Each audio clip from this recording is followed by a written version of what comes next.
It's time right now for the David Feldman Show.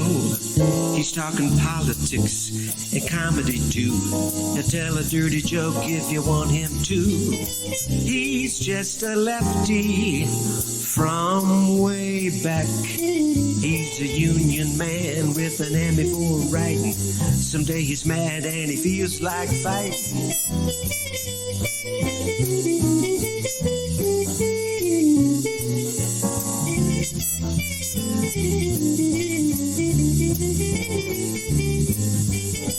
It's time right now for the David Feldman Show. To get your ears on right, buckle in real tight. He's got a lot to say and he's coming your way.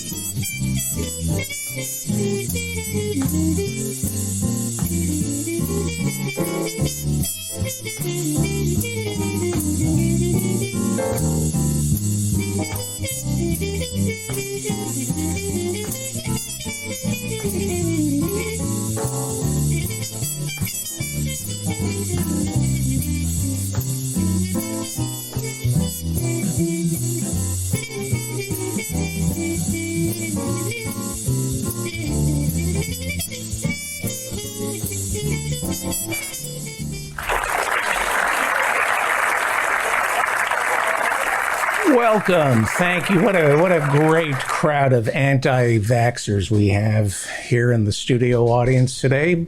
Welcome to the mop-up for September 13th, 2021. I'm David Feldman, coming to you from an air shaft overlooking a parking garage somewhere in Manhattan where the temperature is 66 degrees and cloudy. Coming up in a little while, Dave Cyrus, Emmy-nominated comedy writer. Dave Cyrus, thank you for the coffee. Leslie, we'll be talking about the infrastructure bill, the $3.5 trillion infrastructure bill. I think the mice are tap dancing somewhere in my apartment. I thought they all drowned. There was an article on NPR, their website, saying that a lot of rodents were drowned during last week's hurricane. And I thought they all died, but I think a couple of them have made it into my apartment. The $3.5 trillion infrastructure bill that Bernie Sanders is trying to marshal through reconciliation will be, they say, one of the most sweeping pieces of legislation since Lyndon Johnson's Great Society program. Of course, Joe Manchin, the criminal from West Virginia, is holding it up. He gave an interview saying he will not go with $3.5 trillion. This is a man, a Democrat, who represents West Virginia, who has constituents that are among the poorest, if not the poorest, citizens in our country. His daughter, we've talked about this on the show countless times, has made tens of millions of dollars gouging people on the EpiPen. He has a $750,000 yacht where he entertains Republicans. He does not represent the Democratic Party. He does not represent the people of West Virginia. A little later on, I'm going to give you his phone number. It's time to call Joe Manchin, because if the Democrats do not pass this infrastructure bill, we're doomed.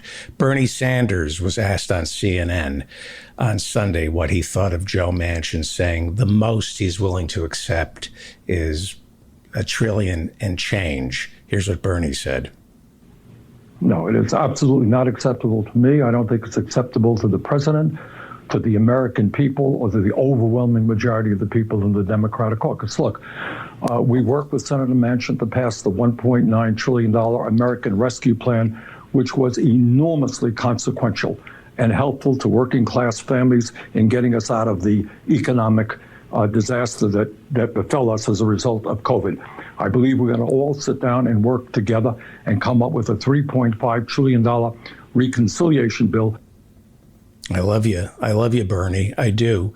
This is an opportunity to show us what you've got. I think you have it all. I don't know if this country has what it's got. We've fantasized, what would it be like if Bernie Sanders were president? How would he move the Senate to pass all his legislation? He's the chairman of the banking committee right now. There's no doubt in my mind that when he endorsed Joe Biden last year, he got an agreement that he would be made chairman of the banking committee and that he would usher in landmark legislation that poured trillions into a Green New Deal infrastructure. Otherwise, he was going to take his voters, his socialists, and go home. This is the deal, I believe, that Biden and Bernie worked out, this reconciliation bill. And this is an opportunity to see what kind of deal maker Bernie is. It's in his ballpark right now. Can he make the deal? Biden is supporting him. Schumer is supporting him, we think. Can Bernie make a deal with Manchin and Sinema and get this passed through reconciliation? If it fails, it's not Bernie's fault. But if this gets passed, it will be Bernie demonstrating that he wasn't a loner, that he could make deals, and he would have been a much better president than Joe Biden. This is something that is very important to keep track of because the future of our democracy, I believe, will be determined by this infrastructure bill. And I mean that as an intellectual exercise, we'll be curious to see what Bernie is capable of pulling off in the next 2 or 3 weeks. The bills are being marked up right now as we speak. Well, Lancet reports some good news for people like Bill Maher who don't want booster shots. I try to be even-handed here. I know that I'm pushing vaccines on everybody and masks. I've said in the past that the only reason you shouldn't get a booster shot is because the vaccines are so effective, it obviates the need for a booster shot. It's overkill. I've said that perhaps, just like people shouldn't be taking ivermectin because kids in third world countries need it to combat intestinal parasites. There's a shortage of it right now. I've said that if we want to defeat COVID, make sure the third world countries other than the United States are also being vaccinated. So maybe instead of boosters, we might want to think about giving that third jab, as they call it, and fourth jab to people overseas. Lancet is reporting, and this is a reliable, very reliable British medical journal. In their new review published in The Lancet, experts now say that whatever advantage booster shots for COVID would provide, they would not outweigh the benefit of using those doses to protect the billions of people who remain unvaccinated worldwide. This is the New York Times reporting on Lancet's story. The New York Times writes, boosters may be useful in some people with weak immune systems, they said, they being Lancet, but are not yet needed for the general population. Now, the story, according to the New York Times, is that Lancet, the medical journal, is reporting that vaccines are effective enough at preventing severe COVID-19 that there is no current need for the general population to be given third doses. This runs counter to what Joe Biden is pushing for, what Fauci seems to be pushing for. Some countries, including Israel, the New York Times goes on to write, have started offering booster shots over fears about the much more contagious Delta variant, causing the World Health Organization to call for a moratorium on third shots amid concerns about vaccine supplies to poorer nations where millions have yet to receive their first.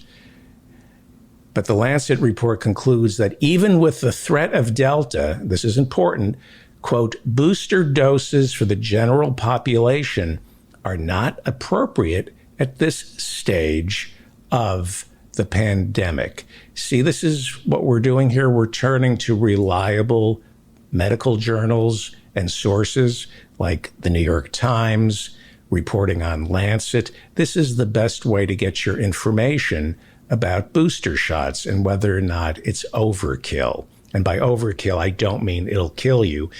I mean, they will be very effective, from what I've been reading from reliable sources, in preventing a breakthrough case, but it's kind of piggish to hoard these vaccines, these booster shots, when third world nations haven't even gotten their first.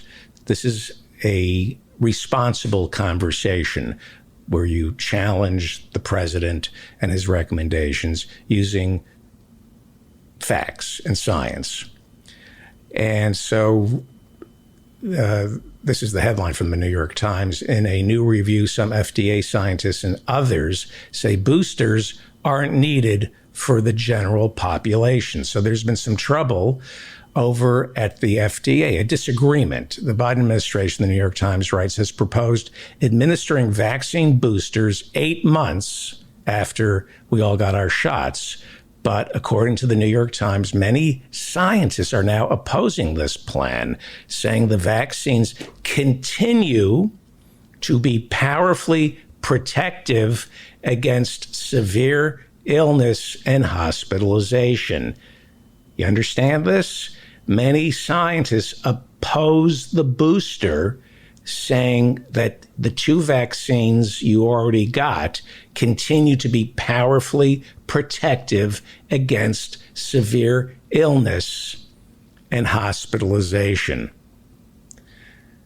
18 authors, including Dr. Philip Cross and Dr. Marion Gruber from the FDA, who authored this study, they're scientists who announced last month that they will be leaving the FDA, partly because they disagree with the Biden administration's push for boosters before federal scientists could review the evidence and make recommendations.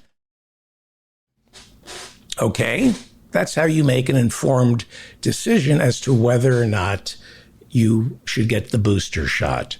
Here's the bottom line from what I understand from reliable sources. If you've already been vaccinated, if you're fully vaccinated, Lancet and several people over at the FDA believe that those vaccinations are so strong and so powerful, you don't need a booster because you're hoarding the vaccines that should be going to third world nations. From what I'm reading from reliable sources, the vaccines are not dangerous. They're just incredibly powerful and successful. We don't need the booster shots. We don't think quite yet. That's what the scientific community has to say. So get the vaccine. Don't get ivermectin. It's when you get ivermectin, you are killing children in third world nations who need ivermectin to destroy the river blindness. And the Center for Digital Hate, which looks into these people who are scamming you on ivermectin, all of them are running some kind of grift. They're all selling supplements, like Alex Jones sells supplements. Joe Rogan endorses supplements. I know that Joe Rogan has some kind of deal where he either makes his own supplements or endorses supplements. It's in the best interest of certain people who present themselves as yoga teachers and natural healers to push their line of vitamins, their health foods on you by challenging or raising questions about vaccines because they want you to buy their products that they claim boosts your immunity. If the vaccine works, then there's no need to buy these pills that they're selling you. I know Alex Jones sells boner pills and brain pills. I've seen, and I think I've read, that Joe Rogan either invested in or owns a supplement company. So it's in his best interest financially to make you doubt the CDC and Lancet and turn to alternative immunity boosters that he's selling. Paul Krugman, the Nobel Prize winning economist who has a column in the New York Times, has been writing about snake oil salesmen and their relationship to the right. Perlstein, who I want to have on this show, he's a historian of Republican politics. There's a long history of people with mailing lists who sell snake oil and Republican ideology. If you look at the National Review, if you look at right-wing publications like Town Hall, they're always running ads for colloidal silver. They're always running ads for alternative medicine. And this has been pointed out by Paul Krugman as well as other people who've studied this. The right-wing Republicans and snake oil salesmen are inextricably linked. What funds Ben Shapiro's radio show and his podcast and his website are advertisements for alternative medicine. So be very wary of these right-wingers who are pushing alternatives to the vaccine. They're trying to cash in on your ignorance and your fear of modern medicine. Some interesting news. The Washington Post, I believe this is the Washington Post, I may be wrong. The Washington Post reports that the Supreme Court will be deciding in the next session whether or not Congress can ban cockfighting in Puerto Rico. Congress has outlawed, finally, cockfighting nationwide. But Puerto Rico, as we all know, is a territory. And the question is, does Congress have the standing to tell a territory like Puerto Rico, a colony, that you can no longer have cockfighting going on?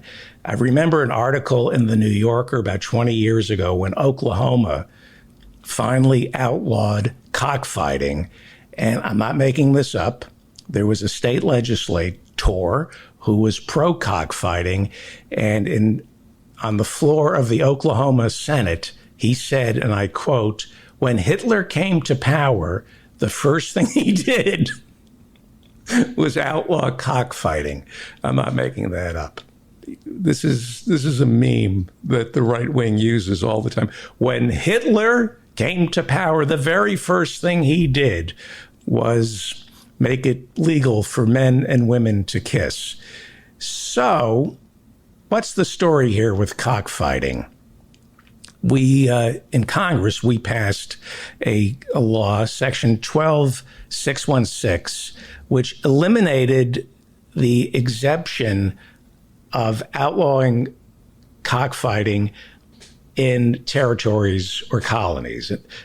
Congress said, no, we're banning cockfighting everywhere, including Guam, Puerto Rico, the Virgin Islands.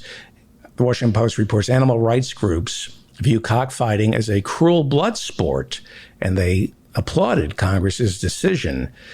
But Puerto Rico's leaders, then Governor Ricardo Rossello, were furious, and Ricardo Rossello flew to Washington in a last-minute bid to lobby personally against this law that outlaws cockfighting. Governor Rossello said since Puerto Rico is not a state, Puerto Rico does not have voting members in Congress, that Congress cannot rule that cockfighting is illegal in Puerto Rico, since essentially doesn't violate the Commerce Clause. the Congress, according to the Constitution, can rule on what kind of interstate commerce can take place among the states. But because the argument goes Puerto Rico is not a state, and because cockfighting only exists in America, in Puerto Rico, Congress does not have standing, according to the Commerce Clause, to rule as to whether or not cockfighting should or should not be legal. According to the Washington Post, cockfighting is a multi-million-dollar industry in Puerto Rico that reportedly employs around 20,000 people through direct and indirect means. So the Supreme Court will be taking up the issue of cockfighting next month when their new session begins. It's all so maddening. It's just, there's so much going on. It's hard to keep track of all the news. That's why I watched Larry Kudlow. He was Donald Trump's economic advisor. Before that, he had several shows on CNBC and Fox News. Larry is a stockbroker turned pundit. He stopped trading stocks when his cocaine and drinking problem got the best of him. He is an ex, so he claims, coke addict. He admits to no longer doing coke. He says he no longer drinks, although there were a couple of press conferences he held while he was advising the Trump administration, while he was working in the Trump administration, that looked like he had been drinking. Here's what he said on his show yesterday. I agree with him. When I say that I yearn for the calmness of Donald Trump, I'm being actually quite serious here. I'm not worried about tweets and whatever. Yes, he yearns for the calmness of Donald Trump, the same way he yearns for the calmness of trying to score cocaine at 4 a.m, driving up to Harlem in his limousine, trying to buy cocaine. It's very calm. This is a man who yearns for calmness. We should listen to people like Larry Kudlow. Well, all right. U.S. Capitol Police are requesting more fencing in response to a planned right-wing rally this Saturday outside our nation's capital. Today, police arrested a California man parked outside the Democratic National Headquarters. He was sitting inside a truck that had some Nazi swastikas on it and knives, including a bayonet and machete. Bayonets and machete are illegal to carry in Washington, D.C.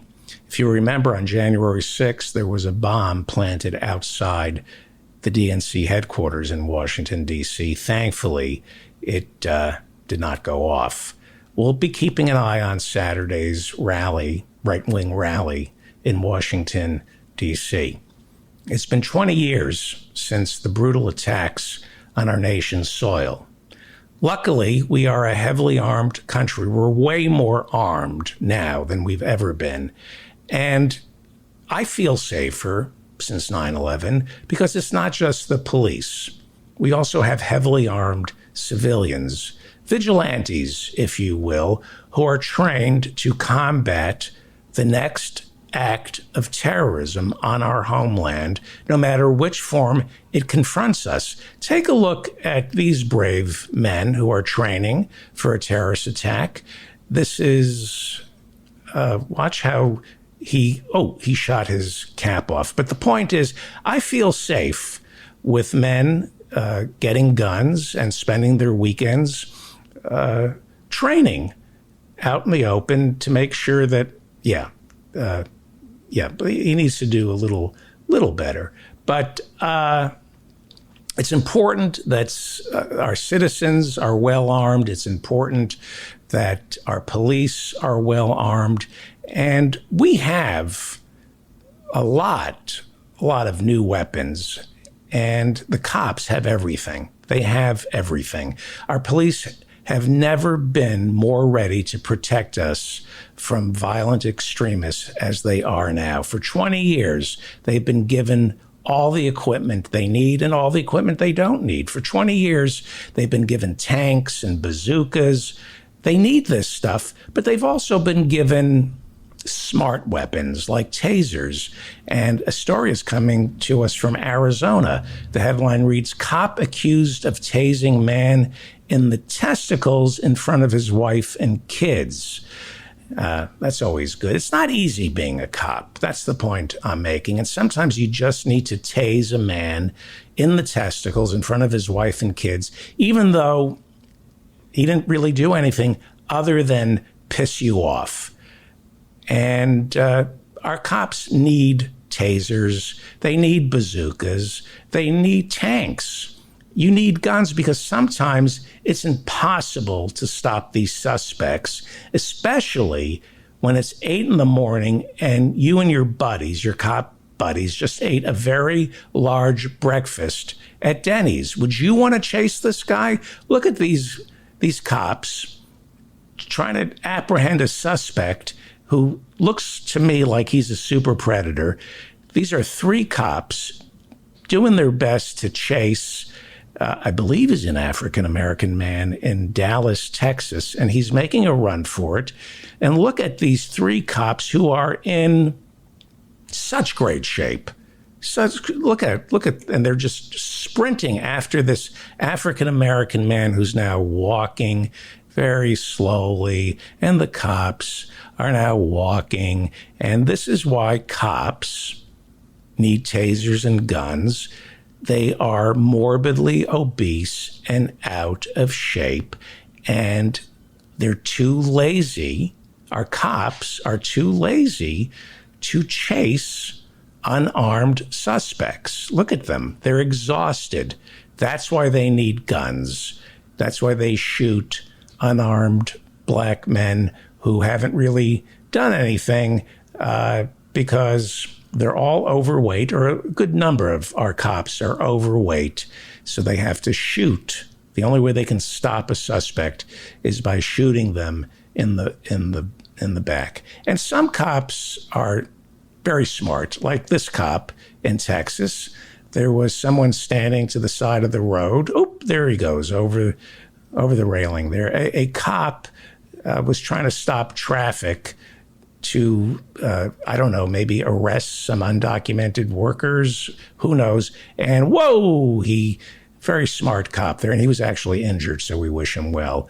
But not too bright to just hold up a pen flashlight and try to get people to stop. Well, okay, we love our cops. We do. On Saturday, America remembered the 20th anniversary of 9/11, a day when 3,000 innocent Americans who never harmed anyone were taken from us. Why? Why? Because Condoleezza Rice never acted on a national security memo entitled Osama bin Laden Intent on Flying Airplanes into Buildings. That's why. She got the memo in August, and she figured it could wait till December of next year.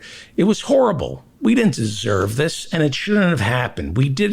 Those 3,000 Americans didn't do anything other than some of them voting for a president who, when he first took office, decided to cut funding for counterterrorism.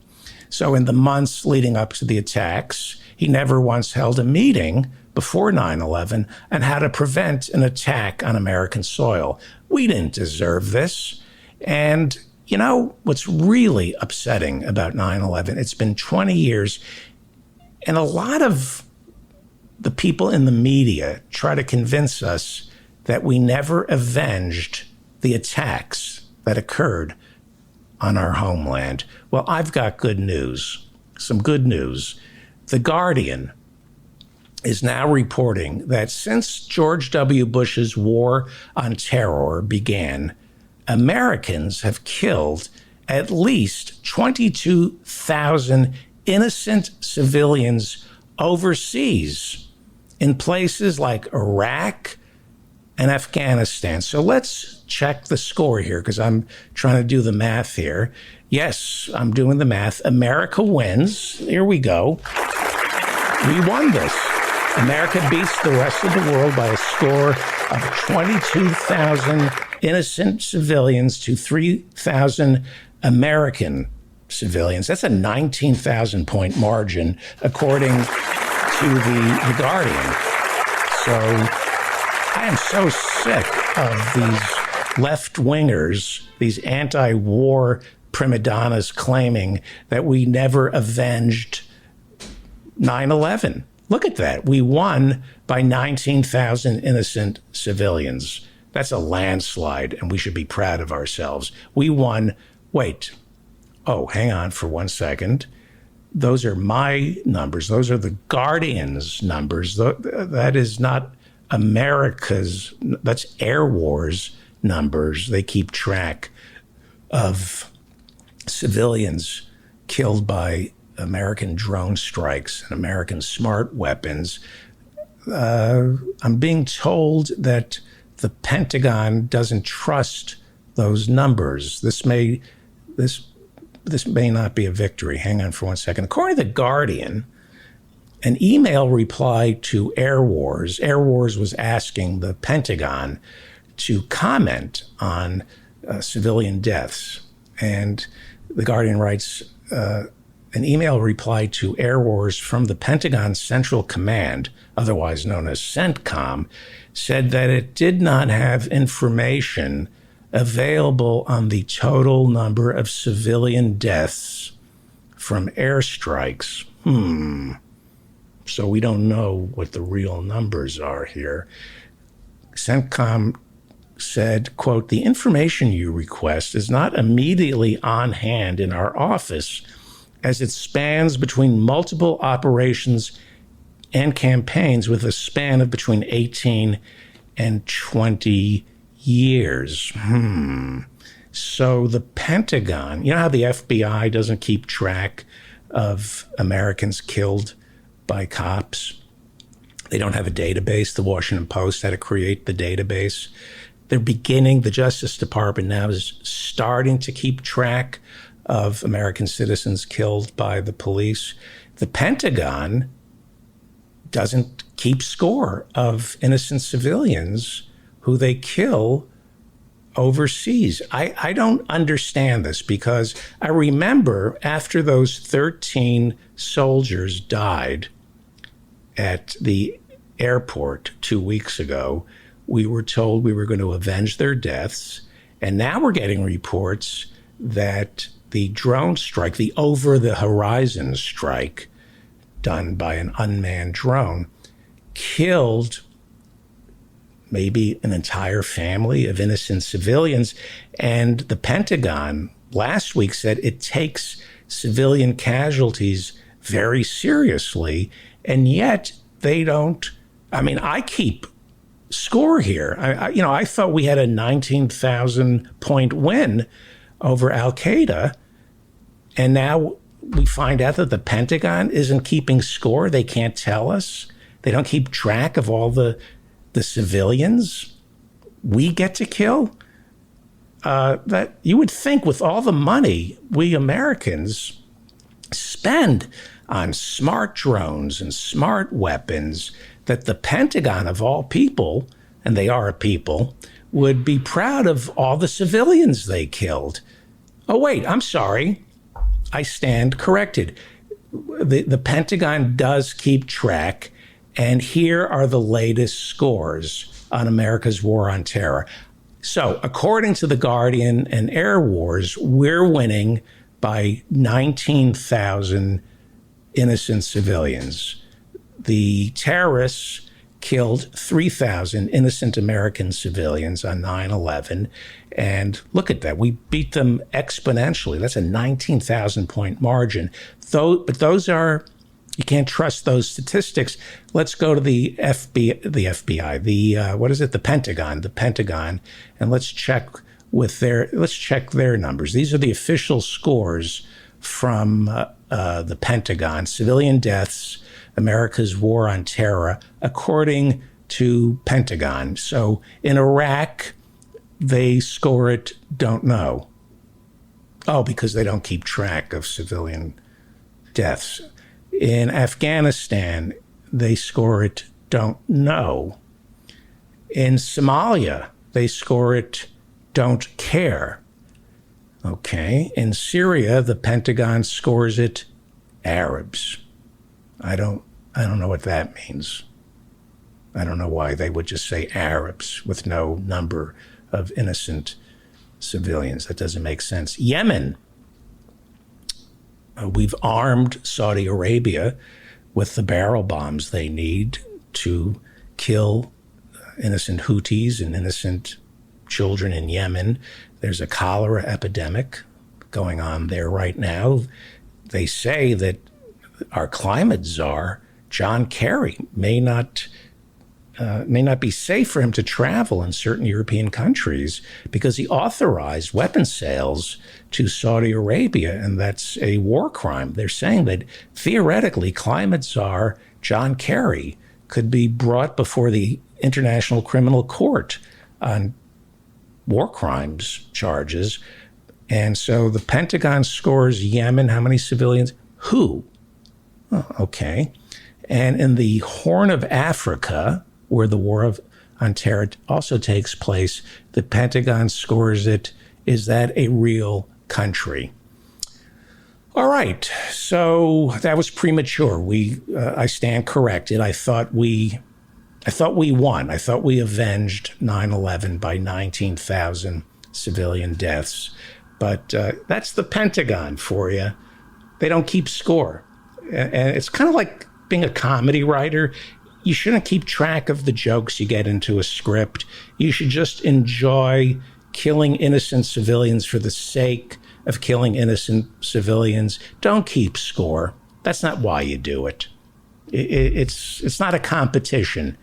That's what the Pentagon is teaching us. You should just kill innocent civilians because you are there to kill innocent civilians. Don't make it a competition.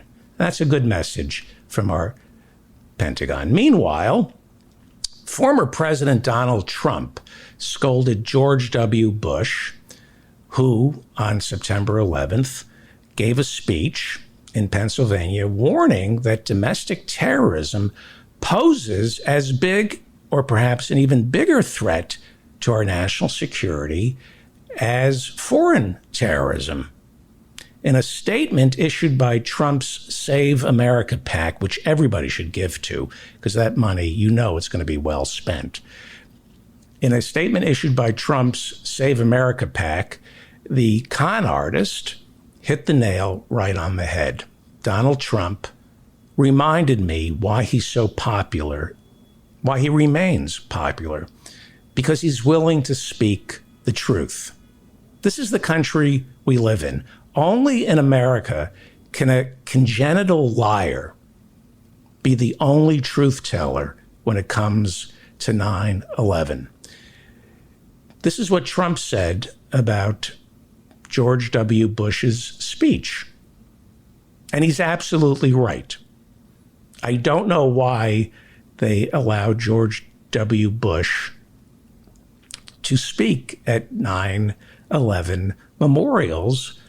It's like asking Sirhan Sirhan to speak at Robert F. Kennedy's funeral, right? It happened on his watch, and only Donald J. Trump has the courage to say that. And this is why people voted for him, especially lifelong Republicans. This is what Trump said.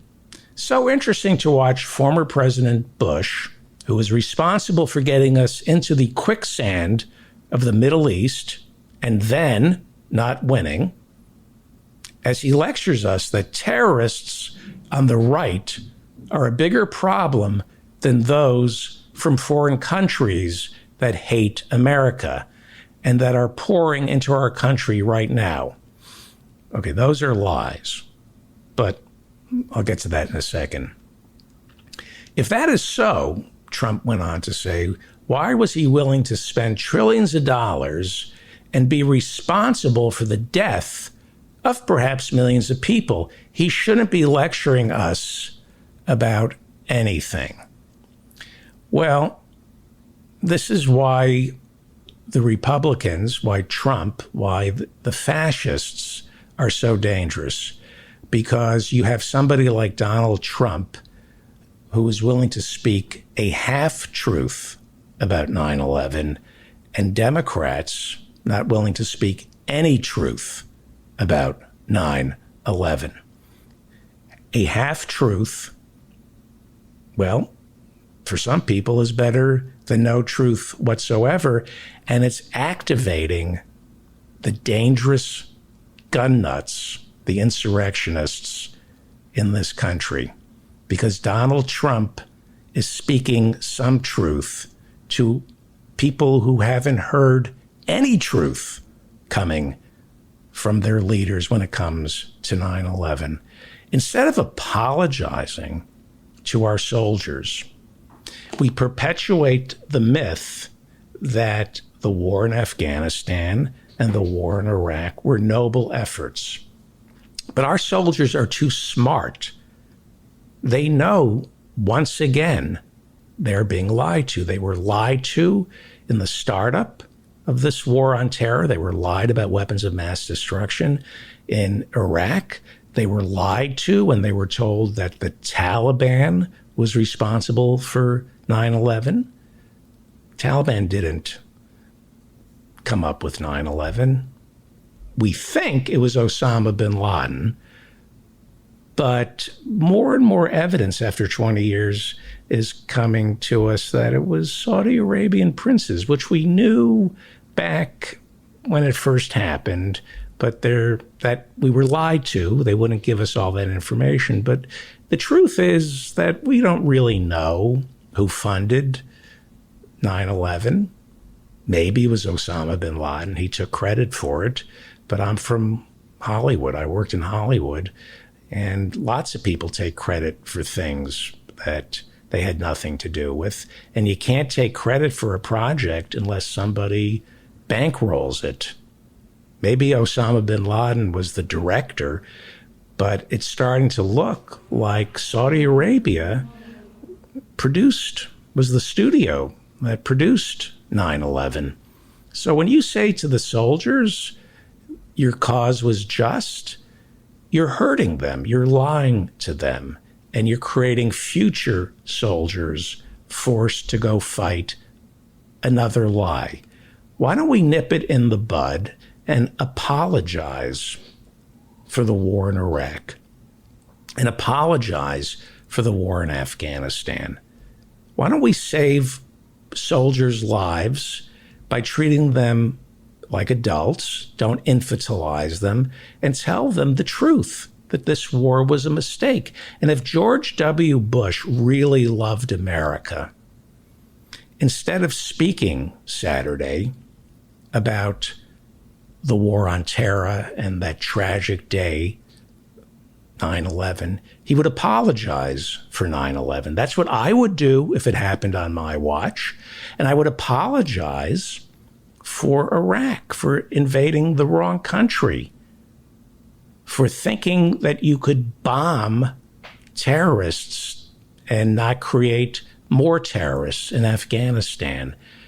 What about an apology to our soldiers, to the American citizens?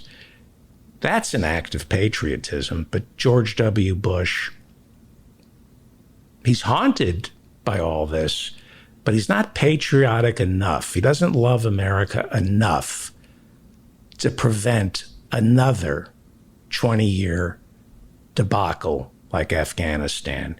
He won't give us the signposts that a commander-in-chief should be able to recognize when generals, the military-industrial complex, hucksters from Halliburton like Dick Cheney are pushing a war because it's in their best financial interests.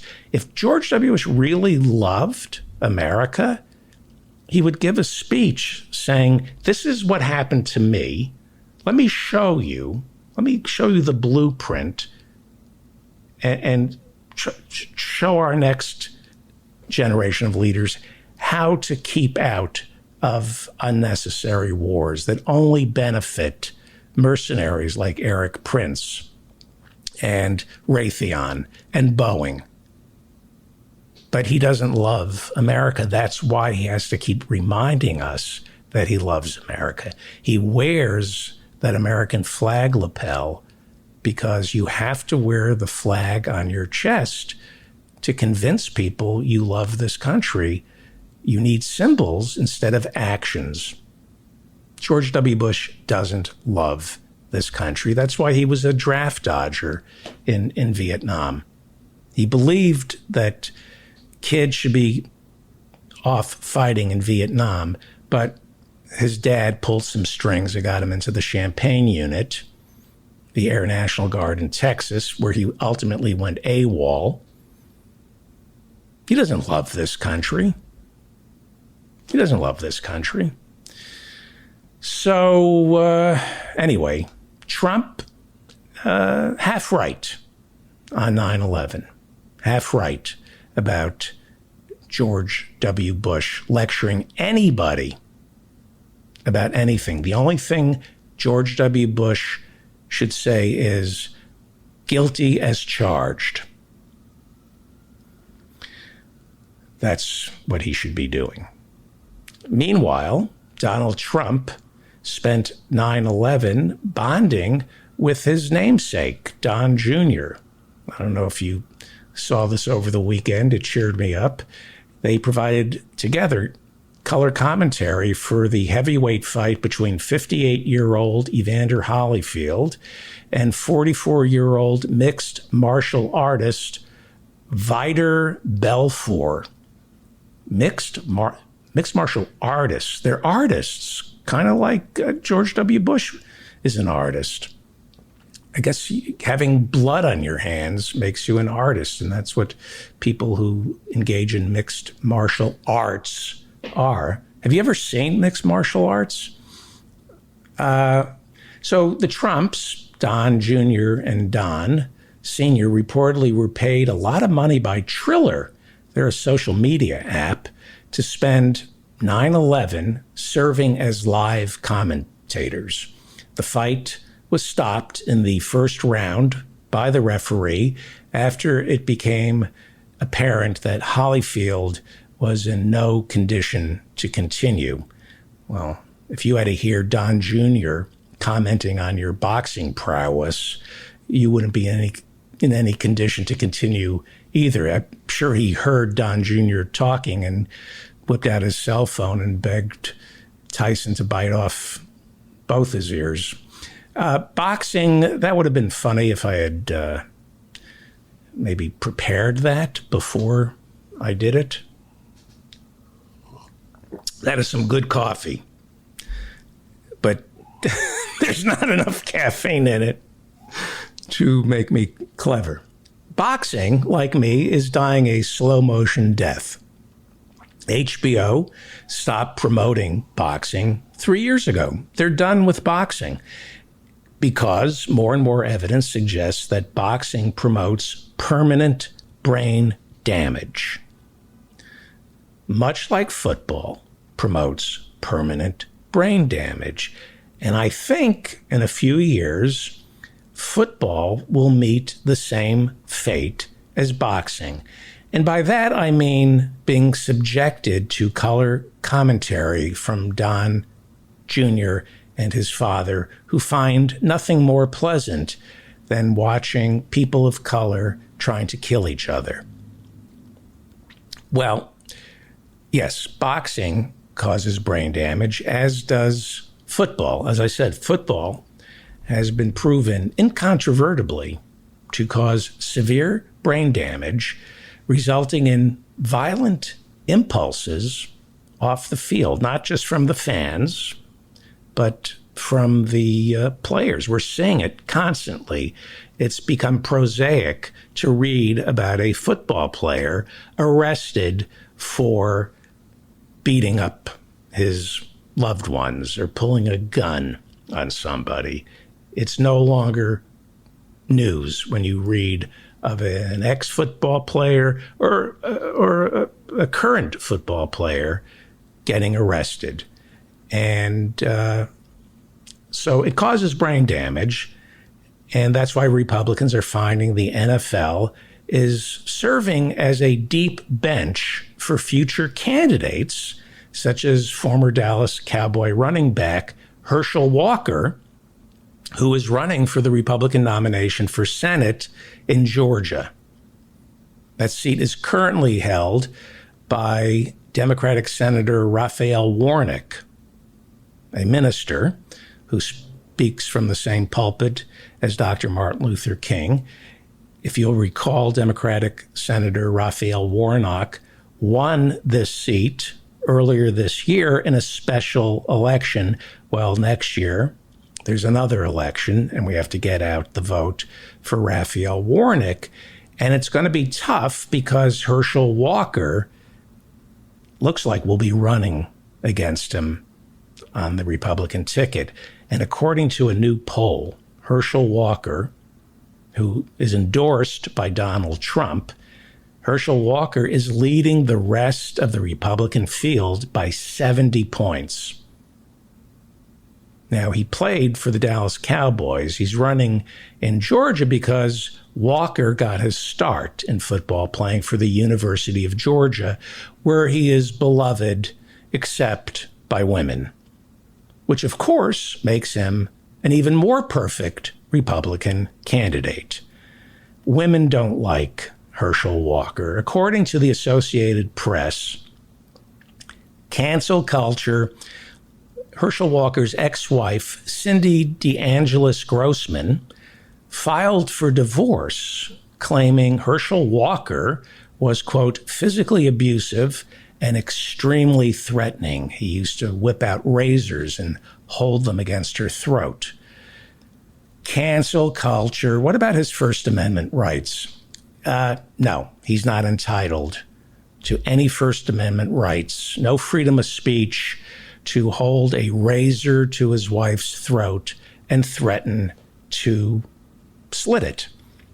A judge, you would think a judge of all people would be familiar with freedom of speech. Well, a judge ordered Walker to surrender his guns, violated his Second Amendment rights because he was using his First Amendment rights, threatening to blow his wife's quote unquote effing brains out. Well, that's not actually the full quote. I'm saying effing, but Herschel Walker, this is the cancel culture. It's like throw the Constitution out. First Amendment rights. You, according to Herschel Walker's ex-wife, he would exercise his Second Amendment right to put a pistol to her head and then exercise his First Amendment right by saying, I'm going to blow your effing brains out. I mean, where are our civil liberties? Herschel Walker, he is running for Senate. He's probably going to get the Republican nomination because Trump has endorsed him. Walker also liked to threaten his wife with knives and guns, and again, exercised his First Amendment rights by calling his ex-wife's sister and telling her that he was going to shoot his ex-wife and her new boyfriend in the head. So the judge took away his guns.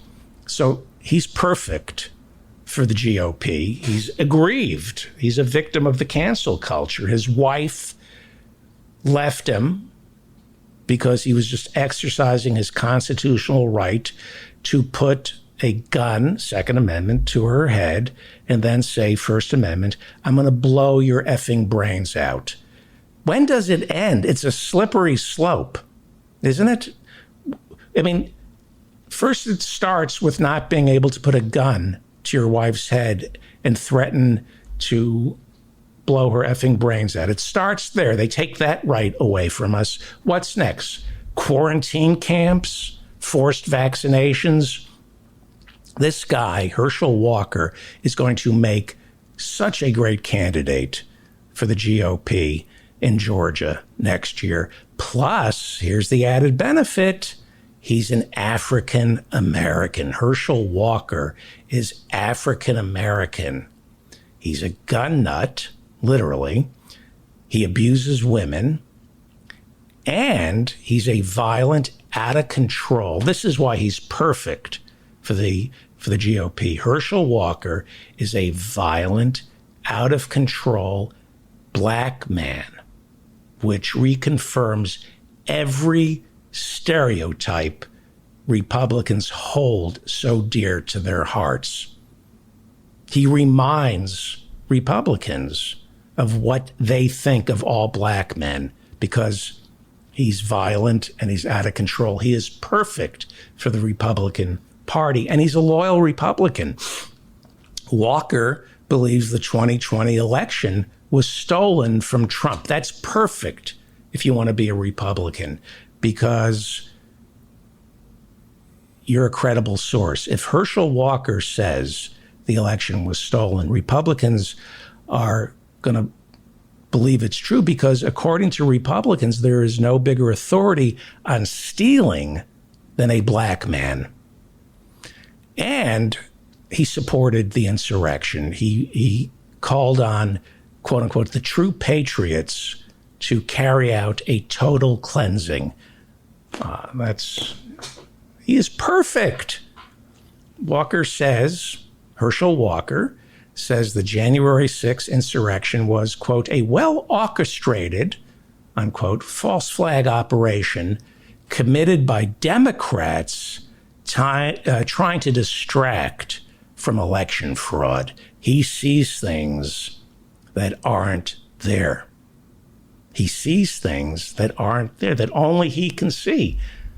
That the insurrection, it was the Democrats playing three-dimensional chess, trying to distract from an election that they stole. He's mentally ill, is what he is. And that may be what ultimately gets the Republicans to sour on Herschel Walker. He's mentally ill. That's not what, let me explain. See, Herschel Walker suffers from dissociative identity disorder. That's not the problem for the GOP, because there would be no current iteration of the Republican Party without people suffering from undiagnosed dissociative identity disorder. Here's the problem. Walker knows he suffers from dissociative identity disorder. Big problem. You can't have Republicans who know that they're suffering from dissociative identity disorder. And he's been very open about his mental illness. Can't do that. See? That's going to be a problem with Republican voters. You cannot be self-aware. You cannot acknowledge your own dissociative identity disorder, which is a mental illness that creates at the very least, two distinct and separate personalities, resulting in severe memory loss and self-harm, as well as harm for others. This is what the Republicans all suffer from, but it's undiagnosed. Medical authorities, psychiatrists, say dissociative identity disorder is caused by some sort of childhood trauma. Something like 90% of people who have dissociative identity disorder had some kind of childhood disorder and trauma. Some kind of childhood trauma. And that is the entire Republican Party. Childhood trauma, unresolved childhood trauma that is undiagnosed. There can be no Republican Party without a large segment of the American population being in total denial about their dissociative identity disorder. Now, we are all traumatized. The minute we come out of the womb, we are all traumatized. But some of us recognize the trauma and deal with it and become, some people refuse, they tamp it down. They tamp the trauma down, and we see it come out in separate personalities that are not identical. They're completely different. And Walker says he has several identities, and I believe him. He has several identities. For example, he's African American, and that is an identity. It shouldn't be, but in America, if you're not African American, about 1,000 times a day, somebody will remind you that you're African American. So that's his one identity, and that's one of the traumas he endured as a child. It's very traumatic for many African Americans to grow up as African Americans. I don't know, I think it has something to do with police arresting you and shooting you. I think that might be partly the cause of the trauma. So he's got one identity as an African American, and then he has this other identity, and that is he's a Republican. And as is the case with associative identity disorder, two distinctly polar opposite personalities, which require a loss of memory. That's also what comes with dissociative identity disorder. You have to conveniently forget the truth. Otherwise, you can't reconcile the two or more personalities, your multitudes. And one of the things he has to forget, if he's an African American who is a Republican, it is essential that his African American personality his Republican personality must forget that Republicans hate African Americans, and he must also forget that he's African American. But look, without this mental illness, without dissociative identity disorder, there would be no Republicans, and especially no Black Republicans whatsoever. Like this guy, Larry Elder. On this Tuesday, California's recall election takes place. Now, for a while, it looked like California's manorexic governor, Tommy Newsom, I know it's Gavin Newsom, but there are a lot of baby boomers who want me to call him Tommy Newsom, and I'm going to call him Tommy Newsom. Our manorexic California Democratic governor, Tommy Newsom, it looked for a while like he was going to be sent home and replaced by African-American radio talk show host and ultra-right conservative lawyer, Larry Elder, who believes there is nothing the government should do to help African Americans. He is an African American, also suffering from dissociative identity disorder. He has allegedly pointed guns at old girlfriends who worked as prostitutes. These are allegations.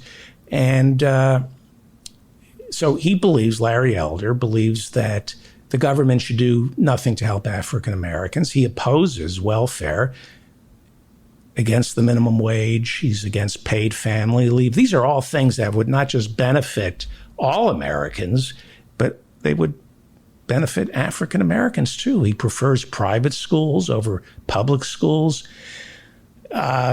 Here's something that would benefit African Americans, outlawing the use of chokeholds by our police officers. Our police kill unarmed Black men every year with chokeholds. Larry Elder is all for chokeholds.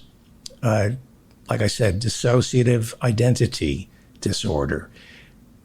He wants to lock up more young people for misdemeanors, including low-level drug crimes.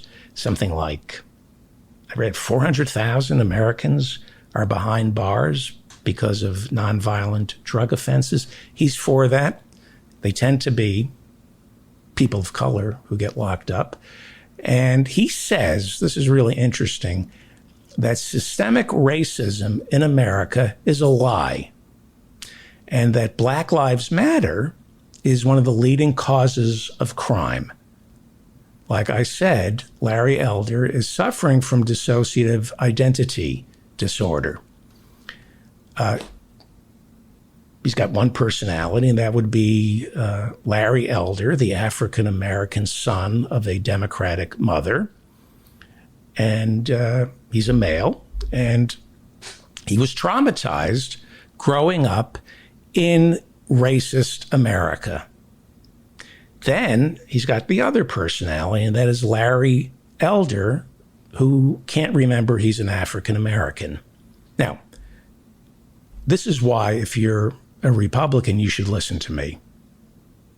I have a lot of credibility on dissociative identity disorder because I am not a psychiatrist. This is why you should listen to me if you're on the right wing. The fact that I'm not a doctor, the fact that I know nothing about dissociative identity disorder gives me the right-wing credentials to comment on Larry Elder's mental health issues. So you should listen to me because I am not an expert. And I know that Republicans only listen to people who don't know what the F they're talking about, like Joe Rogan, talking about vaccines, not a doctor, college dropout, hawking supplements. He should be the person you get all your medical advice from. So is it possible to be a conservative African American? Absolutely. Absolutely. White white people like me, living in a bubble, we were kind of shocked last year during the South Carolina primary when African Americans chose the conservative Joe Biden over the socialist Bernie Sanders. We were somewhat shocked, and it speaks volumes to what's wrong with white socialists in America. African Americans can be many things, right? They can be complex, just like everybody else. There are African Americans who are pro-business. A lot of them are pro-business. So it makes sense for them to be on the right. They are pro-personal responsibility. They, like any other American, can be religious. The black churches are very important and can be somewhat conservative on some issues. You can be an African American who believes that government creates more problems than it can solve. Also, interestingly enough, some African Americans can be for stricter sentencing for drug crimes. Now, crack is more illegal than cocaine. They're kind of fixing that law. But a lot of people think that one of the reasons crack is or was more illegal than cocaine is because crack was smoked mostly by African Americans. And a lot of people think that African American leaders in the city lobbied to make it more illegal in order to clean up their neighborhoods. There are stories of African American leaders who went to Congress and asked for stricter sentencing on crack because they wanted it out of the neighborhood. So that's conservative. You can be African American and right-wing. You can be African American, and before the War on Terror, you can be a right-wing African American conservative. But here's what you can't be if you're African American. You can't hate African Americans. And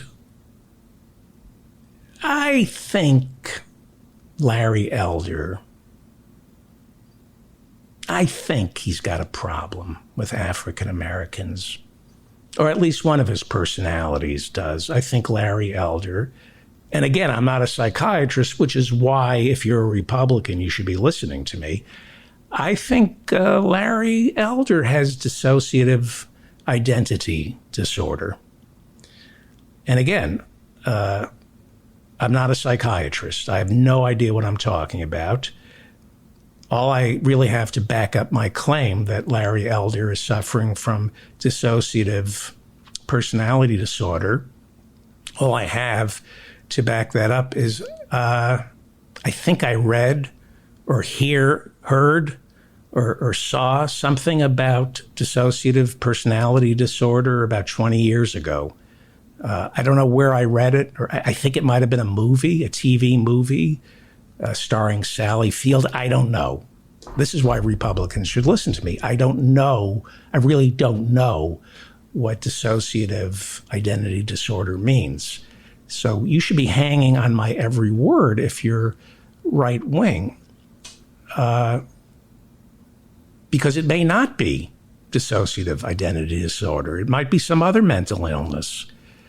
But here's the important thing, and this is why Republicans should listen to me.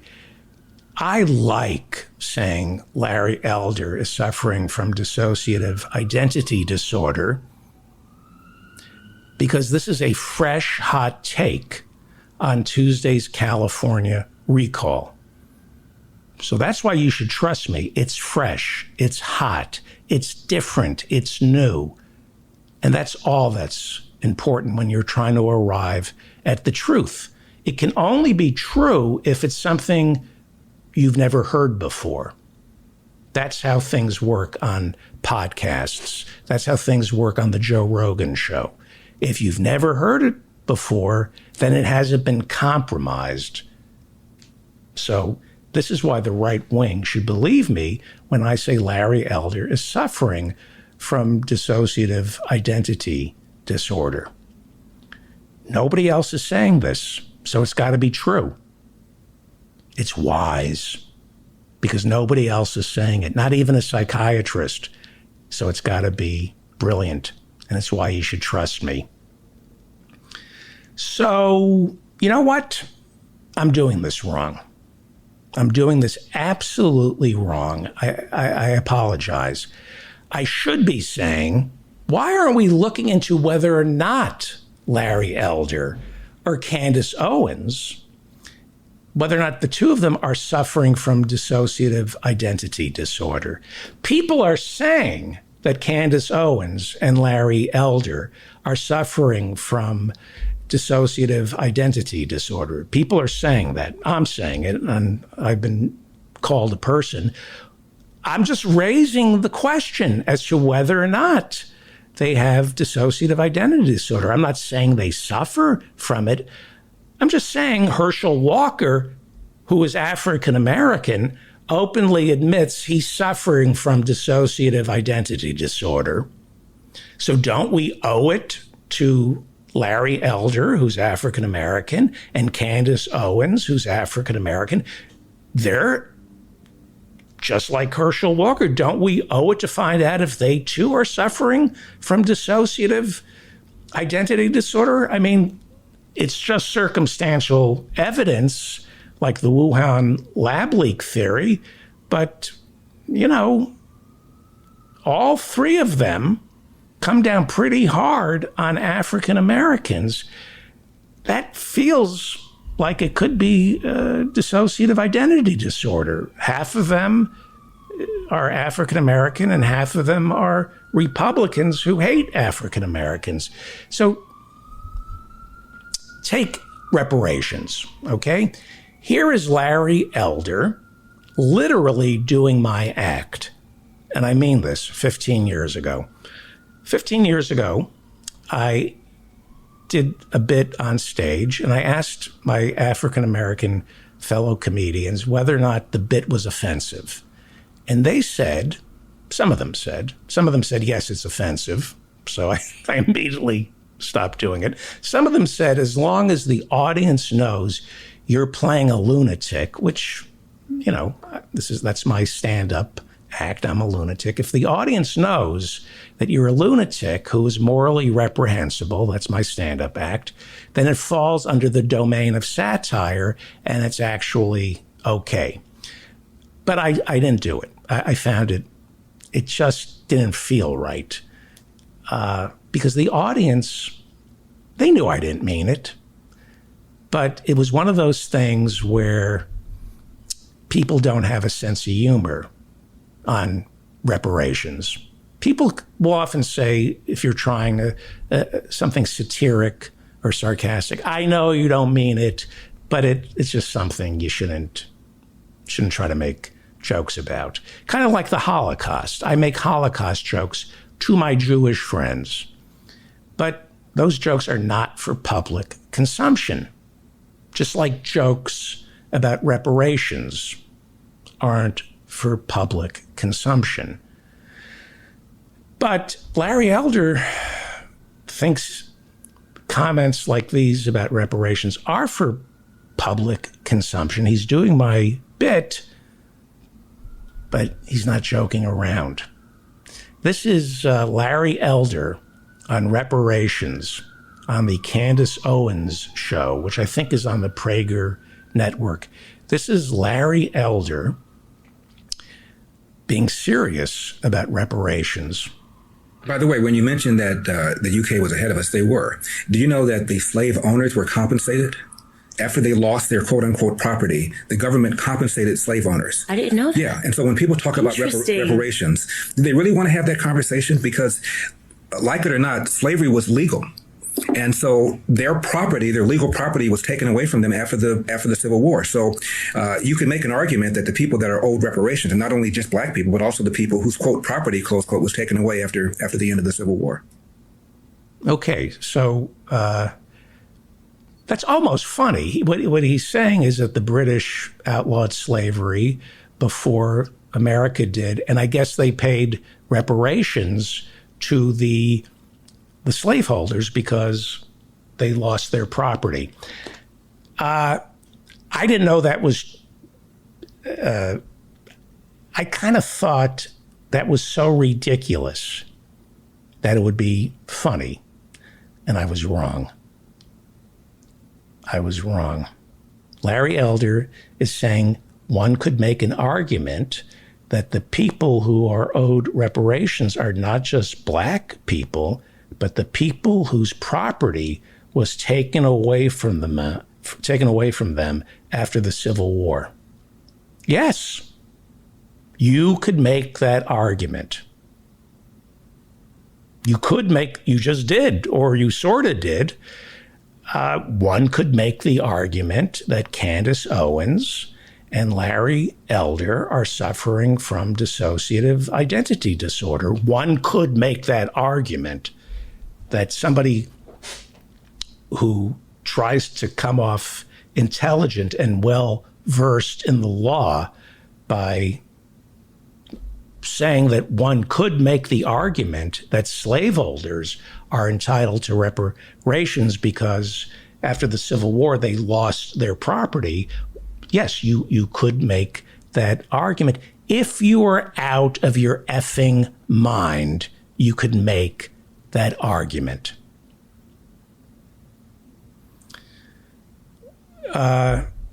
One could also make an argument that people like Larry Elder and Candace Owens, like all of us, need money. And one could make the argument that Larry Elder and Candace Owens discovered that the quickest way to $25,000 a pop speaking fees in front of right-wing racists is being the African-American who convinces these right-wing racists that they're not racists.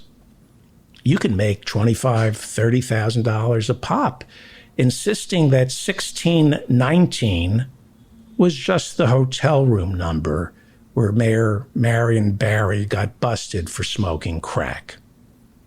That's how you can make money. One could make that argument, Larry Elder, that if you're an African American willing to blame African Americans for slavery, there's a nice paycheck waiting for you on Fox, for example, whose business model is making us afraid of black people. They've been attacking black people since Fox first started. Now, unemployment benefits. They ran out on Labor Day. The extra $300 that some Americans were getting in blue states, they already got rid of them in the red states. $300 a week taken away from Americans on Labor Day. Here is Brian Kilmeade from Fox and Friends covering the story.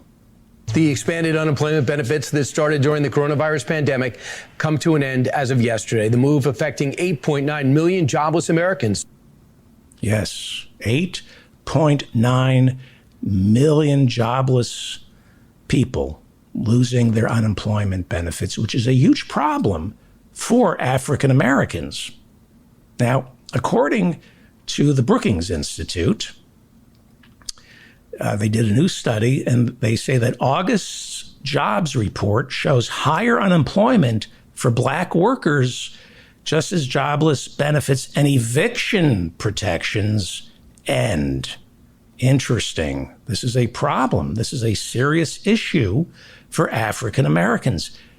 Systemic racism in America results in higher unemployment for African Americans. Systemic racism means African Americans don't get hired the way white people do, and they're more likely to get evicted. So Brian Kilmeade, in this story on Fox News, raises the issue of the struggling labor market. And I love this.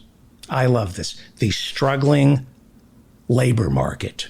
When somebody says struggling labor market, you think, oh, the workers who are struggling, right? That's the term.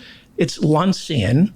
Sounds like something Frank Luntz would come up with, the struggling labor market. Who isn't worried about the struggling labor market?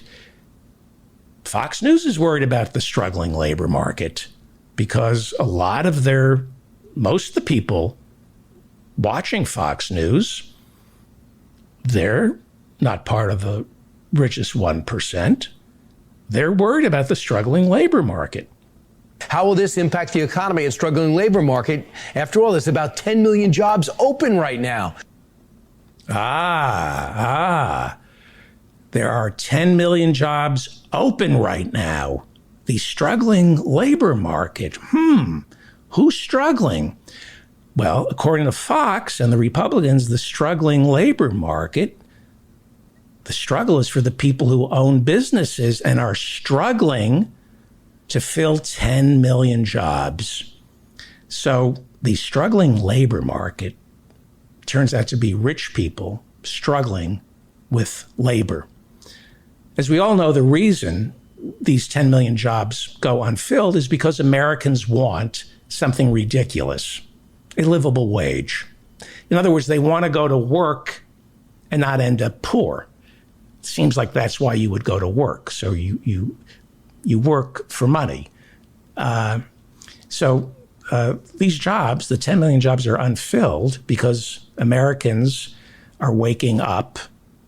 They want a livable wage, and we've closed the border, so there's nobody to take these crappy jobs. And again, this is a problem for African Americans because they were dragged to this country in 1619, and they were expected to work for, let's see, what were they being paid? Oh, right. Nothing. They were brought to this country to work for free.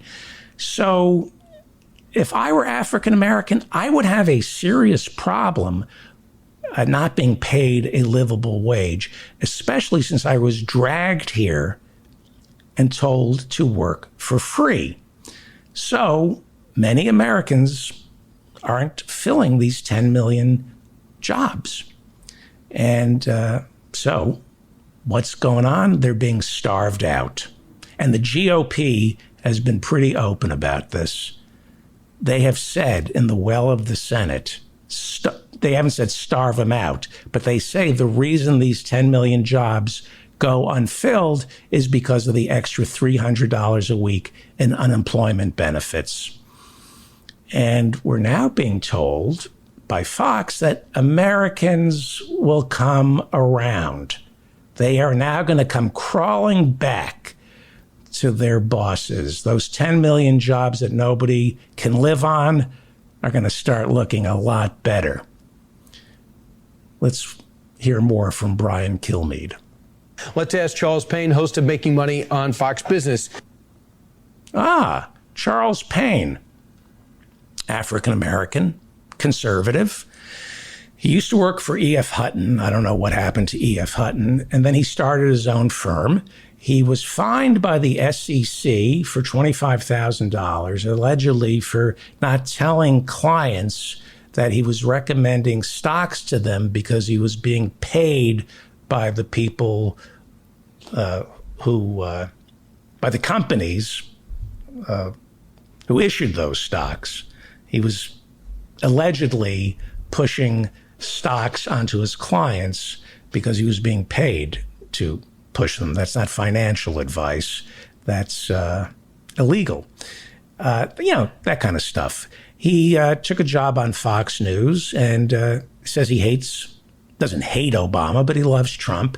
He falsely claimed that it was Obama who crashed the economy in 2008, not George W. Bush. I don't know how Obama could do that as a candidate. He says the economy was much better under Trump than it was under Obama. And he's a black man on Fox News, which means he was accused of rape by a white woman working at Fox News. Of course, he was completely exonerated. He was suspended and then exonerated. It's odd that a white woman working at Fox would accuse an African-American male of rape. You would think that wouldn't happen at Fox News. Anyway, the big question being asked of Charles Payne is, will cutting off the $300 a week finally get Americans to come crawling back to work? Now, most red states have already cut those benefits at the start of the summer. So tell us, Charles Payne, can we finally starve out the dead enders who refuse to come out of their homes and work for starvation wages? The Republican states have already started taking away this $300 a week. What's the results there? What do you expect the results to be now, Charles? You've had some people go back to work, but I think the mistake is thinking that this whole thing will be instantaneous. Yes, Charles Payne is wise. He's counseling caution. We'll get them. You don't starve 10 million people out of their homes overnight. We'll get them back to work for starvation wages and keep them poor. We'll keep the labor force poor.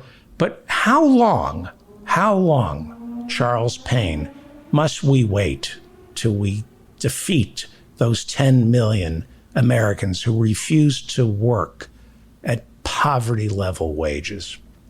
Some people have gotten relief for going on a year and a half, 18 months, some longer. People have money in the bank. Households have the greatest balance sheets that they've ever had before. So if the unemployment checks stop today, you've got a whole lot of people who've already said in surveys and other questionnaires that they'll wait. They will wait. This is like economic sanctions against Cuba or Iraq, something this country is really good at, right? Starving them to become compliant.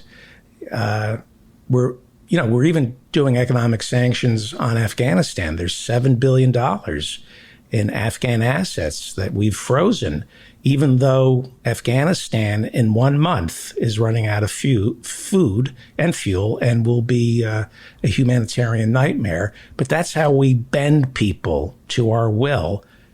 Economic sanctions. This is what we're imposing on the 10 million Americans who refuse to work at starvation wages.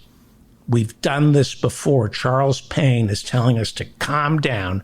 We know how to bring people to their knees. Economic sanctions. Go on. They've got enough money socked away. They haven't paid their rent. A lot of folks, they've had moratoriums on student loans. They've had moratoriums on mortgages, rents. They've gotten paid big time money. They've gotten checks from a variety of federal programs. People actually have money. So it's a mistake to say, okay, XYZ red state stopped on this date and the next day jobs didn't explode. People didn't go back to work. They will eventually as that money runs out, but you're not going to see an immediate reaction. Thank you, Charles Payne. It takes time. The money will run out. Let's be patient here. And this is the problem with Americans. They want instant gratification. They want those 10 million people to go work for starvation wages right now. But that's not how you win a war. You have to wait and be patient. This is the problem with Afghanistan. Instant gratification. We pulled out of Afghanistan after only 20 years. But if we had the patience, we could have won this. And I think we're going to win this. I think we're going to fill those 10 million jobs if we just remain patient and wait till more and more Americans take to the streets, and by that I mean live on them, as more and more children in America starve, as more and more Americans die from exposure this winter because they've been evicted. We'll beat the Americans, Charles Payne.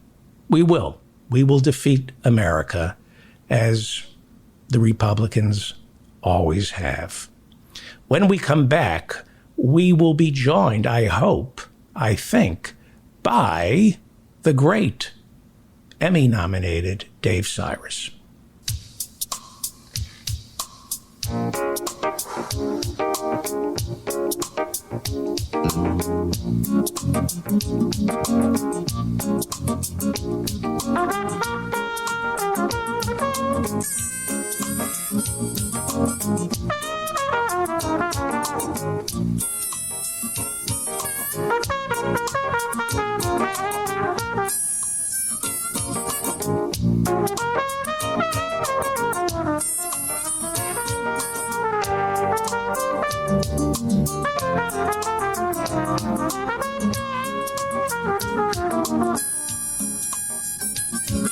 Hard time.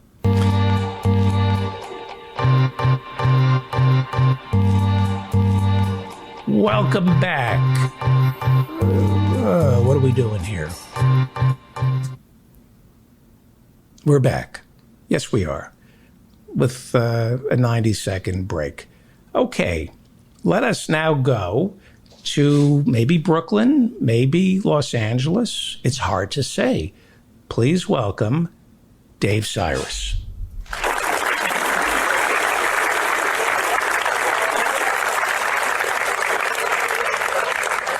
Sorry to keep you waiting. Dave Cyrus is an Emmy-nominated comedy writer, and we're all excited. When are the Emmys? I believe they're next week. I was almost going to go. And then Bill Maher screwed you. Is that what happened? Something happened. Either way, yes. The Delta variant meant they had to significantly reduce the number of people going to the Emmys. And I was the very first person they cut. They cut a lot of people, but it was definitely me first. Because you're special. Yes. Well, apparently they can no longer afford 700 writers and their friends from SNL. How many writers are there on SNL? I don't know off the top of my head. Ballpark it. 15, 20. That Maybe we know like, of. Might be less than 15 on a typical week, but I know that I don't write every episode. I'm not writing. Oh, hang on. I'm sorry. Hang on for 1 second. Hang on. I take these calls. Hello? Hi, is this David Feldman? Yes. Hi, this is JJ. I'm a high schooler volunteering with Julie Menon, who's running for city council on the Upper East Side. Mm-hmm. I'm just calling to real quick to let you know that Julie is your Democratic nominee for the city council. Okay. She's been the leader of 3 different city agencies. She's a lawyer. She's a mom. A lawyer and a mom. Yeah. Hang on for 1 second. She's a public policy. I'm sorry. What was that? You'll have to excuse me 1 second here. Can you hear me? Yep. Oh, I'm sorry. So she's a lawyer and a mom? Yep. That's good. Yeah. And she also teaches a class at Columbia. Ah, great. So Yeah. she's educating kids at an elite private school? Yeah, well, she teaches a class. What does she teach? I think it's a class on public policy Public and how policy. the city council works. What kind of lawyer is she? I'm honestly not sure. You don't know what kind of lawyer she is? I mean, you're No. What's her name? I mean, I don't. Sorry? What's her name? Julie Menon. You could, Julie I'll give you her Menon. website. Is she an heir to the deodorant fortune? I don't think so. Oh. I mean, Is she that's a good rich? question. Is she rich? Is she successful? Because here's the thing. If I'm going to vote for somebody, I want to make sure that they're bringing success to the public square. Is she a successful person? Right. I would argue she's very successful. I'm sorry? That I would argue she's very successful. Is she rich? I mean, not that it matters, but is she rich? I'm not really sure. You could, I can give you her website. What's her net worth? I'm not sure. Don't you think that's important for me to find out before I cast my ballot? Like, for Maybe example, it is. here's what I'm concerned about. Okay. Can I tell you what I'm concerned about? Yeah. If I vote for somebody who isn't wealthy, they might introduce legislation that hurts me. Don't you think we should know what our politicians are worth? Can I see her tax returns? Okay. Yeah, that's. Well, what is she for Medicare for all? Is she for Medicare for all?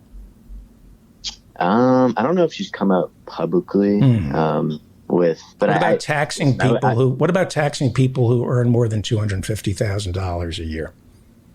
The same thing, but I the same thing that you don't know. I'm not sure, but she's a mother and a lawyer. I like that.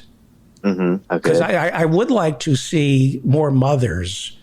Listen, yeah, David, she's not like a progressive, like the reason is, like, I don't know, like, her stance on taxes and Medicare, just because that's. But she's a mother. I mean, sure. But she's a mother. She is a mother. Okay, yeah. That's important because we don't have enough mothers. Right, but if you're worried about the taxing issue, she's definitely not. She's not in the same ideological sphere as, like, AOC.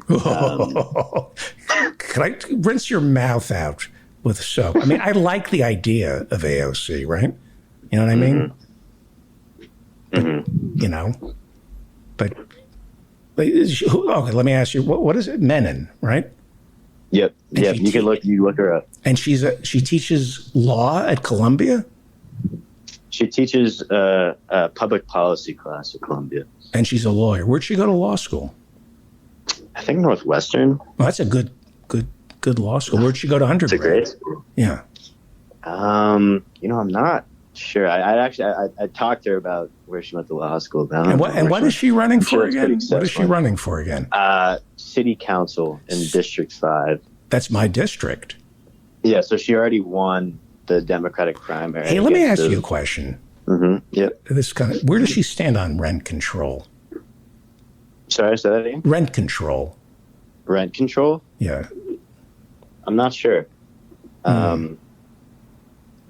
Do you think? Would you agree? Would you think she would, between you and me, she would side with the landlords during this eviction crisis over the tenants who've been getting a free ride for a year and a half, right? I think that's definitely an interesting question, and honestly, I think she gives answer to these questions on her website. But I want to give you I do think that out of any of the candidates that she was at least running against in the primary and that she beat, she would be the one that would side with the landlords. She would side with the landlords.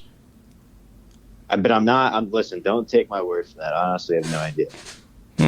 But I think just because she's a huge connection to small businesses. Yes, yes. Let me ask you a question. Is there a way to donate to her? Yeah, of course. And what can I donate to her? Well, what do you mean? Well, do I have to donate money? That's a good question. Thank you. Can I give her colon cancer instead? Can you give her colon cancer? Yeah. Can I somehow give her colon cancer? Well, how would that work? I would give her colon cancer instead of money. Is that possible for me to? Do you know of any way to give? What's her first name? Julie. Julie Menin. Is there any way to give her colon cancer? I mean, do I have to declare that in an SEC filing? Anyway, hey, listen. Let me think about this. Thank you for calling. Her name is Julie Menin, and she's running for city council here in Manhattan. And she sides with the landlords, which means it's okay to evict people, right? Well, no, I don't. How much are you getting paid? How much are you getting paid to do this? $0. You're doing this just out of the goodness in your heart. Yeah, this is it's my first day back. So are you getting college credit for this? I mean, why would you do this? I don't know, because I like the experience. Are you rich? Are your parents rich? Come on. I don't know. Nothing to be ashamed of. Come on. It's the Upper East Side. No. Come on. I mean, I don't live on the Upper East Side. I know. Oh, but you come from a rich family, don't you? I can tell. You're not worried about getting evicted, are you? Right? I'm not worried about getting evicted. You're not worried about getting evicted. Good for you. But I think. Good for you. And that's why you should fight for Julie Menin for city council, because you don't worry about getting evicted. That's good. How old are you? 32. 32. And this, it's good for you to get involved in politics and make the world better, because these people who are being evicted have had a free ride for way too long. Don't you agree? Oh, yeah, totally. What about getting rid of homeless shelters? Where does she stand on that? Oh, okay. I offended him. I would have rather listened to you ask him to describe the size and taste of his penis than doing what you just did. And by the way, David, as I know you relish cruelty to strangers, just in case you were curious about who Julie Menin actually is, she was the former head of the New York City Department of Consumer Affairs. Under her leadership, consumer restitution went up 72%. And which is nothing. Also resulted in $250 million being returned to low-income New Yorkers. Whoa. How much? New York City paid How sick much? Leave. She implemented New York City's paid sick leave law and launched a new earned income tax credit that resulted in $250 million returned to low-income New York citizens. Not my problem. I know. Do you know who she is? Not really. I just spent all that time looking her up. Yeah. And not on her own website, on, like public ones, just to see what she was about.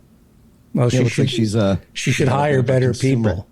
Sounds like she's got a bit of a consumer advocate background. Well, let me just say something about protecting consumers. Works in nonprofit. And yes, you're right. Hang on for one second. It's hard to get people to work great for free. I'm not going to tell you that's not true. I work in Hollywood. We have to deal with free interns all day. Protecting consumers. That's protecting people who consume, who have money. Everyone consumes. Not if you're poor. The poorest people consume, I would say, not even that much less than rich people. Poor people have to consume in order to survive. They have to. When a poor person gets money back in their, from a tax credit, that money goes directly back into the economy because they need things. When a rich person does it, they just put it in their bank account or give it to their stockbroker. All right. How are you, sir? I was great. That was ugly. Yes, it was. It was very ugly. Mean, remember, that was a progressive volunteer that you were berating. I heard it differently. No, you heard someone who wanted to get you off the phone and was just sort of yesing you because he's a volunteer, so he doesn't really have a lot of incentive to know literally everything about the candidate. But, he probably just saw her as the progressive option and so wanted to volunteer. Well, this is why you should never do shows live.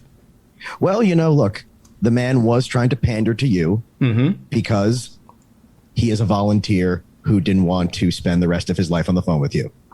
Right. So telling me that he's siding with landlords when it comes to rent control and evictions. Honestly, it didn't sound like he was even listening to what you were saying at that point. It sounded like he was just kind of half awake guessing you. Well, I was half awake too, so. Well, that's just something happens. This is why nobody should call me. Yeah, no. I mean, at the very least, you definitely reduced his desire to help. This will definitely be at least a factor in why he gives up and has kids and only cares about their lives. Right. Seems like a weird way to decide. It seems like a waste of time to volunteer for somebody like that. Well, I mean, I agree with you in the sense that if he called me, I would have just said, City Council, I vote for the big offices. I'm not some nobody. I'm a joker. That's the problem with being a comedy writer. I vote for president and that's it. It all filters down. You're wasting your time with the little stuff. When you write for late night, you stop paying attention. You can't focus on local politics because the boss won't buy jokes that are local. No, and the truth is liberals don't really care about local politics. That's how the Republicans were able to gerrymander everything. Yes. While everyone else was concentrating on senators and presidents, they were filling up these state houses with nobodies who were then able to just change the way voting works. Right. So, yeah, we do have a problem with our side not caring about smaller issues. But still, he needed to pay. He needed to pay for trying to tell us stuff. The kid. Well, he's 32. He's not a kid. He's a kid to you. Hey, Chuck Grassley is a kid to me. Yes. The senator. Senator Leahy is a kid to me. Used to call you old man. So one more week of summer left. What do you think? Thank God. I can't wait for it to get less hot. I don't need it. Yeah. These days, I just wait for it to rain so I can jog. It was beautiful 2 days ago. I stepped outside. And it was a beautiful fall day here in Manhattan. And I thought... What, the 11th? No, the 10th. 2 days ago was the 11th. What does that mean? Well, it was a beautiful day. And it reminded people how September 11th, the original one, was actually an oddly nice weather-wise day. And it always is a little bit weird how it kind of falls on a time of the year that's usually pretty beautiful. Right. Yeah. Where were you on September 11th? I was visiting my brother in college in Boston. And I had... You were up in... You're talking about the Saturday. You were visiting your brother. I'm sorry, I was making... Yes. No, I was... but on 9/11, 2001, in Boston? I was visiting my brother in Boston. Did you fly out of Logan? No, I drove, actually.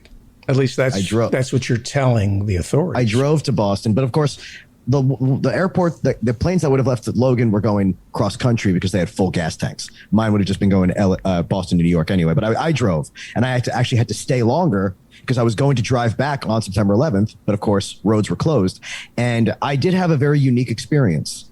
I probably did. Unfortunately, it's sad to be able to say this, but I've never really done a lot of good in my life. But maybe the best thing I ever did was stand up in a frat house and point my finger at a bunch of angry young kids and literally say the words, "No, we're not going to go find a towel head. That's not going to happen, guys. Sit the fuck down." Really? Yeah. A bunch of teenagers, drunk teenagers getting riled up on 9/11. And their first instinct was, let's go find an Arab person to beat up. And I, not exactly, heroic actions. I think most people would have done this. I wagged my finger at the kid and I very disdainfully said, "No, we're not going to do that. Sit down." Yeah. And it was very disturbing. It's very disturbing. It is disturbing, and I'm in such denial about how bad so many Americans are and the kind of households they were raised in.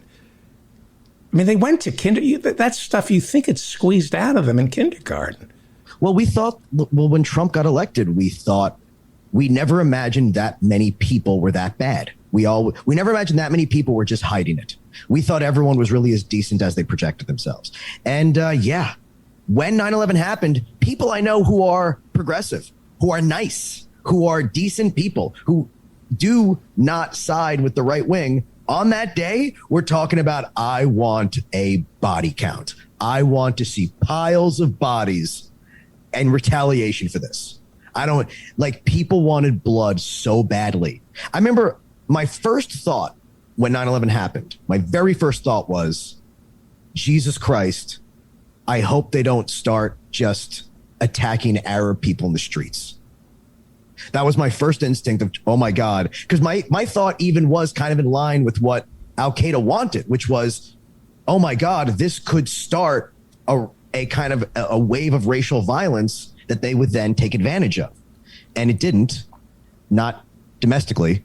But my first instinct was, I was like, I feel bad for any cab driver who's, because they're alone. They're just in this city, and there could be people just looking to hurt someone. I knew a woman from India who ran the store near my house who was terrified. Suddenly, everything was different. I think there was maybe one case that week of an attack that I remember of a man in Texas tried to run over a Sikh. It was very, very scary because I really was afraid that America was going to whip itself into that. And I'm glad that at least wasn't what happened. A lot of bad things happened, though. It's mind-boggling how stupid. Not all Americans are stupid. Enough are. This is the same country that gave us Dr. Martin Luther King, Malcolm X, Cesar Chavez, Ralph Nader. There are a lot of great Americans where you can be really proud of who we are. There's a vocal minority that somehow rises to the top too often, and they ruin it for the rest of us. Well, George Carlin many years ago said that he thinks where America really made a big mistake was, he said, in the 70s and 80s, there was a real movement for self-esteem, and that increasing children's self-esteem was what would make people healthier. And then he said the problem was, it turns out rapists and murderers think very highly of themselves. And a lot of bad people. Carlin said that? Yes, he did. That was a Carlin joke, and he meant it. And it was the idea that, the problem was self-esteem didn't make you a better person. It just made you more confident with whatever you were. Yeah. And we have a problem of extreme confidence among people who have not earned it at all. Can I give you a compliment? And in giving you this compliment, it is an example of what is so sorely missing from the American people, or at least the right. As a comedy writer, you were forced to blend into the fabric. You were forced to accept that you're not always right, to obey the leadership, as long as you thought the leadership was worthy of being obeyed, and sometimes you don't always get your way. You changed as a comedy writer. You cannot thrive as a comedy writer unless you're open to other people's opinions about comedy. Is that fair to say? Yes. Yeah. You don't want to stay the same forever. You can't But just be you on one needed track. to do, but you, like me, like most comedy writers, had to reevaluate what they thought about comedy, because you have to compromise. You have to listen to others. You can't be the smartest guy in the room if you want to be a comedy writer. You have to accept that everybody around the table has something to offer and show up, do your job. It's the way that narcissists can't improve themselves. Right. Because they can't admit that there's anything to improve. They can't get help because if you have too much of an ego, you don't believe that there's anything left for you to know. You don't want to learn new things. Right. And so there is a type of comedy writer, they're called unemployed, who spend their time trying to destroy people who are funnier and smarter than they are in the room. Right? I guess, yeah. I guess. There's always somebody, tends to be a white male, who gets hired and suddenly discovers that there may be people who know just as much or maybe even more and maybe sharper and funnier. I better destroy them. And it's a lot of comedians don't want to see other people succeed. Right. There's no question of that. And that is a right-wing tendency. That's why you have Boebert, you have Marjorie Taylor Greene, who call themselves anti-authoritarian, but what they're really anti is anybody who reminds them of how stupid they are. Yeah, yeah. There's a certain there's an impudent people. Yeah. They just that's who Don you have June. to be able to. I see a lot of comics who are still 20 years ago, and they look at any change in any sensibility as an attack on them personally. Right. You know, there are words that were okay to use once that they're not now, and it doesn't mean that you are a monster for using them, because some of these words had very different connotations, and you're not going to go anywhere just sitting there complaining that you can't say the M word anymore for little person. Right. And believe me, a lot of comedians do that. The most progressive comedians I've ever seen will go on and on about all their progressive bona fides, and then when they get to the M word, say, nope, it's a comedy word. I need it. I can't survive without it. Yeah. But it's interesting. It's one of the lessons you and I both experienced, that we had to change. We were broken men, intimidated. We got thrust into writing rooms where we suddenly not only found out that we weren't the funniest people in the world, which we already suspected, but there were a lot of people who were much smarter than we were, and we had to keep our mouth shut and just learn and accept that we're not the center of the universe. I like to think that's what people on the left, that's who they are. I like to think that people on the right are jealous and don't want to, are not capable of acknowledging what they don't know, and that others I think that goes something. along with the concept that I've brought up before in your show, which is that there are psychological studies that show that children who become liberals are more adaptable, that the biggest identifier of a child who will become a liberal as opposed to a conservative is the ability to adapt to a new environment, and a marker of a conservative is someone who then tries to change their environment back to the one they're used to. Right. And that goes along with just literally, it's the same concept that a conservative is someone who stands athwart history and says, stop. They just don't like change. Or black people. Well, Bill Buckley said, because treating black people like human beings is change. Right. Plain and simple. Oh, Yes. Jesus Christ, David. We're out of time. Okay. So you're not gonna I apologize. I ate into your time. I made a promise to myself that I was going to answer all spam calls that come in. And oh no, believe me, there's nothing more fun than putting the recorder on when someone tries to convince you have to send them money. Right. And I will stop. That I love. Yeah. I have so many recordings that they never go far. They always hang up on me, but I'm always trying so hard to keep them on the phone when they're trying to convince me that the IRS wants me to send them an Amazon gift card. Right. Sorry for eating into your time. I will talk to you on Friday. Yes. Okay. Dave Cyrus. Follow Dave Cyrus on Twitter at Dave Cyrus, right? Yeah. And are you doing any stand-up before we say? You know what? This comes out Tuesday. I just might be stopping by the Eastville Comedy Club in Brooklyn tonight for the comedy, whatever, New York Comedy Festival. Yeah, for Patrick Haggerty's show. If you look it up. Okay. Thank you, Dave Cyrus. Thank you.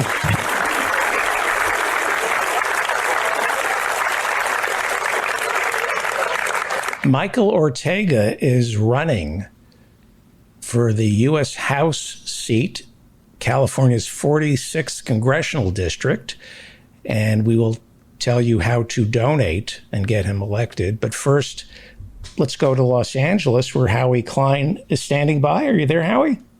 I'm here. You bet I am. Good, thank God. Howie Klein, founder, treasurer, Blue America PAC, which raises money for candidates like Michael Ortega. We have some new listeners. Wait. Every time I've been on this show for the last 3 years, you say we raise money for Democrats and socialists. We now have a real socialist and you don't mention it.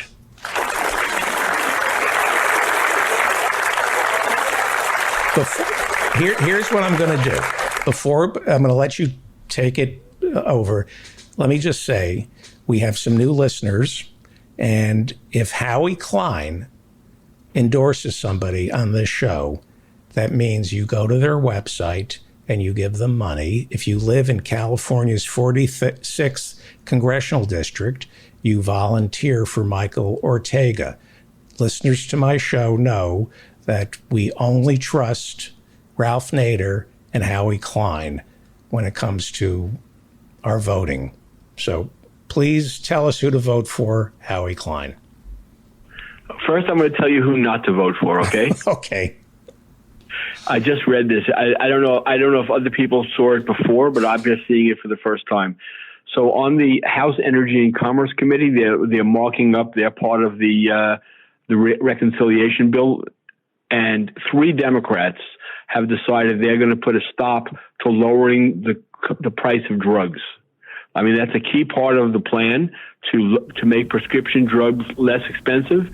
Kurt Schrader, a blue dog from Oregon, Kathleen Rice, a New Dem from Long Island, and Scott Peters, a New Dem from California, from the San Diego area. Those 3 are preventing the lowering of prescription drugs. So everyone should remember their names. Now, another name to remember is the blue dog. Mike is on with us, right? Yes. Yeah, the blue dog that Mike Ortega is running against. That's a name that you should never forget, because he is one of them. He is one of the ones that the DCCC is always saying, well, he's better than a Republican. But how is it better than a Republican when these people are doing this kind of thing, like stopping prescription drugs? How does that make it better than a Republican? That's what Republicans do too. Anyway, Mike, why don't you tell us a little bit about how you decided that you wanted to run and who you're running against? You're not running against a Republican, are you? No, sirree. How you doing? It's great to meet you, David. Long story short is I had a active youth in the socialist movement as a teenager, early teens, when the invasion of Iraq and invasion of Afghanistan happened. And those events radicalized me. I grew up in Newark, New Jersey, rough town. And when I saw Bush and Cheney talking about their plans to invade, I was like, oh, these guys are con men. I've seen this before. And as a teenager, that's what made me really look for answers, march against the war. I took a break from politics to get my career in order. Today, I'm a medical engineer at a biomedical device company. And as I started seeing the political landscape transform across the country, as my life settled down, I said, I have so many years on the ground doing grassroots and seeing people like AOC and Ilhan Omar challenging the establishment Democrats. I said, I think I got the guts to try to put my name in the ring with these guys. Me and my wife, we got married. We shortly thereafter got pregnant. I just had my son. And a big part of me was like, when my son grows up, I hate to interrupt you. I hate to interrupt you. You were supposed to do our show on Labor Day. What? Well, hang on. Did you have your baby on Labor Day? So my baby held in there for one day. He was born the day after. Ah, okay. Good. Your wife was in labor for a really long time, wasn't she? She was in labor on Labor Day. She had about 24 hours in labor. That's good. I'm glad he wasn't born on Labor Day. The U.S. sanitized version of the celebration of labor. I agree. Go ahead. I'm sorry. I just was curious. Please go ahead.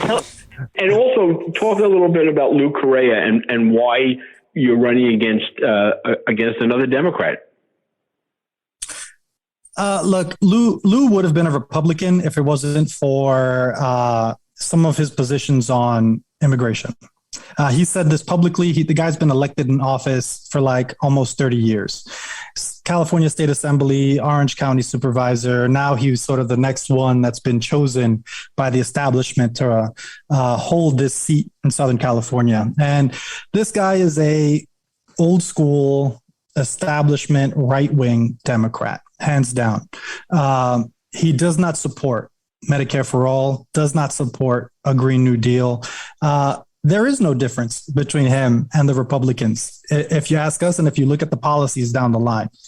And if we take that a step further on the question of immigration, I believe he's co-sponsoring a bill to actually increase funding for ICE, which flies in the face of everyone that lives in this community, which is predominantly people of Latino heritage, a lot of Mexican immigrants, as well as some Asian immigrants.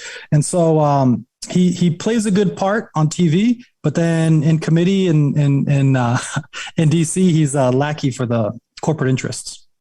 And it's in Orange County, right?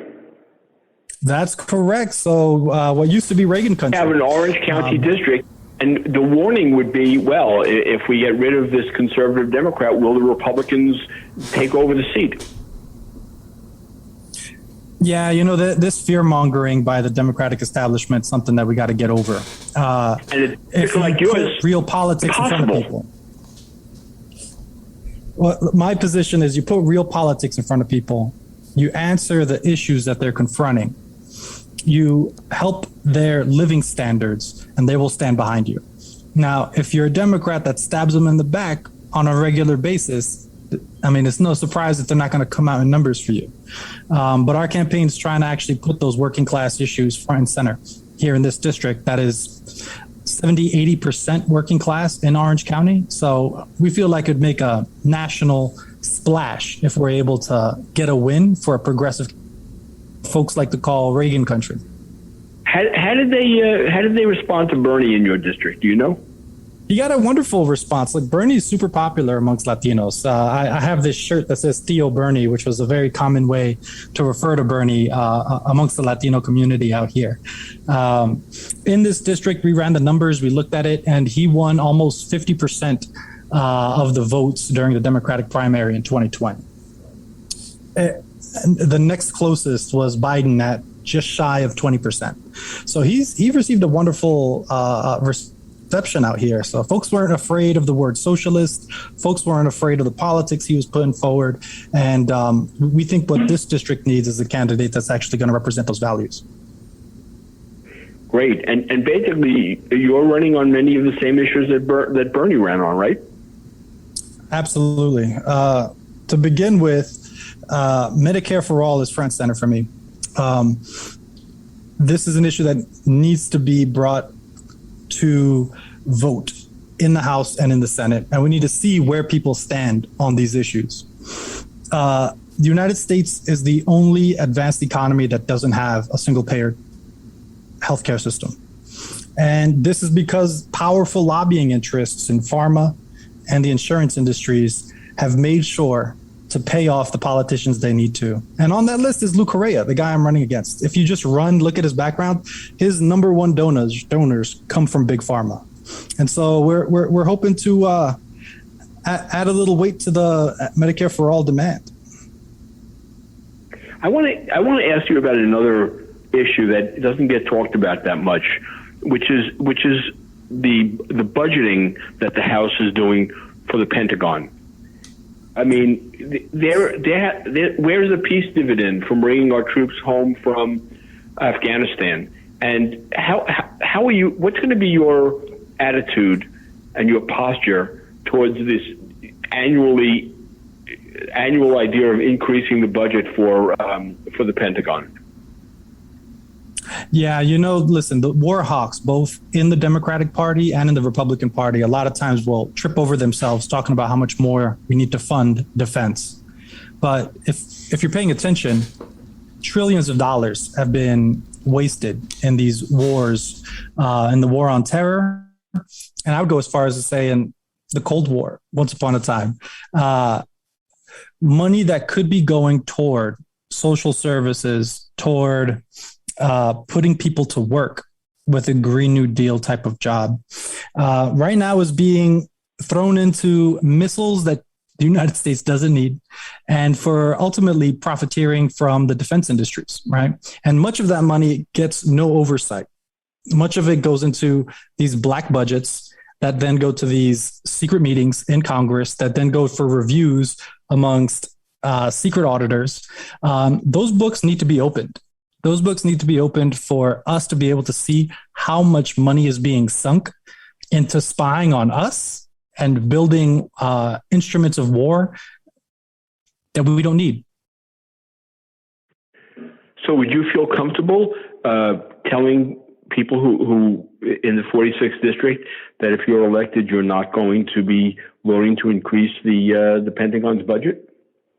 My vote will be no every time an attempt to increase the Pentagon's budget is presented on the floor, period. Congratulations. That's a good answer. And when you talk about the Green New Deal in your district, in this Orange County district, how do people react to that? What does it mean to them? Look, folks, right now, a lot of the Republican, a lot of the right-wing talking points is they don't want to give a handout, right? I mean, David, you've heard this stuff on TV. The reality is that working people want a good paying job at union scale wages. People want to be able to earn their living and have dignity. And so talking about a Green New Deal, it's not a handout. It is infrastructure that's desperately needed. I mean, in California, we've been suffering a drought for decades and increasingly violent firestorm. Now, part of the Green New Deal could be addressing some of the infrastructure needed to actually address some of the water crisis as well as the energy crisis that is resulting in a lot of these wildfires. Folks that want to work can have access to those jobs. We put the money into the training, move some of that defense money instead of developing the next generation fighter jet that will take 15, 20 years to develop. And by the time they develop it, they're going to tell us they're going to need double that. Instead of spending that money there, spend that money here, rebuilding the roads, rebuilding the bridges, and developing the energy infrastructure to reduce our reliance on fossil fuels. Right? And so folks that are here want a job. And so I think that looking at FDR, what the New Deal did 100 years ago, let's take a look at that today and say, hey, we need our moon landing today. And that moon landing is eliminating reliance on fossil fuels. And we can do that today if we had the political will and the political courage. Mike, are there members of Congress who you admire enough to say that you want to work with them on legislation? Why are you trying to get me in trouble? You over here, you're trying to get me in trouble, dropping names in a, in a chat. But there's a number of people. But I think Ilhan Omar is one of the people I admire most. She's somebody that's under fire constantly by the racist right-wing media, by ultra-right paramilitary racists all over the internet and even in person. And so you got to figure the kind of bravery she needs to have to put herself out there. And grifters on the left. Grifters on the left. Folks love to use her as kind of fodder for their criticisms of the progressive left. But at the core of it, I'm going to argue, at the core of it is Islamophobia and racism.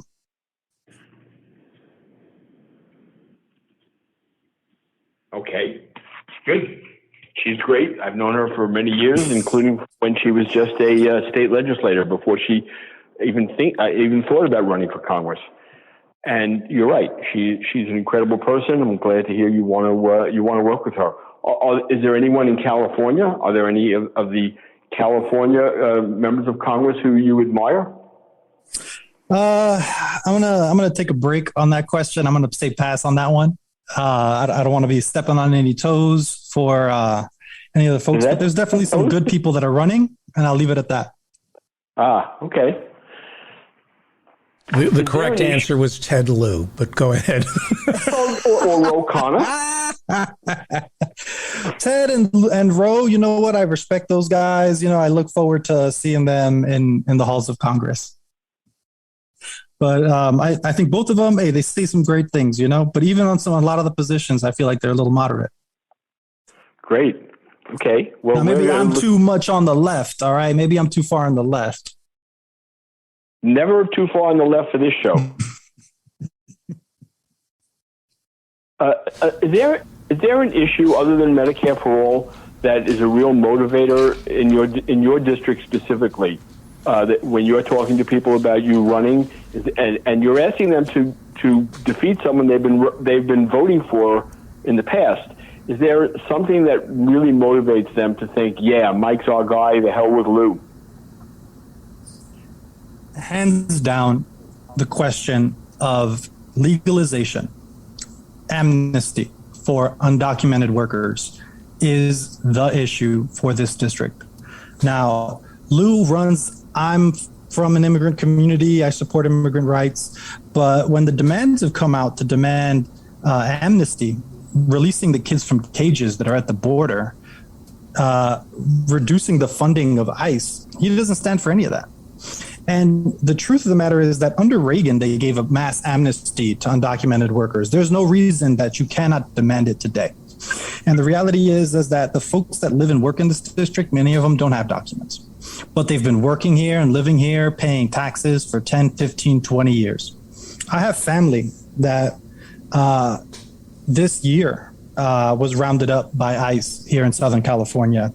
Someone that's worked in hospice care for about a little over 20 years, 21 years. She's worked here taking care of the elderly and paid her taxes, lived a good life. And out of the blue, it's under the current administration, she got rounded up and shipped off, her and her wife, back to Mexico. You're saying under the Biden administration? The Biden administration. This is under the Biden administration. This was a few months ago. And I'm going to just say, folks noticed here, because it's impacting all of our families. Driving down the freeway in California near San Diego, you notice the immigration trucks, the enforcement trucks going up and down the freeway. I've lived in California over 15 years, and I've never seen immigration out in force on the freeways looking for people to pull over and people to harass. And I've been seeing that an increase in victimization of the immigrant community over the past few months. And I think someone needs to speak about it. And I feel like it needs to be addressed. And we need to address, how do we get not some abstract pathway to citizenship that'll take someone 10, 15 years to get as a somewhat broken promise that might change administrations 3 times over. We need amnesty now. Do you mind if I ask a follow-up question, Howie? No, please take over. No, you're doing great. I just wanted to ask about, obviously you believe in abolishing ICE, you agree with AOC. How? Hands down. Yeah. Two questions.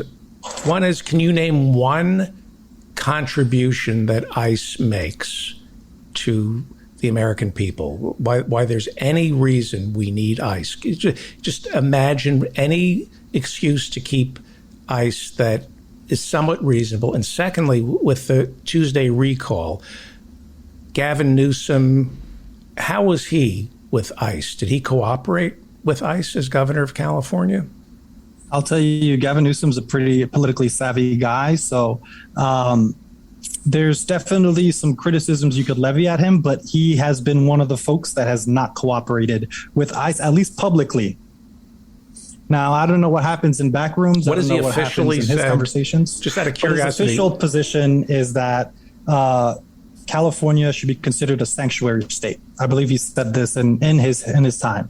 Recently, a few months ago, California's universal health program for low-income workers was expanded to include undocumented workers. This was maybe 2-3 months ago.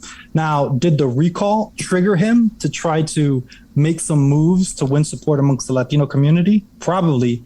He wasn't doing that well with us before that, right? On the question of ICE, I'm going to argue ICE does zero to help the American people. You It ask hurts ICE the American supporters or people. supporters of immigration, they're going to say that, well, they stopped drug trafficking, they stopped human trafficking. I'm going to argue that they are more complicit in the trafficking of drugs and other illegal activities than any of us think or any of us would know. Now, look, I'm not going to levy specific things that might get me in trouble with the law, but there's no way the volume of drugs that comes into the United States can happen without some cooperation on both sides of the border by certain government officials. Now, I'm going to just step aside from that. And really what ICE has done, and if you look at their caseload over the past several years, you see that most of their work is terrorizing working families, period. Either of those things, human trafficking or drug enforcement, can be handled by different departments, right? You've got the DEA, you've got the FBI, they can handle those. ICE as an organization, I feel like we can abolish. And there's a phrase in Spanish which means go to work. So all those former ICE officers, they can go get a regular job like the rest of us.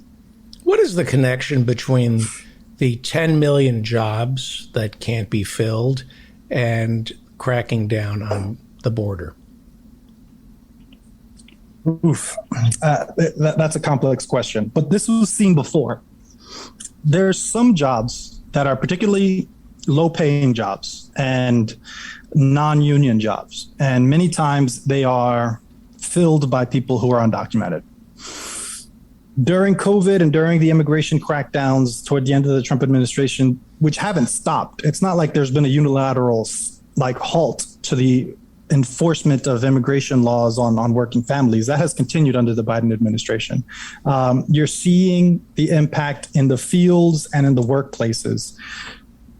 American workers are having to look for new jobs, and there's what they're seeing at minimum wage and what they're seeing in the working conditions, how extreme the working conditions are that undocumented workers, immigrant workers face. They don't want to do those jobs. They're hard, heavy jobs. They squeeze every bit of lifeblood out of you in those kind of jobs. And I had some experience as an organizer in those days. I worked in the meatpacking industry as a butcher, and I was also an organizer for the UFCW. I worked at a sweatshop. If you've ever heard of the name brand American Apparel, I worked in their factory in downtown Los Angeles for several years. Great and owner. Let me tell you, it is very good owner. Breaking right? work. The owner was very sweet and compassionate, right? No comment. Did he go to jail? I wish. No, he got kicked off of the board. I think they looked into possibly pressing charges, but I don't think there were underage. Wasn't there underage kids involved? There were questions about underage women that he was going after, but you know what? I'm not an authority on the topic. I'm gonna keep my hands clean. No comment. Good answer. I like that. But look, that Dov Charney was a scumbag. I'm gonna just leave it at that. Dov Charney was a scumbag. But I worked at the facility, and let me tell you, like, a lot of injuries, a lot of people get hired and fired because they speak up or they try to organize, or they maybe want to have a break at some point before lunch, they will fire you without thinking twice about it. And they rely on fluxes of undocumented workers coming in and out in order to maintain their business model. It's a part of American business having undocumented workers work some of these heavy labor jobs. So it is my official position that if they're good enough to work in factories in the United States, in fields in the United States, in coal mines in the United States, good enough to get citizenship. You're a socialist. Absolutely. What are you going to say when your opponent accuses you of being what you are? I'll openly embrace it. The Cold War is over. And as we can see, capitalism is not working for most people in the United States. The top 1% own most of the wealth. They're the ones that make profit off of our student loans. They make the profit off of our car loans. They make the profit off of the work that we do. And on the flip side, working people have less in their pockets than they have in generations. And we see this with the millennials today that are kind of complaining they can't afford to buy a house, they can't afford to buy a car. And it's not a matter of them eating too much avocado toast. And it's not a matter of them making bad life decisions. It's that the economy has sucked the wealth dry out of working and middle-class families. And that wealth, it's not that it disappeared, it went somewhere. Mm-hmm. It went to the top 1% of 1%. And it is my official position that that 1%, that's who's funding Lou. And that's why he's trying to scare people into telling them that I'm a socialist. But as a socialist, what does that even mean? I'm saying I believe that if you work a full-time job in the United States, you deserve to live with dignity. You deserve to have access to health care. You deserve to have access to education. And you have the right to be a citizen. And if that's a socialist, he can call me what he wants. But if he doesn't stand with me on those things, what does that say about who he is? What do you think the tax rate should be on the high end? Oof. On the high end? So on the high end, during some of the most prosperous periods in U.S. history, and this is me shooting from the hip, I believe the top income tax rate above X million dollars was something on the order of 80-90%. Now, one of the challenges, though, is a lot of loopholes have been put into place to protect the wealthy, right? And so the taxes wind up burdening middle income people. And so what's more important, I think, than just the tax rate, it's how we enforce tax on wealth itself, because the wealthy are very smart with how they hide their money. I mean, look at Jeff Bezos. I mean, this guy's been dodging taxes like a criminal for years under the pretext of law. So when they talk about tax loopholes, I think a big part of that is looking at inheritance, wealth inheritance. We're talking about capital accumulation. We're talking about cutting out those ways that the super wealthy try to hide their money, right? Once you're able to actually see how much money they're really making or handing down to their next generations, then I think we can actually get a decent idea of what we need that top tax rate to be. Does that make sense? Mm-hmm. We have limited time left. David Cobb is about to join us. Howie, why don't we wrap it up with one final question? And how do people give money? Yeah, why don't you explain that, how people give money to your campaign? Where do they go to give you a contribution? Well, there's a few places. The first place I'd encourage people to go is OrtegaForCongress.com. And there'll be a donate link at the top of the page. You can also check out Howie's website, Blue America, and through there you can see me and other awesome progressives that are running, and you can donate to our campaign through that page. But say someone's got like $10, does that do any good? Does it matter to you? Absolutely, hands down. Now, small dollar donations are absolutely welcome and encouraged. Small dollar donations help us in the argument that, hey, Lou is being backed by a small group of wealthy donors, whereas our base is working people and our base is regular everyday Americans. And the more small dollar donations we get, it kind of tells that story for us. And has that already started happening for you? We've started to see it little by little trickle in. I mean, you know that we announced and we formally filed to run about a month ago, but we've had a tremendous response, and we are ecstatic at the prospects that we have for fundraising this year to really launch the fight that we need to do next year going into the primaries. Are you a millionaire?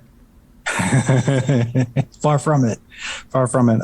I was raised by two working class immigrant parents from Puerto Rico, Ecuador. They had less than a high school education. So they grew up impoverished. I've done okay for myself. I'm a medium to high income earner. But coming from those roots, you know, there's a lot of debt that you come saddle down with. Plus, I can't let my family go without. So there's a lot of me covering medical bills and all that kind of stuff. So no, I haven't managed to amass my $1 million yet. Do you take corporate funding? No, I refuse to take corporate PAC money or corporate funding at all. Will you come back next week? If you want, I'll definitely be here. Of course. And in the next week starts my paternity leave, so I'm actually going to be able to be home. Maybe I'll sneak my baby on the call. Okay. OrtegaForCongress.com. Mr. Ortega is endorsed by Howie Klein. That's all you need to know on this show. If you have $5 and you're an American citizen, or if you are here, I think if you have a green card, I don't know what, right? If you have a visa, yeah, or a visa, you can donate by going to OrtegaForCongress.com. I don't ask for much of my listeners. Please go to OrtegaForCongress.com. Not a penny will be wasted. And hopefully we'll talk to you next week. Thank you, Mr. Ortega.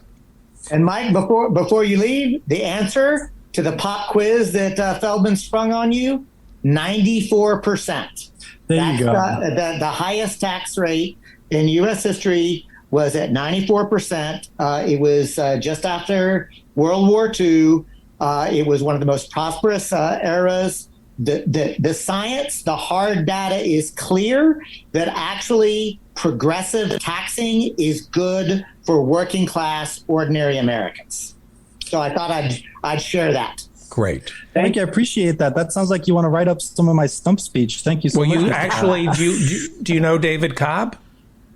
We've not met before. All right, so I'll let you, the Howie Klein, David Cobb, and Mike Ortega should all know each other. And thank you. Good to meet you. I'm 2 minutes late for leaving. Mike, talk to you soon.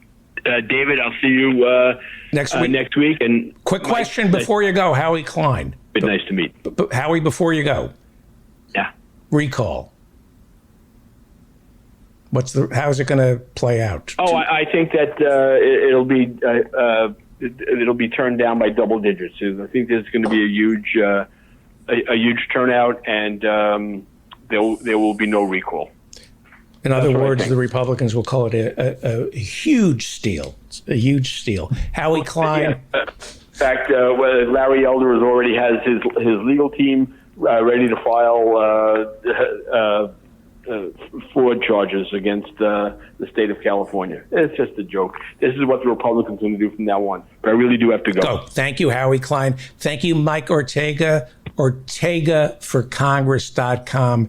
Go there right now, please, and give him money. If you have $5 instead of, the proverbial coffee from Starbucks, or don't eat that donut, give it to Mike Ortega. There are good people running for office. Mike Ortega for Congress. Thank you, Michael. Thank you, David. It's been fantastic. Hopefully I'll talk to you next week. Let us now go to Humboldt County, where David Cobb is standing by. He's an environmental activist, and you have a hard out. I don't mean to be disgusting, but you do have a hard out at 8 o'clock. I said a hard out. You're going to be speaking at Humboldt. Where are you speaking? You're speaking at a college, right? I am at Humboldt State University. In fact, I am speaking to a business class on describing the difference between capitalism and a solidarity economy. Okay, before we get to that, I want to talk to you about that.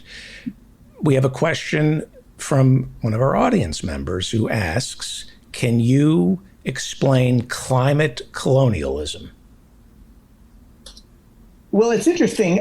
That's not a phrase that I'm typically familiar with, but I'm pretty sure that I can explain it in the same way that I would use to explain how the world works, of extracting resources from the global south and then sending pollution in return. It's basically how international trade is actually working and then how it intersects within the climate catastrophe.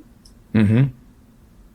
Okay. And then the second layer of that would be when well-intentioned white folks from the global north come in and tell local communities in the global south how to fix the problem that they in fact created. Right. Let's talk about your lecture to business students. How do you reconcile somebody who is going to college to study business? Can somebody in business be environmentally conscious?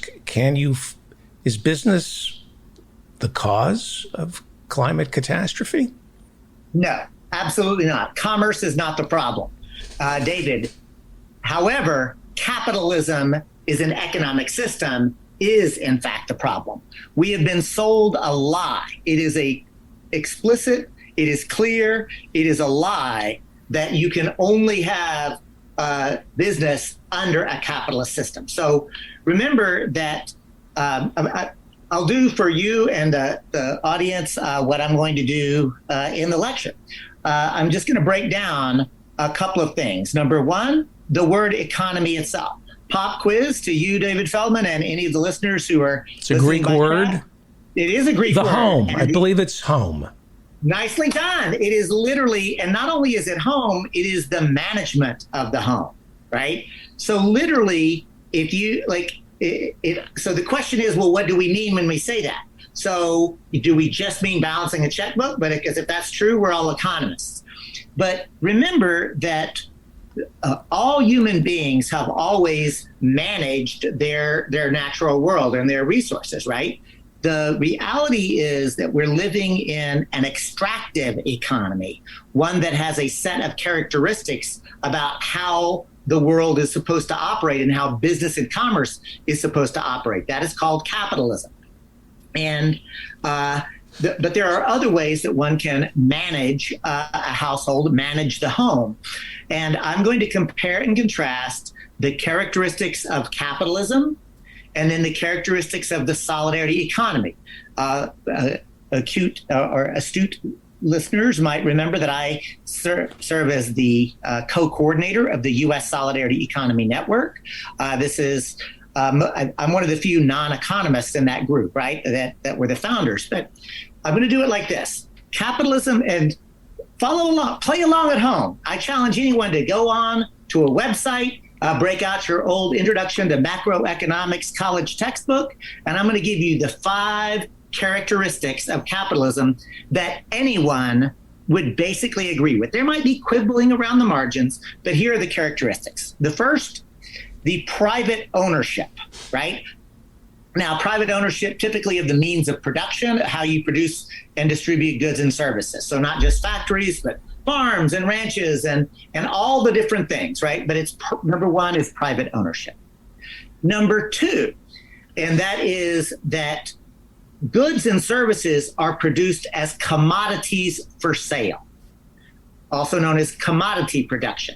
That's to be distinguished between producing goods and services just for immediate human need and human use. So that's the difference between commodity value and use value. Again, this is basic economics. So 1, private ownership.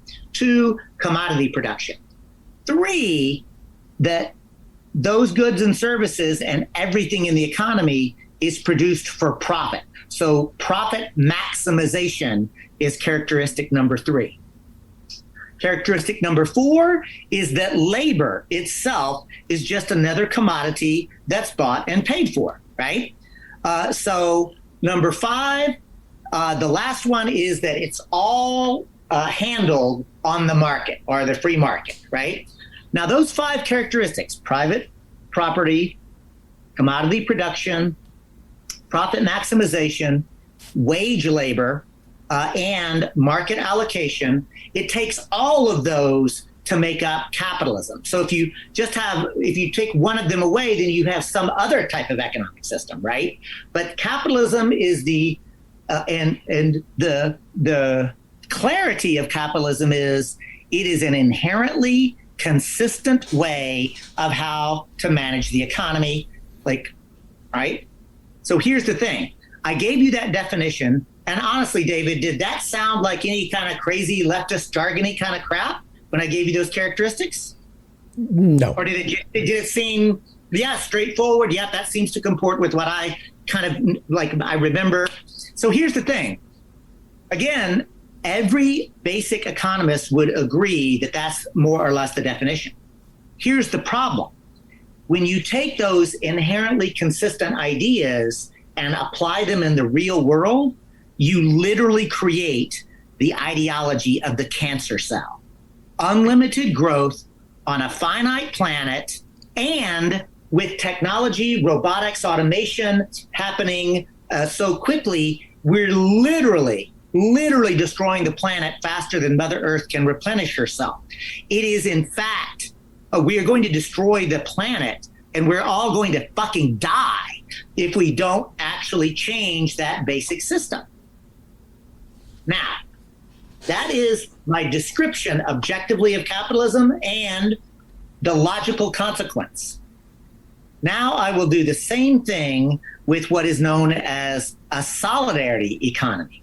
And a solidarity economy is based on a system that starts with putting human needs above profit, and to say that it must be regenerative. That is to say, the economy should regenerate both the natural world and humans and capital itself. So a solidarity economy is one that embodies both economic and social justice, diversity, cooperation, autonomy or self-management, and ecologically sustainability. The 5 principles of a solidarity economy: number 1, that it is equitable, that a solidarity economy should be in opposition to imperialism, colonization, racial, ethnic, religious power over dominating systems. Number 2, it should be based on the practices of cooperation, mutualism, sharing or reciprocity, love, caring, gifting. I think that it's important to reintroduce the concept of love and caring and compassion as economic values. Number 3, it is participatory. A solidarity economy embraces the idea that decisions should be made by those people who are impacted by it as much as possible. Number 4, that it is in harmony with nature. A solidarity economy upholds the principles of sustainability and regeneration. And then the last principle that is really important, David, is pluralism. In other words, a solidarity economy is not a dogmatic fixed blueprint. Instead, it acknowledges that there can be multiple paths to the same goal. And that's why some folks are explicit socialists. Some folks believe that capitalism can be reformed. Other folks are communists. What I say is, look, we know we have to shift. So let's agree to making that shift. And how far to the left we go is something that we can debate, and that in the real world we can figure it out. But that's why this definition of having clarity on what is the system that we're talking about. An economic system that's destroying the planet is the problem.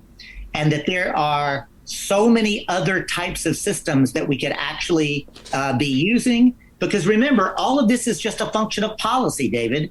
Like literally, this idea that there is some sort of magical free market that government does not interfere with is bullshit. The market itself only exists to the extent that governmental policy creates any of it. And literally, we've created a system where we are incentivizing death, we are incentivizing oppression, we are incentivizing destruction.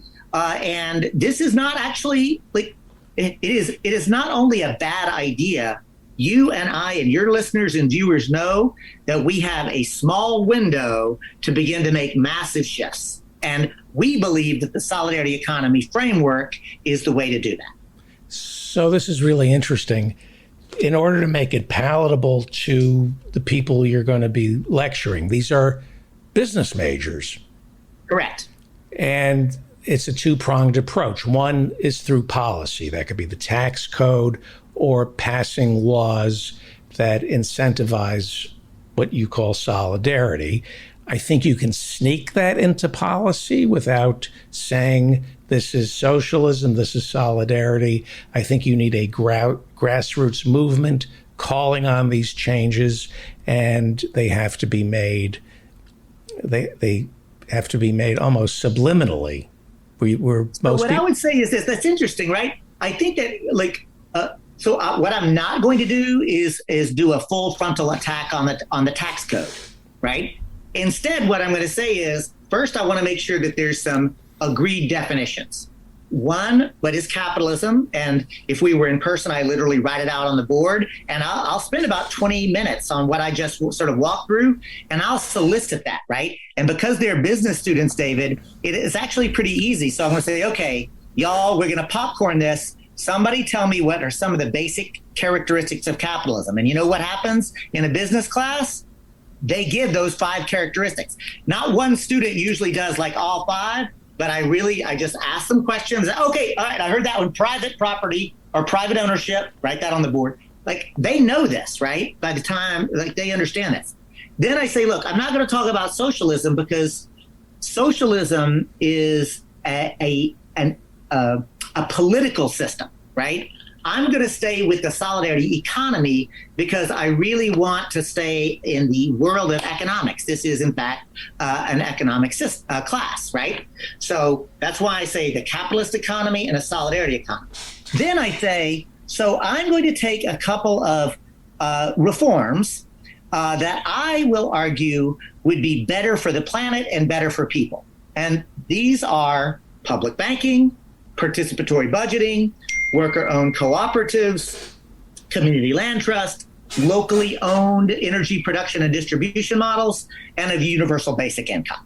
So, and then we're going to talk about what those mean. And what I found, David, is that if you can get past the kind of knee-jerk reaction that some people have either for or against capitalism, either for or against socialism, and have honest conversation about the concepts and what it means, I usually am able to find, pretty much, I'm not going to say unanimous agreement, but like majority folks, including business students, who are in agreement that these are better policies. Let me ask you a real world question. I suppose you'll be asked this by these students. I would assume that anybody who's a business major wants money. Mm-hmm. Needs money, has decided to forego a liberal arts education and focus primarily on how do I make money because they need money or they want money. So the real world application, if I were a young business major, I'd say to you, I want to open up a chain of sandwich shops. Am I competing against myself or am I competing against other sandwich shops? I think I'm competing against other sandwich shops. How do I practice solidarity, the solidarity economy, and not go out of business? What if my opponent isn't practicing solidarity practices? Well, listen, what I would say is this, remember, I'm not anti-business.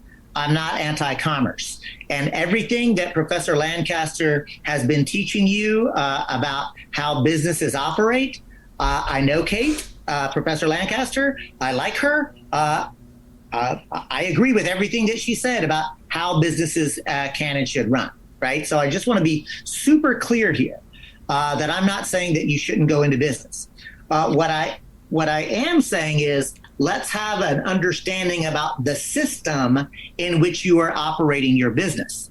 Because I've got news for you, the student, and I doubt it will be new information to most of the listeners and viewers of the David Feldman Show, but Wall Street America is actually not the same thing as Main Street America. Right. And those of you who want to open a business are likely to find yourself very quickly at odds with the U.S. Chamber of Commerce, Wall Street America, Wells Fargo, and the big, huge parasitic bankers. What you'll find is that the community actually, where you live, work, play, and pray, the customer base that you actually have are actually Main Street.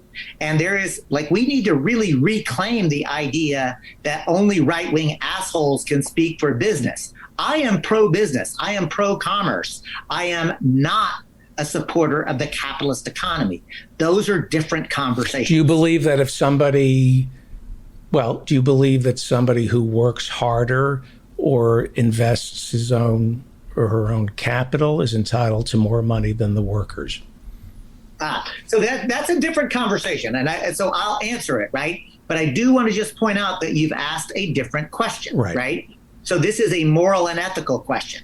My honest answer is no, because I am in fact a socialist, and I don't shy away from it. I don't believe that, but that's why, remember, the solidarity economy is a pluralistic one. Socialists like me can work hand in hand with people who believe that capitalism can be reformed. So we don't end up fighting the way, frankly, I see it happen in your chat all the time. I come on this weekly show, right? And people just seem to love to just argue and yell at one another. And my point is, y'all yell and argue all you want.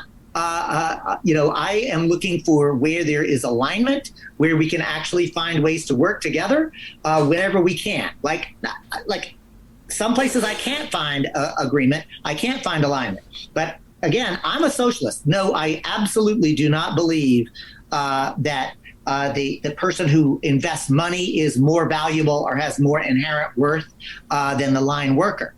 So I'm a socialist. However, you don't have to be a socialist to be a practitioner of the solidarity economy.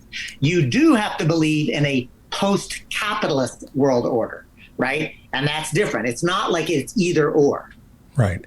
You don't think the kid who inherits money from his dad is risking more than the Guatemalan who comes hundreds of miles into this country is?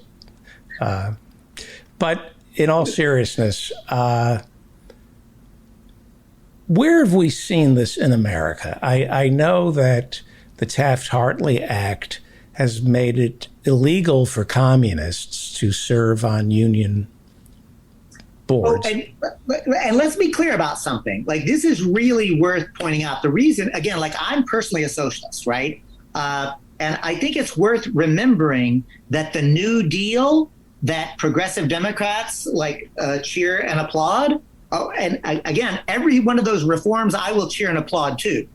But it's important to remember that Franklin Delano Roosevelt proudly proclaimed, "I saved capitalism." And you know what? He's right. He did. How and why? Because there was a massive movement in this country being led by socialists and communists and anarchists who were calling to restructure the entire political economy of this country because it was so grotesque, it was so profane, it was so unfair. And the reality is it was headed towards being restructured. And Franklin Delano Roosevelt, through the New Deal, offered reforms. And that's why I like those reforms that I gave you: public banking, participatory budgeting, community land trust, etc. David, here's the thing. Those are non-reformist reforms. Yes, they're reforms, but they're reforms that are literally designed to undermine the logic of the capitalist system itself, right? Because I don't want to be working on reforms that unintentionally reinforce a system that's ultimately destructive. So, okay, so let me do the follow-up question to this, because I've asked this before. I don't get the right answer. There are no laws, despite Taft-Hartley prohibiting communists from serving as the leader of a union. I don't think there are any laws preventing democratic workplaces. Correct. There are no laws preventing them. But David, there's look, as a lawyer, do we see any? Yes. Okay. Look, there are one of the fastest growing sectors right now are actually worker-owned cooperatives. And in fact, it's interesting because the studies are clear. Can you name a successful one? What would name a successful one? Well, the one that's the most. And how do you define success? First of all, how do we define success? Well, right. Well, look. So you're asking a series of questions. So let me say the Mondragon Collective in Spain is the third largest business entity. But it's not America. It's not America, right? But I can give you other examples of cooperatives. There's REI, there's Patagonia, there's actually Ace Hardware. Ace Hardware are locally owned. They're not corporate franchises. There's a whole series of them, right? But the Ace Hardware that I go to is an affiliate, but it's still a hardware store owned by a tyrant. Well, it might be, but this is the point, right? And this is why I'm saying, remember, it's a pluralistic approach, right? Like there's not one right way. I'm just pointing out. I'm just asking, why haven't we seen an incredible, and I know I'm going to get a deluge of emails giving me examples. An example of a worker-owned company here in the United States that is thriving. It's not Ben & Jerry's. Ben & Jerry's got bought out.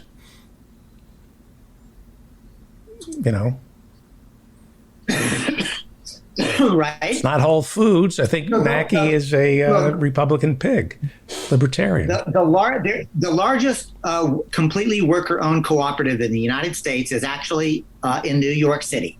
It's called the Cooperative Home Care Associates. It's a home care agency. There are over 2,000 workers. It's based in the Bronx. That's 2,000 workers who are actually operating a worker-owned cooperative, delivering goods and services, right? The fact is, it's 2,000 people, David. Right. And what I'm saying is what is worth pointing out, and I see Dr. Fraud has joined us, so which also means I have 3 minutes because I have to go and deliver a guest lecture on this very topic. But I want to conclude with this, David. The problem is that we have laws and policies that disincentivize worker cooperatives. If we had laws that actually even just had a level playing field, you would see many more. And I would argue we should incentivize worker-owned cooperatives, public banking, democratically controlled energy production and distribution models. We should democratizing the economy, right? That's all we're really talking about is economic democracy. Do we believe that we, the people, are supposed to be able to create the political economy that actually impacts our lives? It's really quite simple. Okay. David Cobb, thank you so much. I look forward to talking to you next week. And yes, and Dr. Fraud, I want to say I saw that you gave a presentation to the folks at the monetary reform, the sovereign money folks. So I hope at some point, maybe next week, we can overlap enough. I want to hear how that goes. Great. Thank you so much, David Cobb. You are listening to The David Feldman Show, davidfeldmanshow.com. We will be back with Dr. Harriet Fraud. Bye, y'all.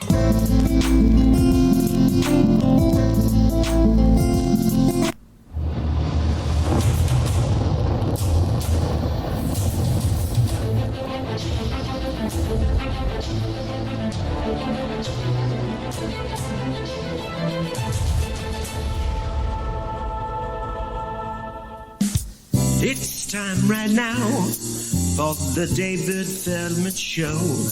He's talking politics and comedy too. He'll tell a dirty joke if you want him to. He's just a lefty from way back. He's a union man with an amicable right. Someday he's mad and he feels like fighting.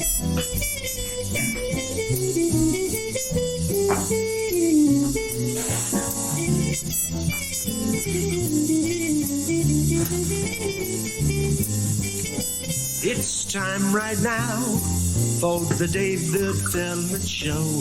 To get your ears on right, buckle in real tight. He's got a lot to say and he's coming your way.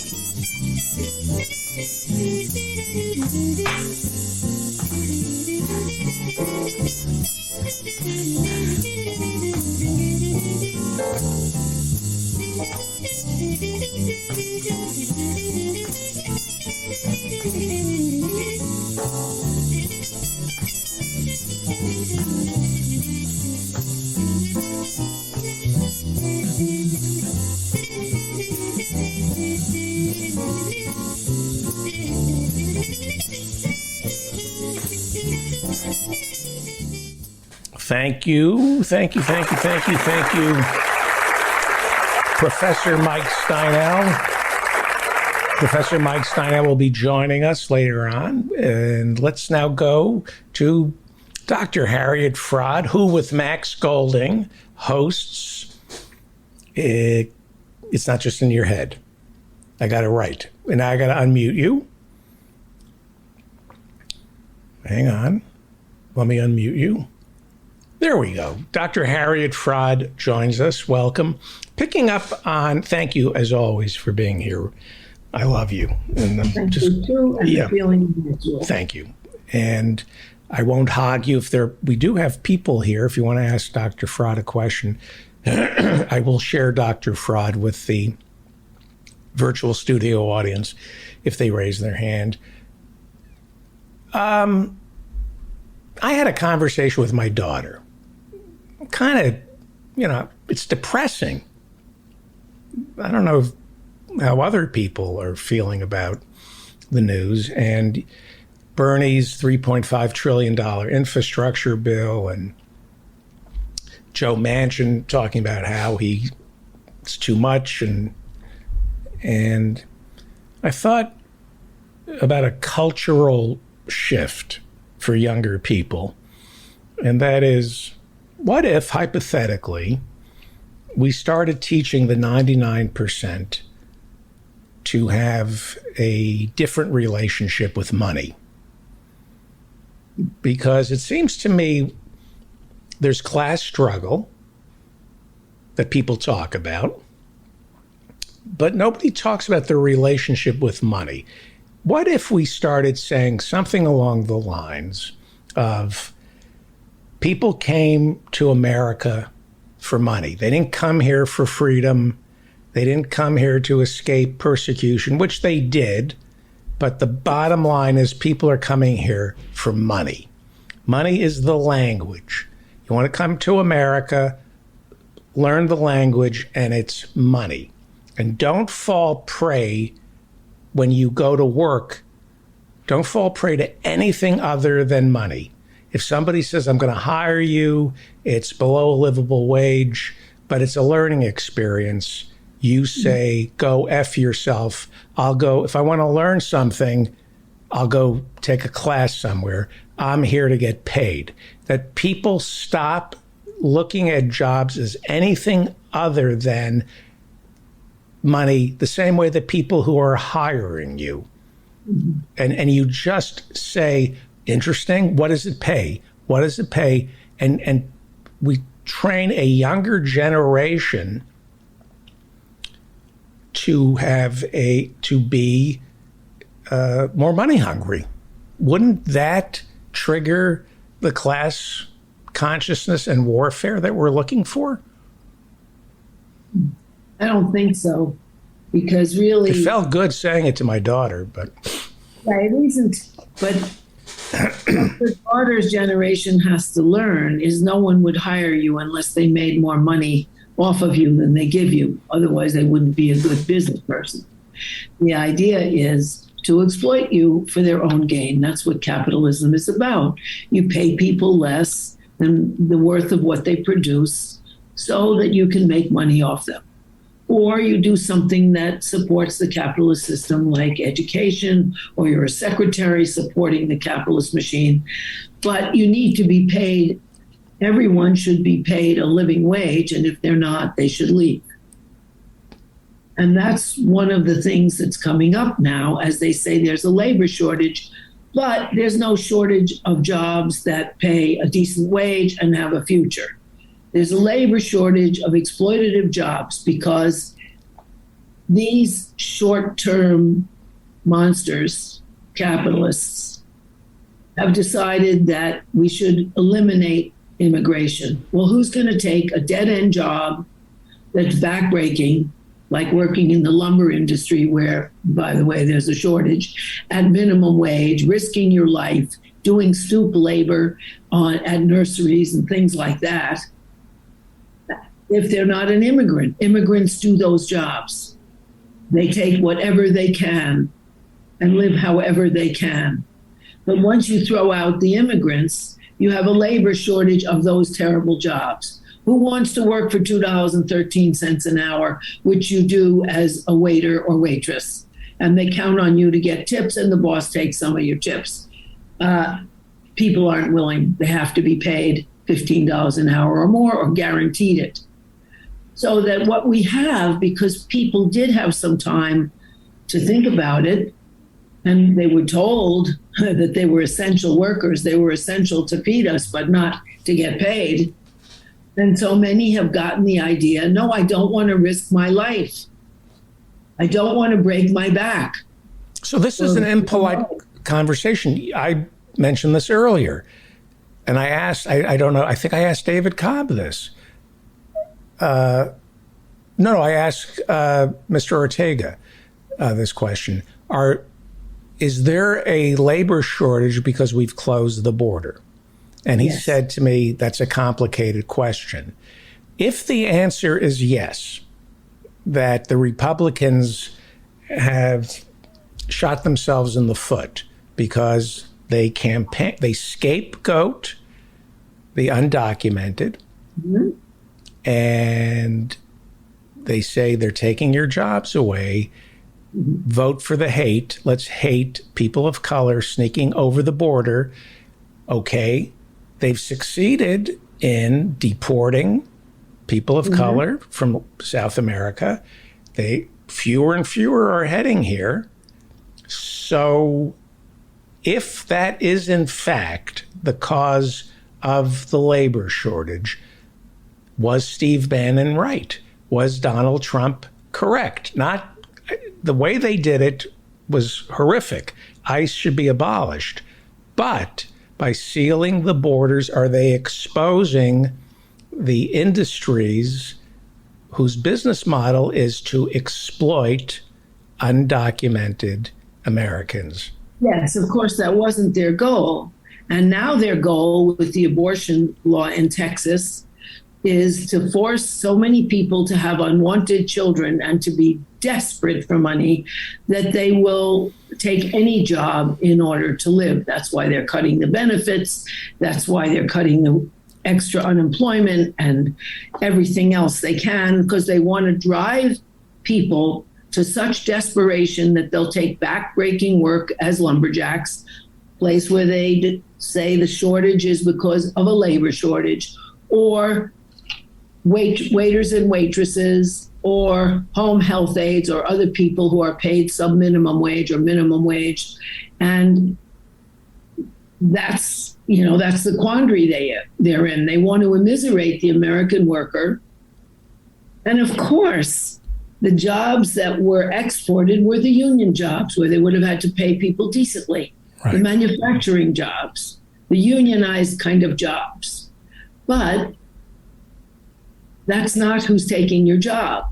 The people who are taking jobs that are desperate, that are immigrants, are taking the jobs of people who wouldn't want those jobs because they're backbreaking, because the hours are terrible, and because the pay is outrageous.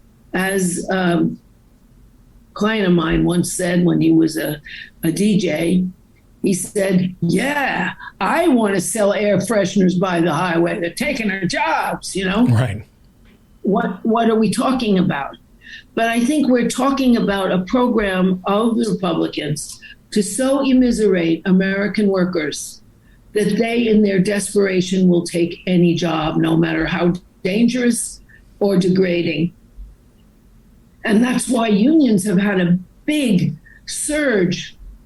As you mentioned last time, unions have had a surge, and most of it isn't even reported because people are saying, why should I kill myself? Why should I do that? And, I think that that's a good sign on the part of workers. And I think that they're trying to immiserate us, and Americans have to protest and not allow that. Right. And not allow people like Manchin to hold things up. Well, should send thousands of people to West Virginia door to door to tell them what that man is doing to them and to urge a recall. Really? Right. What is this? Two questions about that. Let me ask you about Manchin in a second, but the immiseration, they're pretty open about it. They're not willing to, at least they're honest. They want to starve out.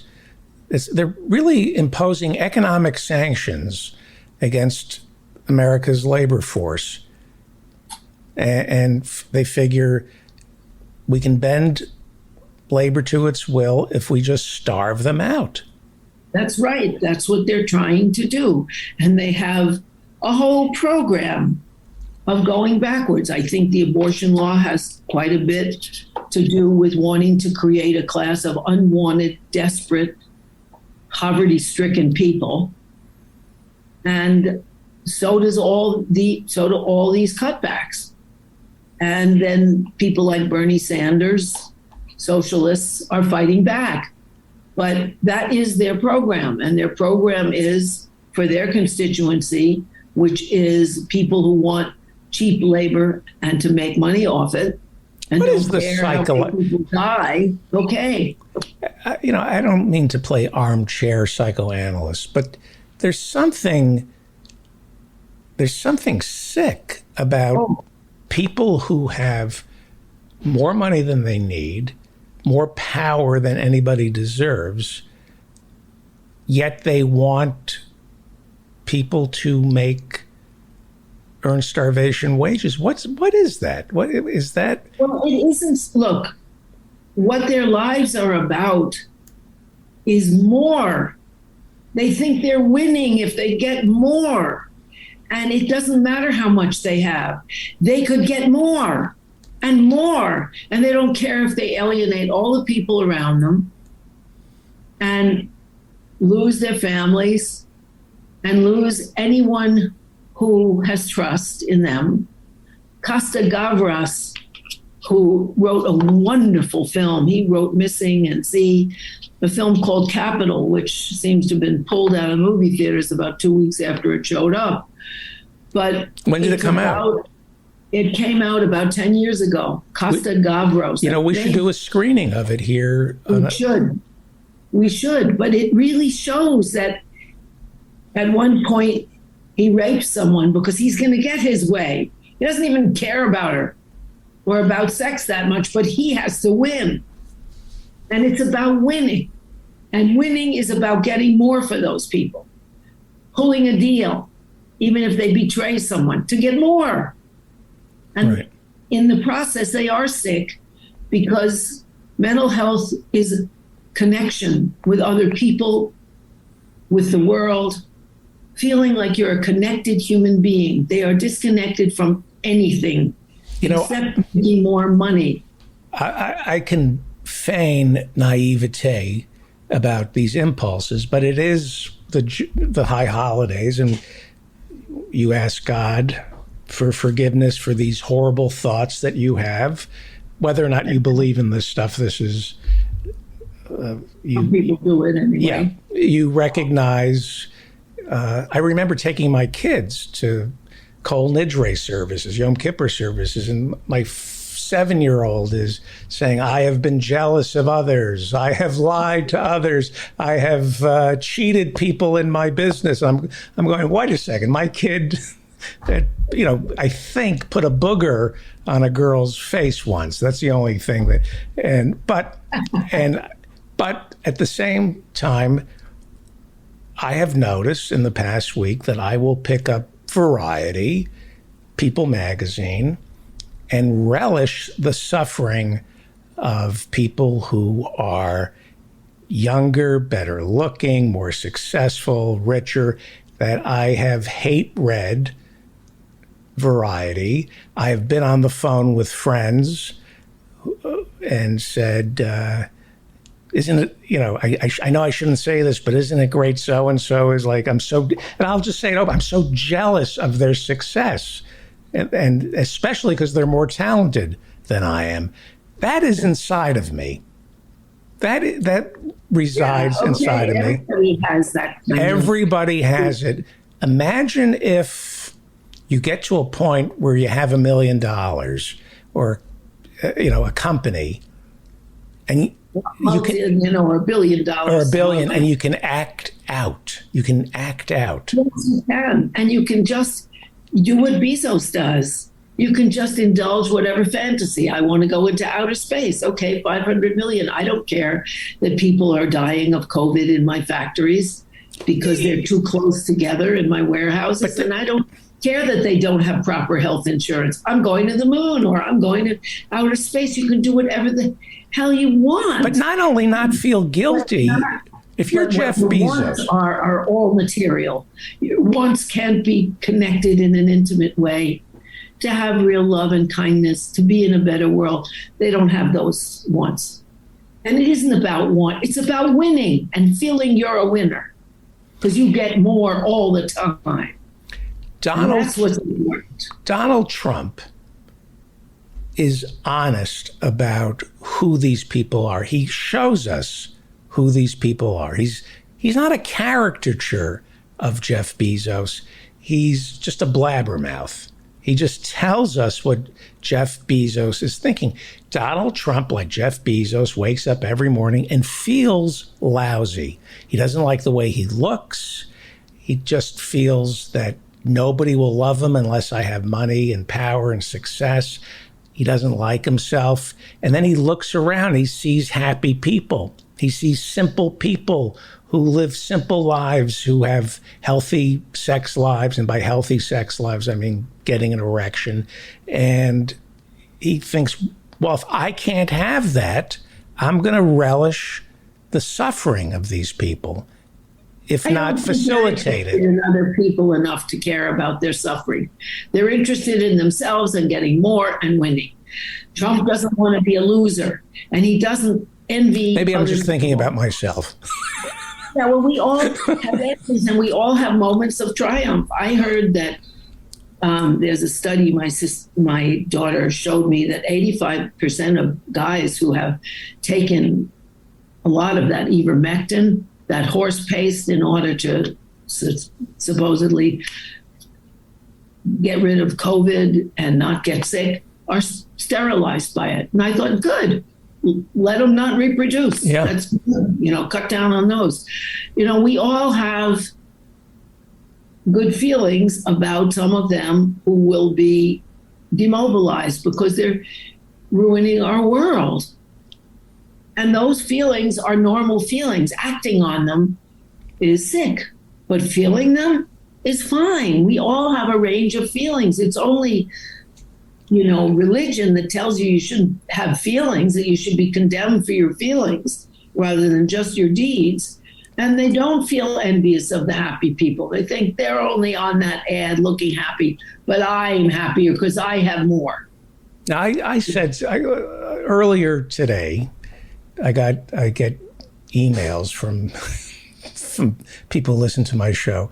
So I took a call on the air from somebody asking me to support this person, Menon, who's running for city council here in New York City. And I asked a series of questions, and I took it on the air. It was a 32-year-old trying to pitch this candidate to me.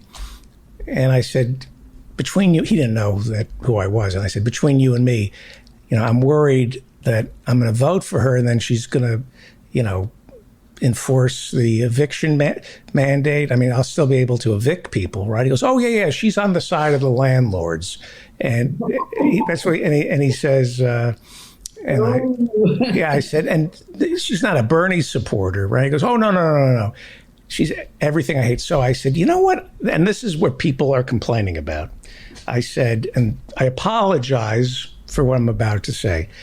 I asked if I can do more than donate money. She sounds like my kind of candidate. She's all for evictions and she's against rent control. I said, can I give her more than money? He goes, like what? I said, colon cancer. I'd like to give her colon cancer. And people said, I got 3 emails. You crossed the line. And I'm thinking, oh, that's cute. That's thinking, did I cross the line by saying that? No, I don't think you crossed the line. I do feel bad saying that, though. I do kind of feel like that. Doesn't mean that men will get colon cancer. You're right. Not that powerful. But of course, you feel like people should be absolutely stopped in their destructive behavior towards the mass of people in the United States or in the city or wherever they are. I mean, but my head, doctor, I'm thinking, I got 3 emails saying that was inappropriate. And I'm thinking, what I said is not going to evict anybody. No, it's not. It's not going to create homelessness. Or give anybody colon cancer either. And I'm not going to give anybody colon. But it was so, even as it came out of my mouth, I was like going, maybe it's okay to say. I think it's cute, actually. I think it's cute because I think everyone has these feelings, and it's religion that tells you police to be ashamed of what you feel so that you'll go confess and give them money. It's a real scam. Right. However, I don't, we all have those feelings and they're funny, and denigrating things are funny. I mean, somebody asked me a riddle. They said, Texas, the Lone Star State, their flag only has 1 star. Why do you think it has only 1 star? Oh, it's a review of the state. That's why.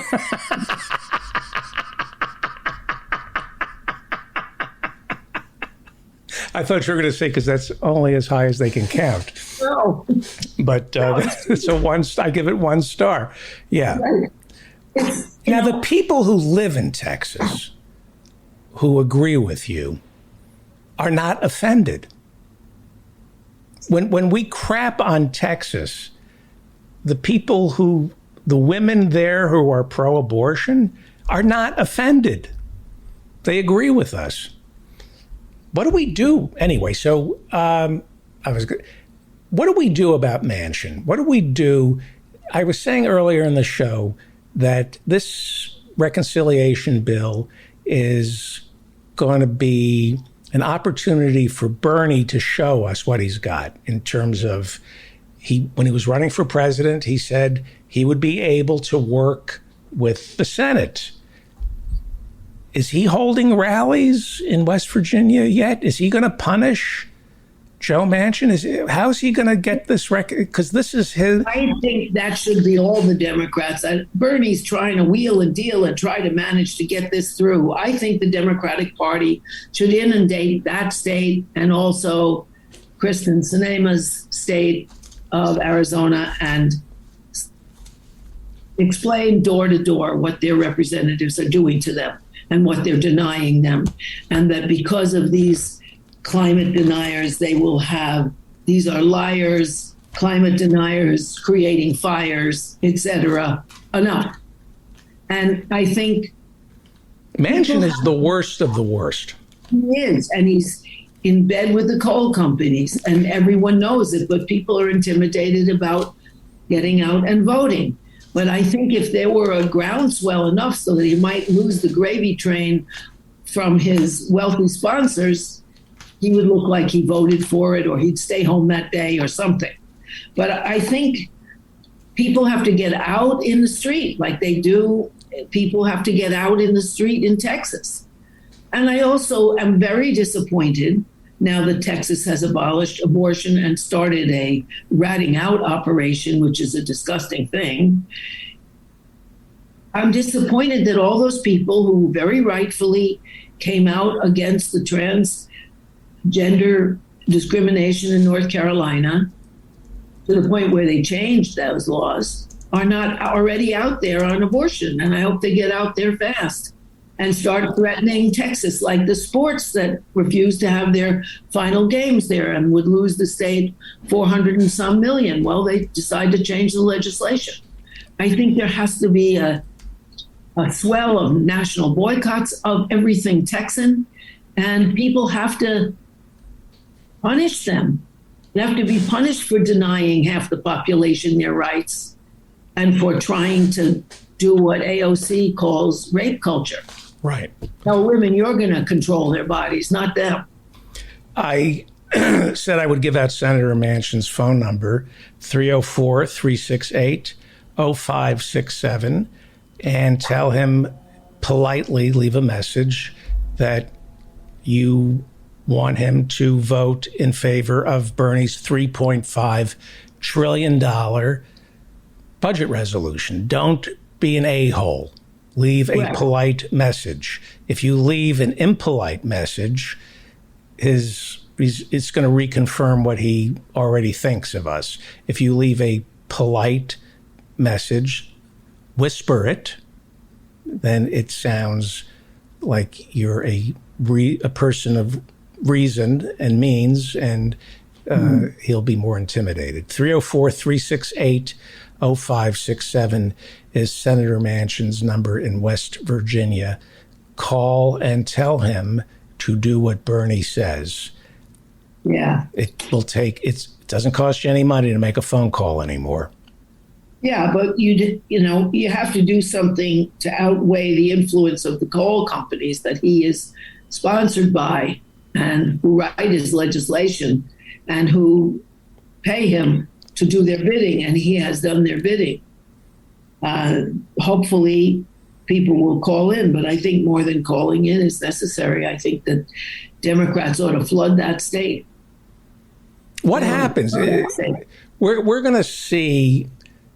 I love Bernie, and this budget resolution is the last gasp of our democracy. If we don't get this, we're in serious trouble. Who would vote? The right wing is coming for our democracy. They've made it clear. That's right, and they never protested all those tax giveaways when Trump changed the tax code and gave rich people wild amounts. And they don't protest that the Social Security tax is taken out of your wages. But if you own if you're paid in stock options, it's not taken out. If you get rents, the rents don't get reduced. It's just wage earners, which is why at the top, wages are often paid in terms of stock options and other goodies. It's all rigged at the top.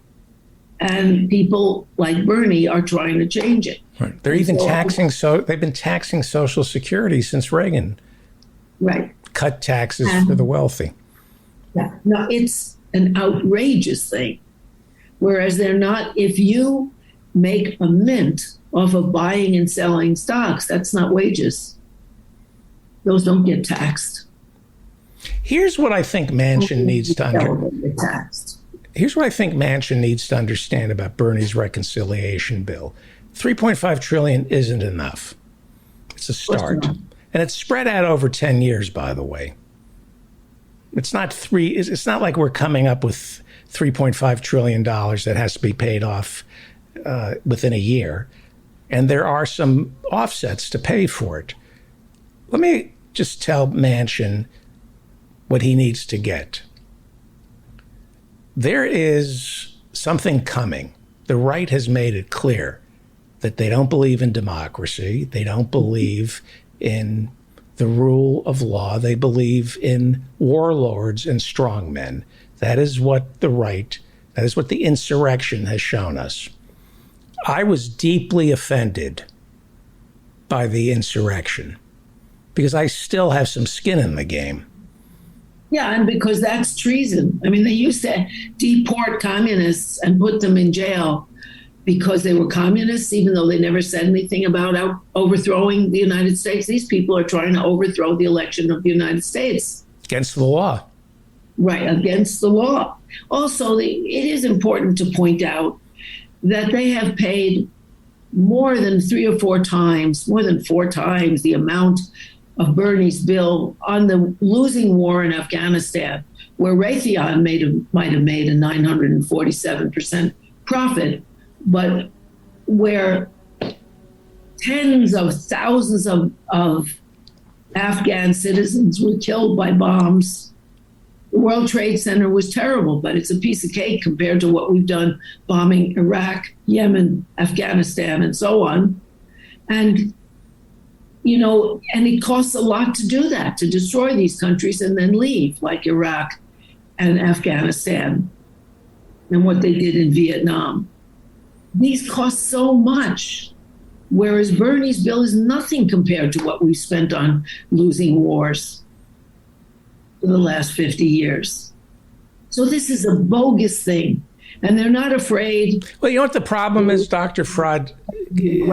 Senator Manchin represents such wealthy constituents. The people of West Virginia are rolling in money, and they don't want to have to pay these higher taxes. Most West Virginians...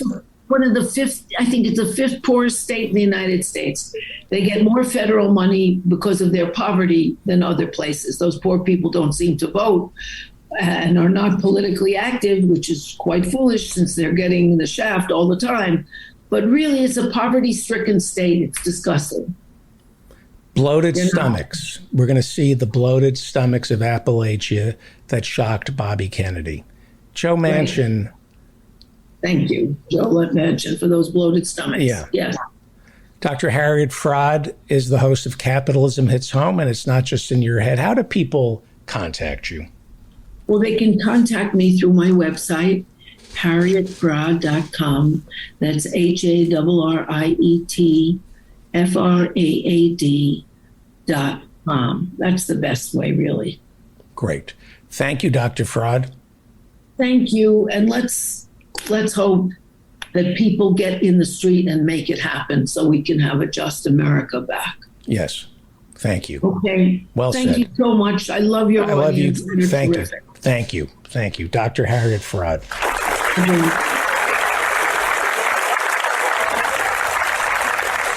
You're listening to The David Feldman Show, davidfeldmanshow.com. Professor Adnan Hussein is coming up in 1 minute, but I just want to say something to Senator Manchin, if you're listening.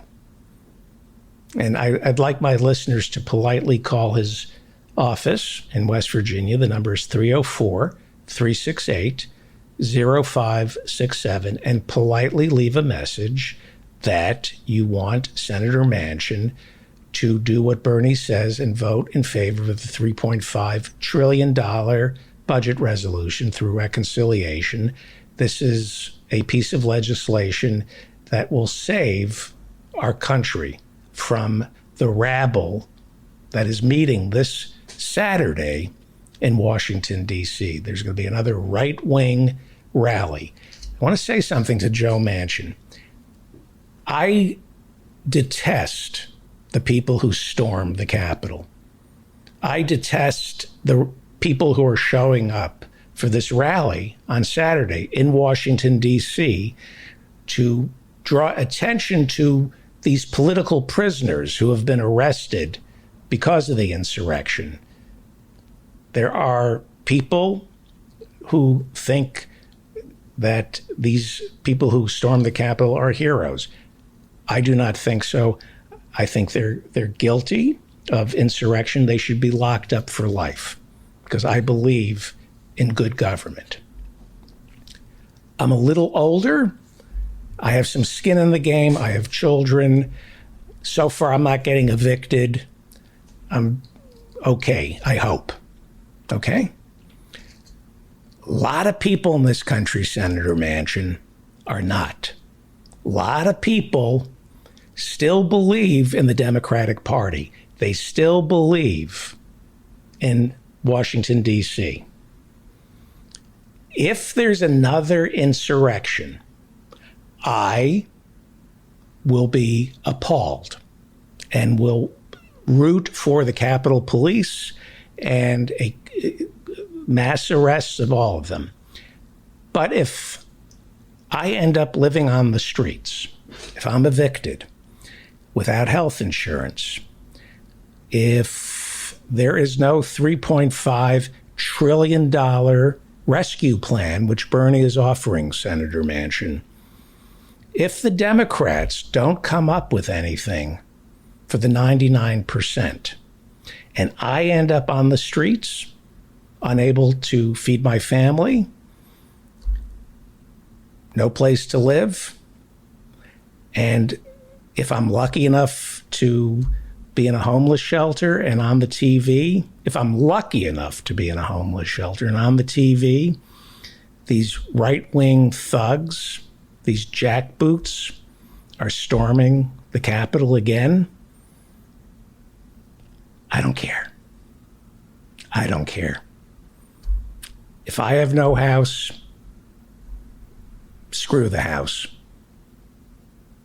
That's human nature. You have to earn the love and patriotism of the 99%. Don't squander this opportunity, Senator Manchin. It'll be on your head, not, metaphorically. It'll be your fault if Bernie's bill doesn't get passed. And what's coming after this bill doesn't get passed is far worse than what happened on January 6th. And it's going to be your fault, Joe Manchin. It's going to be your fault because when people don't have skin in the game, they don't care who wins or loses. And you're going to see something, and maybe on Almost Heaven, your $750,000 yacht, maybe you can sail away, but your constituents are going to die from starvation. They're going to be evicted and they're going to die. You represent the poorest state in the Union. West Virginia didn't send a fiscal hawk to Washington, D.C. Keep your mouth shut, Manchin. We know about your daughter and the EpiPen. Just keep your mouth shut and do what Bernie tells you, because the right wing is coming for us, all of us. And this is the only way to stop them. And if this bill doesn't get passed, Senator Joe Manchin goes down in history as the man who facilitated fascism. 304-368-0567. Call Senator Manchin's office and politely instruct him to do what Bernie says on this $3.5 trillion infrastructure bill. Otherwise, the end of our republic will be Senator Manchin's fault. The next insurrection will be Senator Manchin's fault. Let us now go to a much more civilized country, Canada, where Professor Adnan Hussain is standing by. Hello, Professor. How are you? I'm well. Great to see Dr. Fraud. Yes. As ever. Yeah. A lot of sense. Yeah. If you're living on the street and you're a Democrat and you love your country, but your country isn't helping you, but it is helping the richest 1%, and you see on the TV that these right-wing lunatics are storming the Capitol, human nature is such. How much empathy are you going to have for the Capitol if the Capitol hasn't done anything for you? What is human nature? Well, I don't know, on trans-historical terms about human nature, but I, can say that I think as much as there was a reaction about the insurrection, whatever we want to call it, on January 6th, I think there were a lot of people who are more frustrated with the government and the fact that it hasn't accomplished that much over the Clinton, Obama, Bush, and Trump period, that They don't feel quite so invested. Might have had even some sympathy with the frustrations of the people who were, taking the law into their own hands and creating a very dangerous situation for our democracy. But that's the problem, is that we've not been living in genuine democracy, and people feel very distant from their elected officials and don't see them as really acting in their interest. I mean, this was a discussion that came up. I think Professor Jonathan Bick raised, perhaps at the last office hours, about the fact that only the military seem to have, as an institution, a positive perception in the general public, and that all the other institutions like journalists and journalism, the political sphere, Wall Street and big business, all of these are held in extremely low opinion by people in the United States. And this is something that would have been inconceivable in the 50s, I think, And of course, at later periods in the 1980s, these were sort of pillars of the economy and society.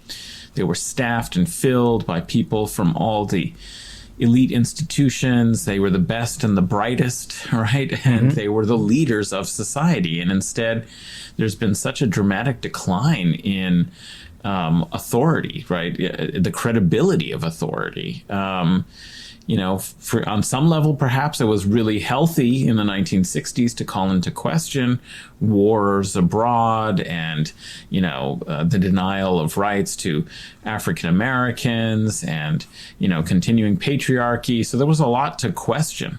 But it seems that what's happened is that very same impetus has been carried over by the right wing that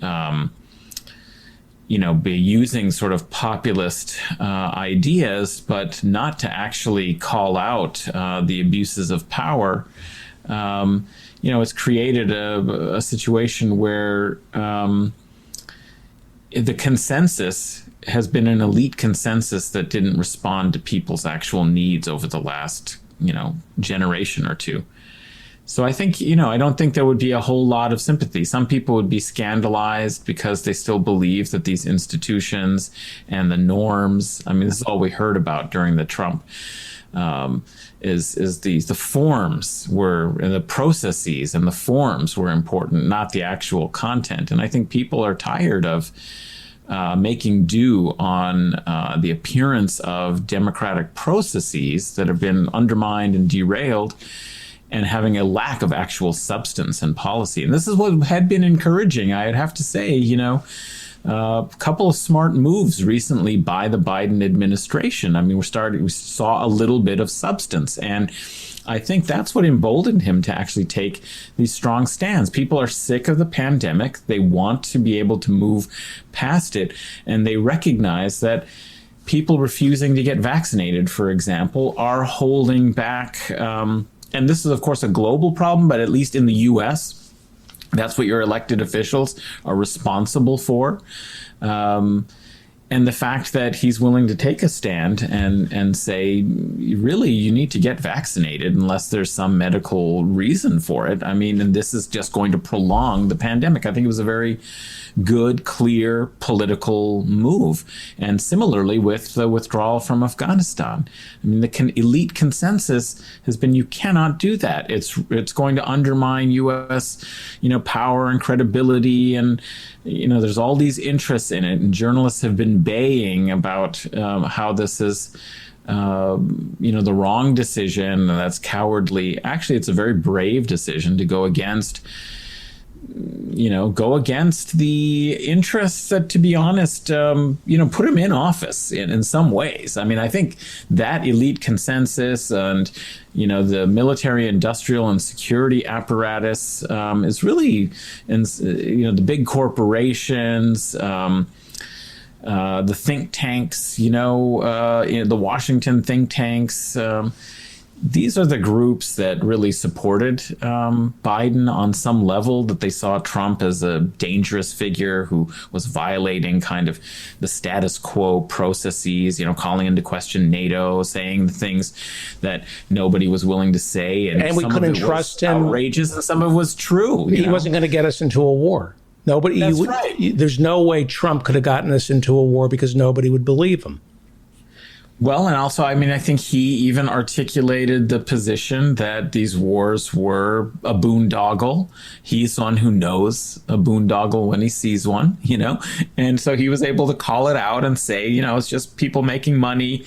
There's no net benefit to the American people to be involved in all of these endless wars. It's costing us a lot. People are dying. It's unpopular, and ultimately, he had a canny sense for the mood of the country on that level, and he was willing to say things that people otherwise wouldn't be able to say in polite political company. And so, their concern with him was about these norms and the fact that he might upend the status quo, and the status quo is working very nicely, thank you, for some of these interests. And so what I actually think is quite interesting is that Biden, took a kind of strong stance against, I would say, some of the groups that saw him as a safe alternative to Trump. And I think they thought perhaps that they might be able to discourage him ultimately from the withdrawal and commit to some, and of course, we don't know what will happen, and there may be ways in which the U.S. empire will pivot in a different direction. But I still think, frankly, it's a good political move. It's popular to end the war in Afghanistan, and it took some courage to do it. So I think we're starting to see some content that actually people might be able to get behind, and these are good political moves. I would say the thing that Biden should do if he's going to follow up on these previous two successes that I just identified is get behind and don't let Bernie be the only one, who's making the case against Manchin for what will be a very popular spending bill on reviving infrastructure and creating, good jobs. I think it's a big winner politically. And if he is seen to be able to put pressure successfully on Manchin, then he really genuinely becomes the leader of the party and is popular, with, I think, many Republicans, I don't mean Republican political officials, but I mean people who vote Republican are going to see that as a courageous. Finally, what we want to see is one of these very conservative Democrats being a, fiscal hawk at the right wing of the party be seen to be taken down, as always all these left progressive figures seem to get, the disciplining force of the party on them. I mean, if the hammer can be brought down on Joe Manchin, I think it will be, not only, kind of momentous, but I think really telling of where the people are. He's also a fiscal idiot. The idea of a fiscal hawk, the idea that by cutting back, that you're going to balance the budget by cutting back fiscal spending is one of the dumbest ideas. It's been proven incorrect. If you want the Treasury to be overflowing with money, you have to spend money to make money. It's almost as though Manchin doesn't understand the multiplier effect. If you spend $1, if the federal government spends $1, that dollar becomes $100 because it keeps getting passed around. And every time you pass that dollar from the construction site to the person who gets paid on the construction site and then buys a cup of coffee, and that cup of coffee, that dollar goes and buys a Twinkie at another store. Each time the government skims off the top and collects taxes. That's how you pay off the budget deficit. That's Keynesian. It's common sense. You're not a fiscal hawk. if you're against this reconciliation bill. You don't understand economics. You don't understand recoveries. So to cloak yourself in responsibility is a misnomer. You're irresponsible. You have to spend money to make money. It's that simple. That's how you balance the budget. They'll use that on supply side. They'll justify tax cuts by saying you cut taxes for the wealthiest 1%. The business wheels of commerce start going and they have to pay more taxes. Well, the fact is they don't pay more taxes. And they don't create jobs. They just hoard the money they save from the tax cuts because they don't need it. You pump money into infrastructure, that's going to people. Absolutely. I mean, I think this is a big mistake by Joe Manchin's. It's a big mistake for him politically. I think this is going to expose and widen the gap between him and his constituents in West Virginia. Now, if this was for entitlement, okay, you could play that old game about spending, because what's underlying that is the idea that a lot of people don't deserve it. They're just getting handouts. You can play that kind of resentment, that politics of resentment. But spending on an infrastructure, and well, I think the main thing that needs to be done is talk about how this is going to pump money into blue collar union jobs, the carpenters, the metal workers, the steel workers, building bridges, the cement, all of that needs to be, that. I think he's making a really big mistake. Like, when you can have the recipients of this government spending and largesse be in people's minds undeserving, or people who are different than me, in other words, the black welfare queen, which is what Reagan kind of tried to invoke, yeah, you can exploit a certain kind of, political resentment around it. But I think this is, for his constituency, and what he's tried to sort of pretend to be, this is just exposing that he's with the corporate Wall Street elites.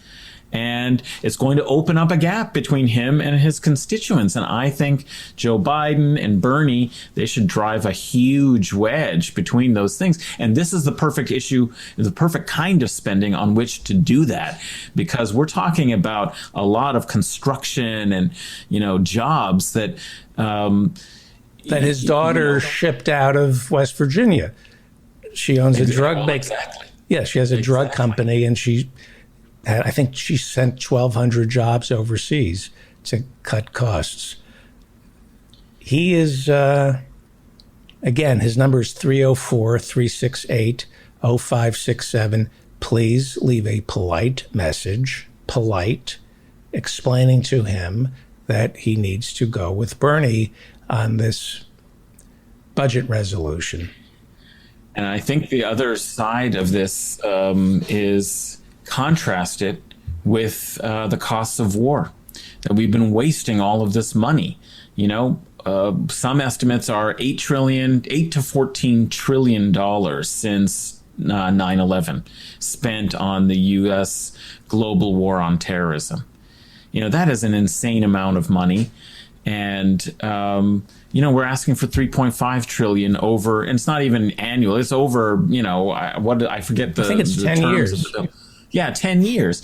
It's over 10 years of spending, of investing in the country. Contrast it to the cost of this war.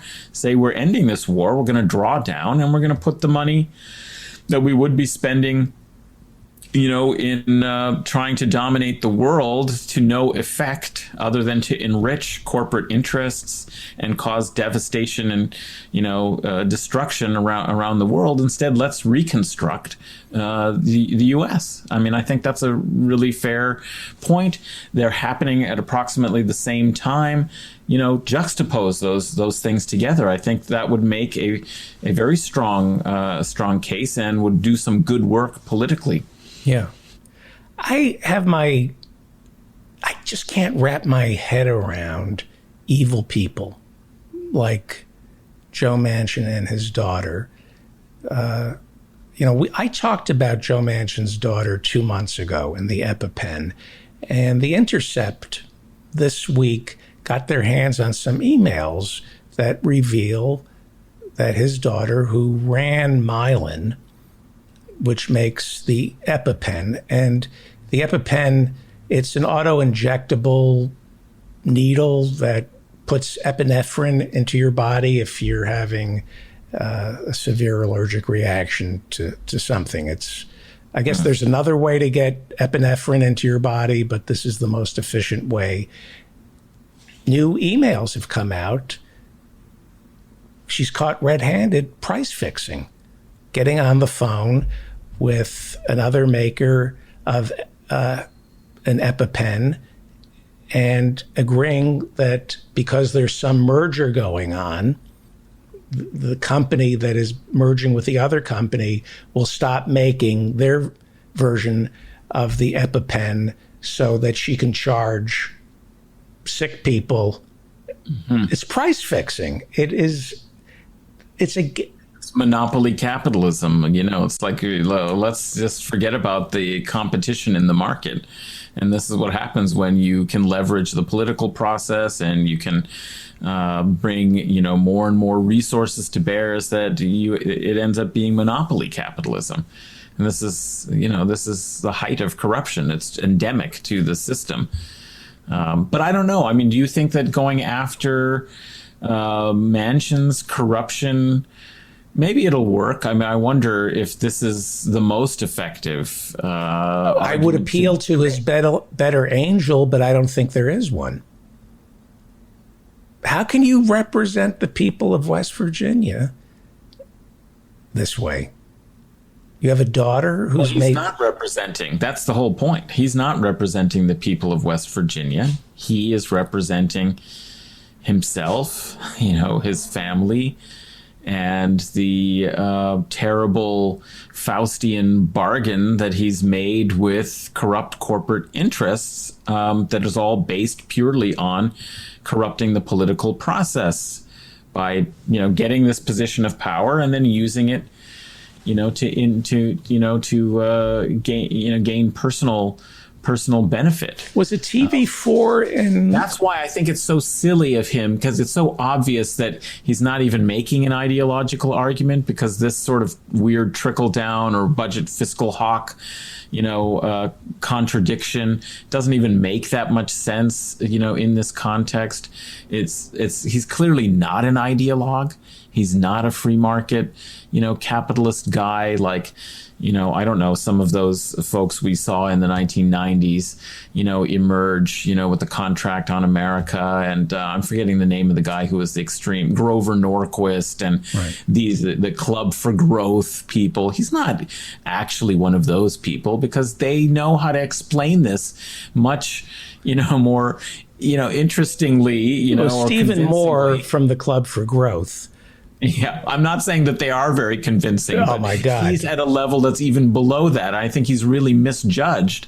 Nobody's interested in that kind of an argument anymore. I think he's completely out of touch. And he's picked the wrong kind of issue, I feel, in order to play that, to make that argument stick. Because that argument only really works for people who want to exclude resources going to communities that they don't identify with. Yeah, I'm going to throw something back at David Plouffe and the Democrats.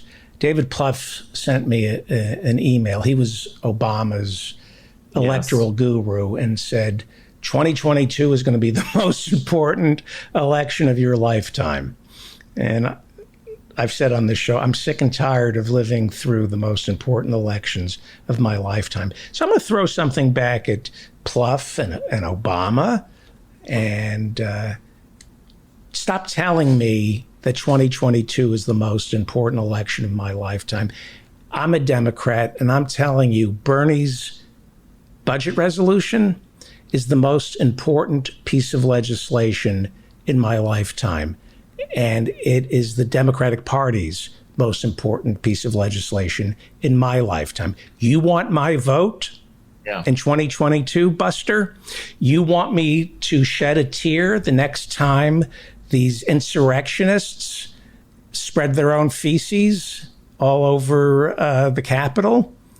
You passed this legislation, Obama. I don't see Barack Obama. Yeah, where is he?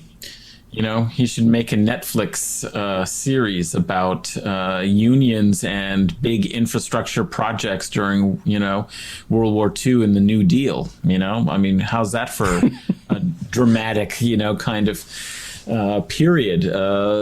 So I think actually if you want to win 2022, you pass this bill and you make hay out of, really doing something substantial for the American people and the economy. I mean, this is not also money just being spent uselessly and fruitlessly like we have on all these wars that have achieved nothing and cost so much, money and, death and destruction, U.S. troops, citizens, innocent civilians around the world, and put the world through turmoil. That has achieved absolutely nothing for any higher public purpose. This is actually investments in things that make a difference and prepare America for future, economic viability, as opposed to wasting all of our resources. Next Thursday, I'm going to play President Kennedy's speech at Madison Square Garden promoting Medicare. It's unbelievable. Jack Kennedy wanted to fold Medicare into Social Security. And it got passed because he got assassinated, and Johnson had the political clout after the assassination to make Medicare its own agency. Jack Kennedy held a rally at Madison Square Garden, packed, promoting Medicare. He held a rally and he explained, and it's a great speech where he explains that there are doctors in New Jersey, he points to New Jersey, who say they're going to be against Medicare. But I know these people, this is what Kennedy said, I know these people, they didn't become doctors to make money. They became doctors to heal people. And then he tells the story of his father who just had a stroke.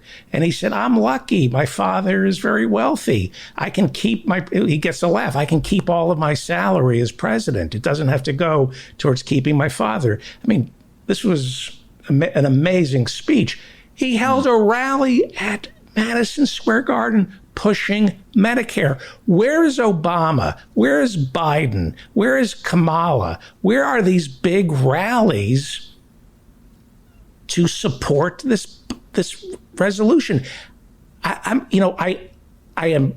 hate rage and anger. And I hate it when it's applied to politics, because politics is chess and you have to think clearly. I hate getting worked up, and I'm getting worked up because in a year, we're going to have the midterms, and I'm going to see every Democrat. I'm going to see Obama. I'm going to see them all making their promises, telling me, you have to vote. You have to. Well, you know what?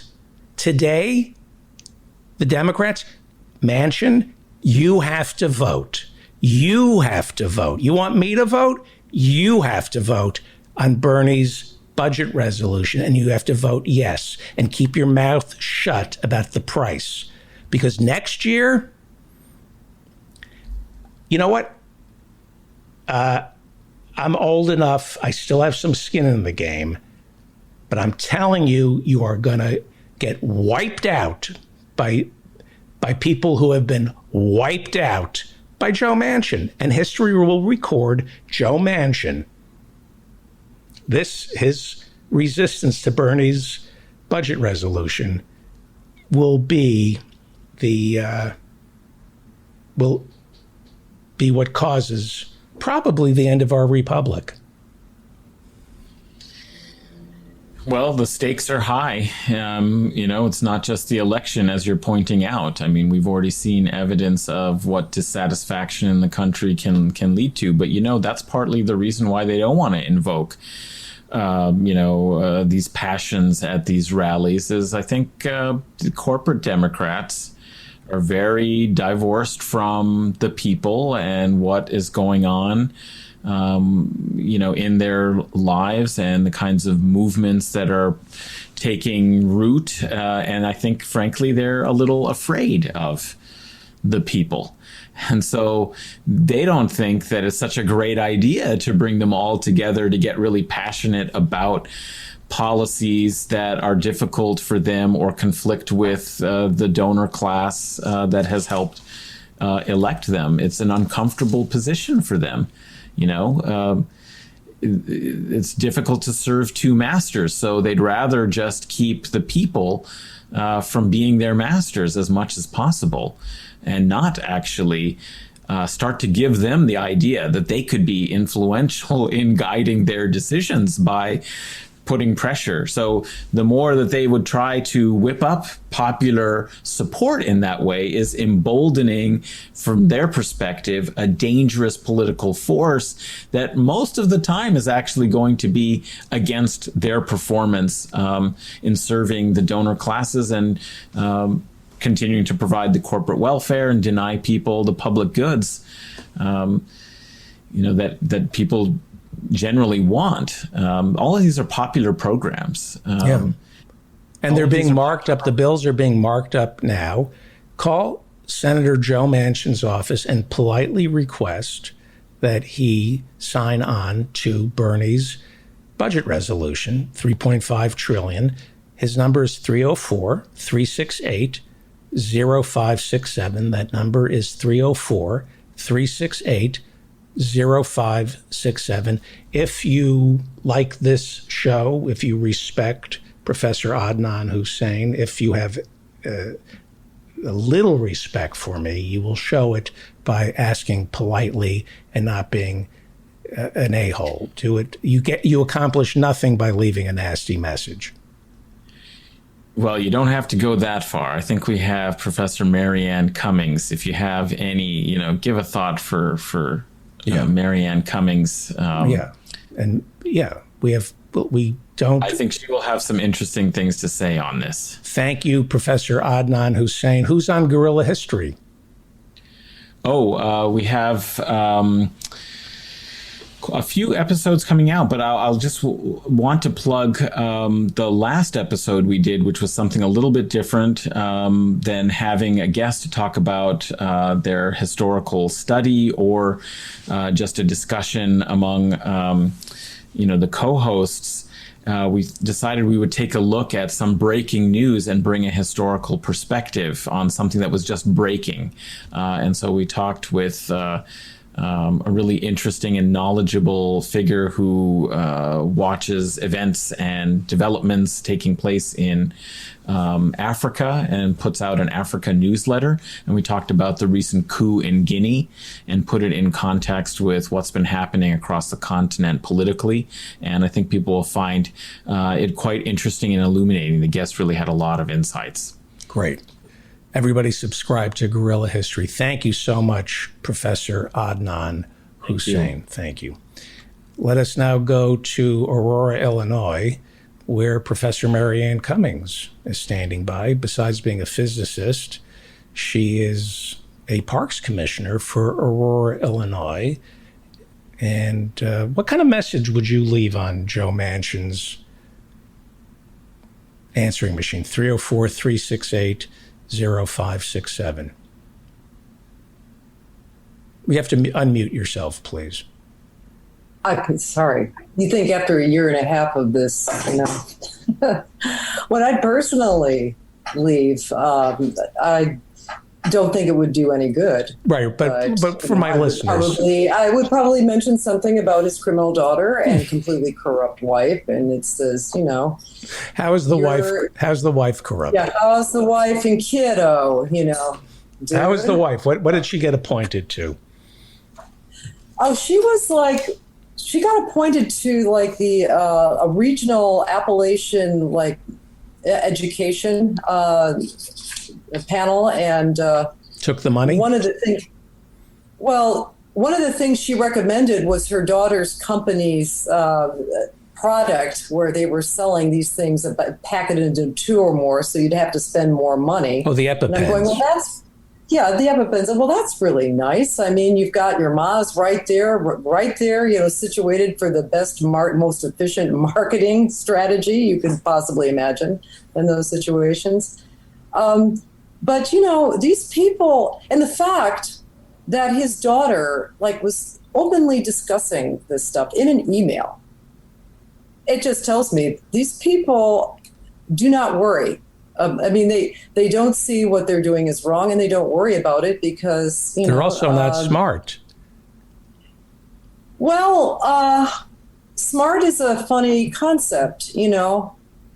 I'm less smart than they are because they're a lot richer than I am. I mean, what is smart? I mean, they've got some basic, tyrannosaur hindbrain instincts, and the in the game that they're playing. I mean, Joe Manchin, I could not believe that Joe Manchin won his primary so overwhelmingly against Paula Jean Swearengin. Of course, the Democratic Party was not only tried to sabotage her, when she was actually the nominee, they worked against her and various parts of the party. And Joe Manchin, they backed the woman who was the Republican, who apparently is a personal friend of Joe Manchin. Of course, small world up there. Right. Over there. So it's I don't think any message I could leave would make a dent in Joe Manchin because he's about power, and there's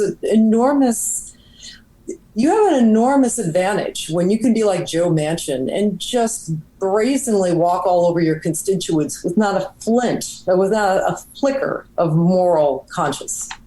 Yeah. I mean, I think I'm capable of great crimes. Maybe many people in the Zoom are, but we'd be wrestling with it. We'd be burning up all kinds of mental energy trying to justify it. Nope, not Joe Manchin. Right. He can completely focus on what is good for Joe Manchin. He's got a daughter. Who has no problem with people not being able to afford EpiPens and then dying from it. Price fixing. And you have people who still seriously discuss, and in right-wing sites that the only moral imperative, the overwhelming one as a CEO of a corporation, is to maximize value for your stockholders. And that's a real thing. So, people die. Oh, well, we can't help that they're poor. Right. By the way, that's a myth.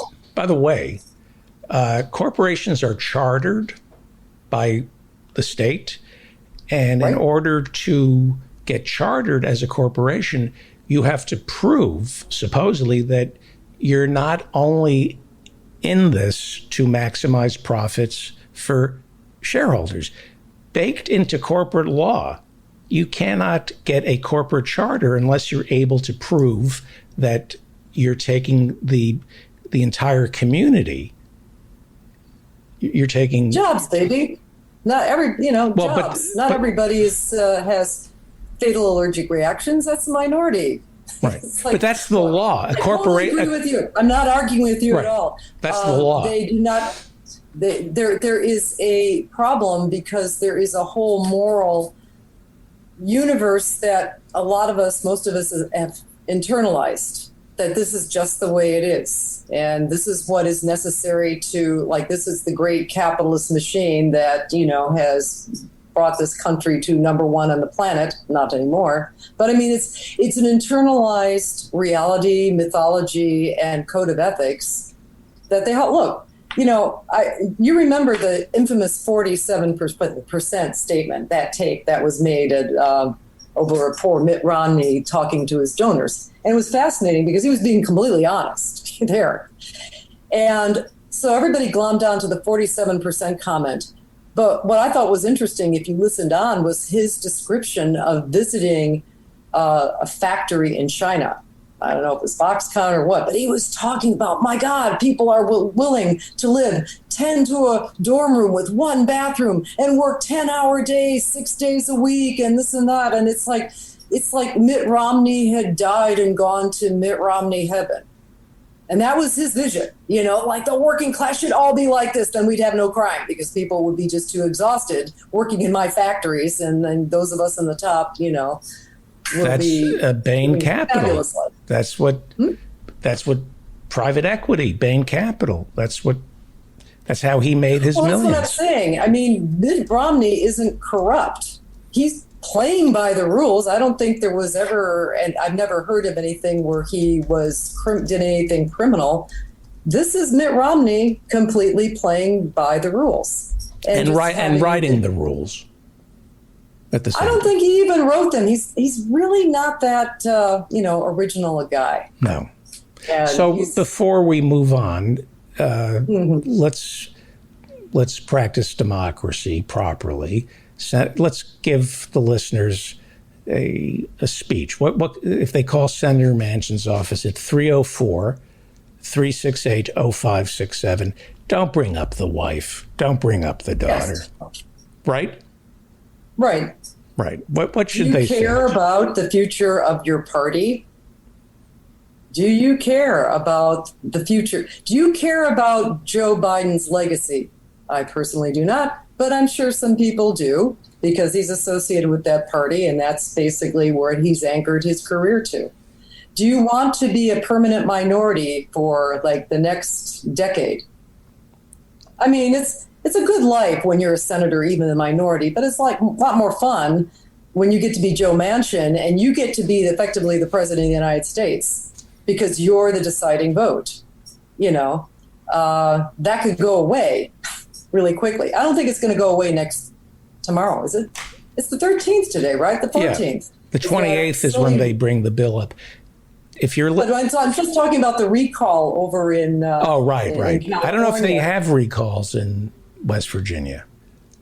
No, I don't know. I do not know that. But to my listeners, excuse me for 1 second. 304-368-0567. Call Joe Manchin's field office and politely leave a message, a gentle message. And don't be a phone bully. Don't be like David Feldman. Be polite, soft-spoken. Give the number out to 10 people you know who believe in Bernie. Give that number out. And let's politely inundate Senator Manchin's field office with requests that he heed Bernie's call. And there's Peter B. Collins. I'm going to turn your video off if it's okay, Peter. And I'll see you in about 20 minutes. Is that okay? Oh, Peter. Peter B. Collins is early. Is it all right if I turn your video off, Peter? Okay, I'm going to turn his video off. I can't turn it off. Okay. There we go. So, yeah. The recall is Tuesday night. It looks like it's a massive steal. And Larry Elder is going to have to call for a recount. That's what the polls are showing. The polls are showing a massive steal. Mm-hmm. Mm-hmm. I wouldn't be so... These recall elections are so weird. I mean, because the minority of the voters vote. If people have been trumpeting that, Newsom leads by double digits, and people are, not big fans of his, they go, oh, well, he doesn't need my vote. He's fine. It's right. So it's not a good idea to be trumpeting, Well, what I've been reading is because of Trump, because Larry Elder reminds Democrats so much of Trump, turnout, I think, is higher for the recall among Democrats than the 2020 election. The Democrats are coming out in full force, and it looks like the Republicans, people like Elder, are depending on same-day voting. So... Well, whatever the thing is that could just flip. That could flip a seat very quickly. Now, I was trying to look this up because remember who was it? It was the Jim Jeffords of Vermont. After they stole that election in 2000 and 2001. The Republicans had one vote, narrow margin of victory. I think it was tied with Vice President, but really President Cheney being the deciding vote. Right. So Jeffords was so disgusted with the behavior of some of his Republican colleagues that he quit and flipped control and I think it was not Harry Reid, but who was the guy? It was Tom Daschle at the time. Yeah, the guy with the toupee, anyway. Tom Daschle. Yeah. And then Harry Reid, I can't remember what had all happened, but Harry Reid took over shortly thereafter. However, the thing is, I remember them changing the rules about that. I remember the Republicans, when the Republicans got back in control, they changed the rule where if you're a majority leader, you're majority leader for 2 years. And I've been trying to find that. I've been trying to see if that's true.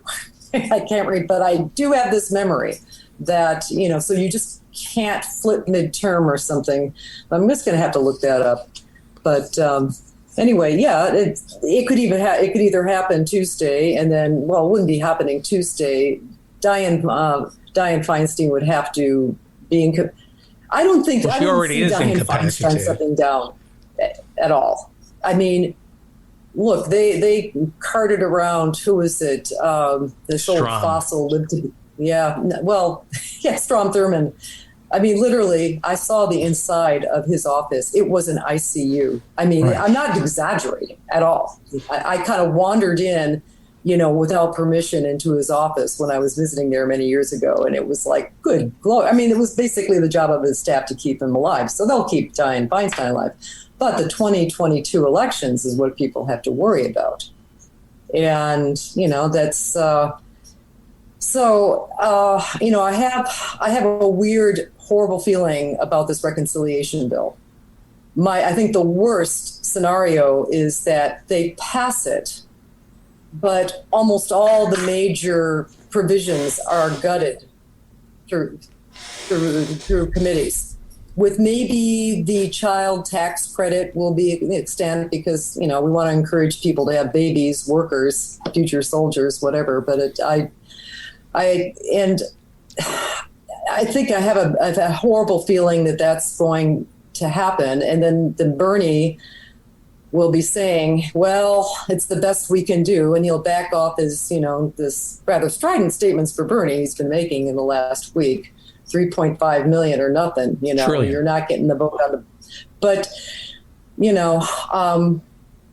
I just can't see the donor class of the Democratic Party allowing Bernie to have this victory when they did so much to make sure he wasn't the president. And by the way, it really is a sham because, where is Biden? I mean, if a real president would really be out there, just touting this. I mean, for the drug price, I think one of the more important things I saw, which would not have been an incremental change, if you had Medicare basically negotiating drug prices, man, you would be upsetting the apple cart, the business models of all the major pharmaceutical companies. And who is this guy? Becerra from California? He's the Secretary of Health and Human Services. And in California, he was really pushing against, the price gouging that the pharmaceutical companies were doing. I think there was something something called forced licensure, where basically if drug companies wouldn't reduce their prices, they would effectively rescind their patents and give license to generic drug companies to manufacture drugs that were considered critical.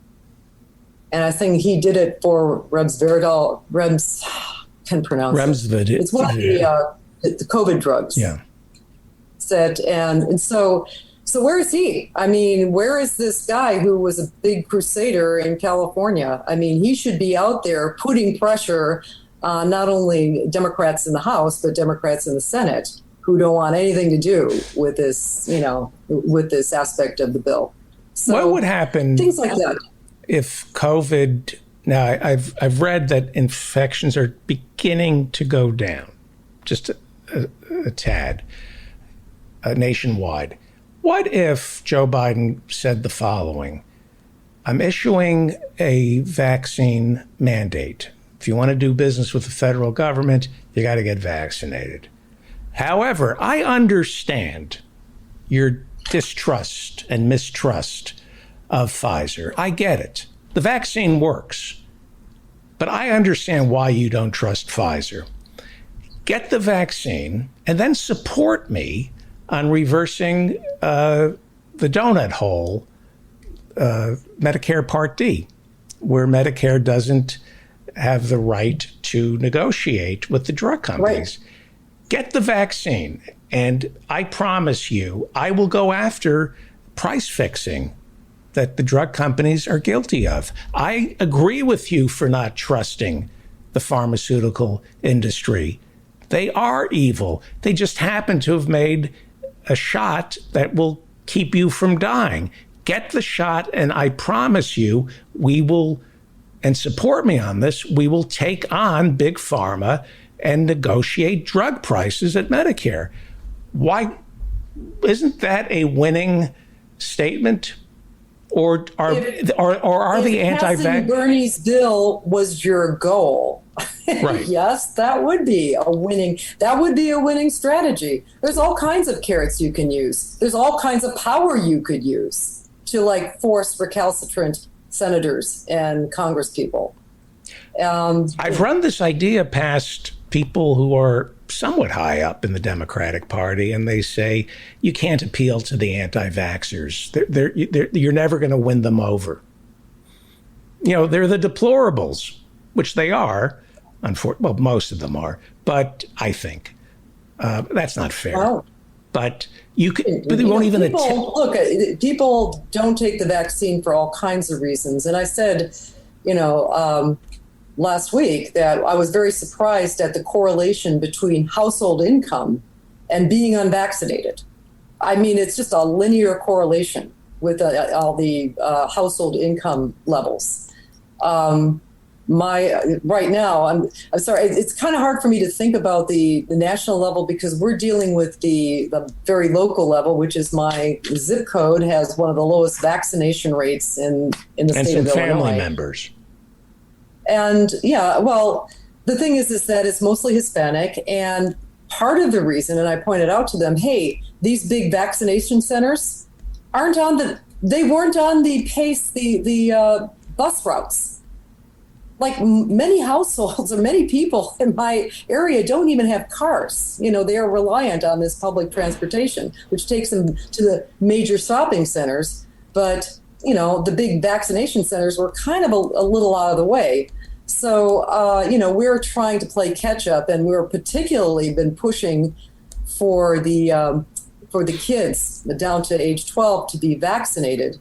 Again, that's why I was a little, getting a little annoyed when people keep saying this is the pandemic of the unvaccinated. I said, yeah, well, part of the unvaccinated are people under the age of 18, and they're being forced to they're going back to school, and staying hours a day with little cloth or paper masks with teachers who may be completely vaccinated, but nonetheless can carry the disease, can transmit the disease, maybe at a lower rate. So we don't have paid sick leave in this country. Everybody who got the second shot, all they talk about is, how did you feel after the second shot? Well, maybe it was psychosomatic, but, the next day I just slept and, good luck if you're not privileged. So I agree with you about I agree with you. They're not the deplorables. The deplorables are the people like Joe Rogan who raise doubt about the vaccine so they can push their supplements. Alex Jones sells supplements. People who sell supplements have a long storied history of raising questions about the efficacy of vaccines. Yeah, but part of the business model. Hucksters have nothing to do with the problems we've had in our zip code. It's just basically poor, lower income people. I have a friend who's teaching in the New York public schools. They've just opened up schools. They pushed back. You realize that schools have been open for almost a month. in most parts of the country now, because they open in mid-August, which I think is insane, but they do. And many places have had to like close them down or roll back or put kids in quarantine, like in the Chicago school system. There's this running battle with Lori Lightfoot, which is a whole another segment. But, you know, we don't have any, the bottom line here is that we don't have any semblance of a public health system that can deal with something like this.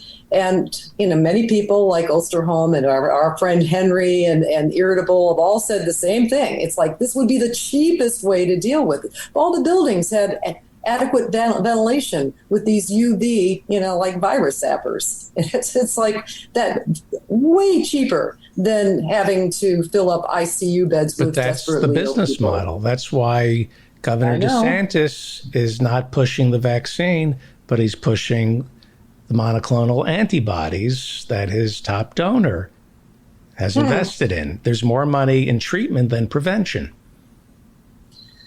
Well, he's an egregious case, but even the milder cases, I mean, all of the governors are under the same types of pressures to open up the economy again, you know, to get the kids back in school so their parents can work. And even Pritzker, who's been pretty good recently, is backpedaled on the vaccine mandate, and he's backpedaled on a lot of things. He's, you know, there's people that want to see us back to work. And I think now there's a sense of, okay, we've kind of gotten it under control. The epidemic isn't, the pandemic isn't getting any worse. We can live with, you know, all these poor people, especially the people who are in the service industry, dying. I mean, I think the two most dangerous professions for getting COVID last year was construction workers and cooks.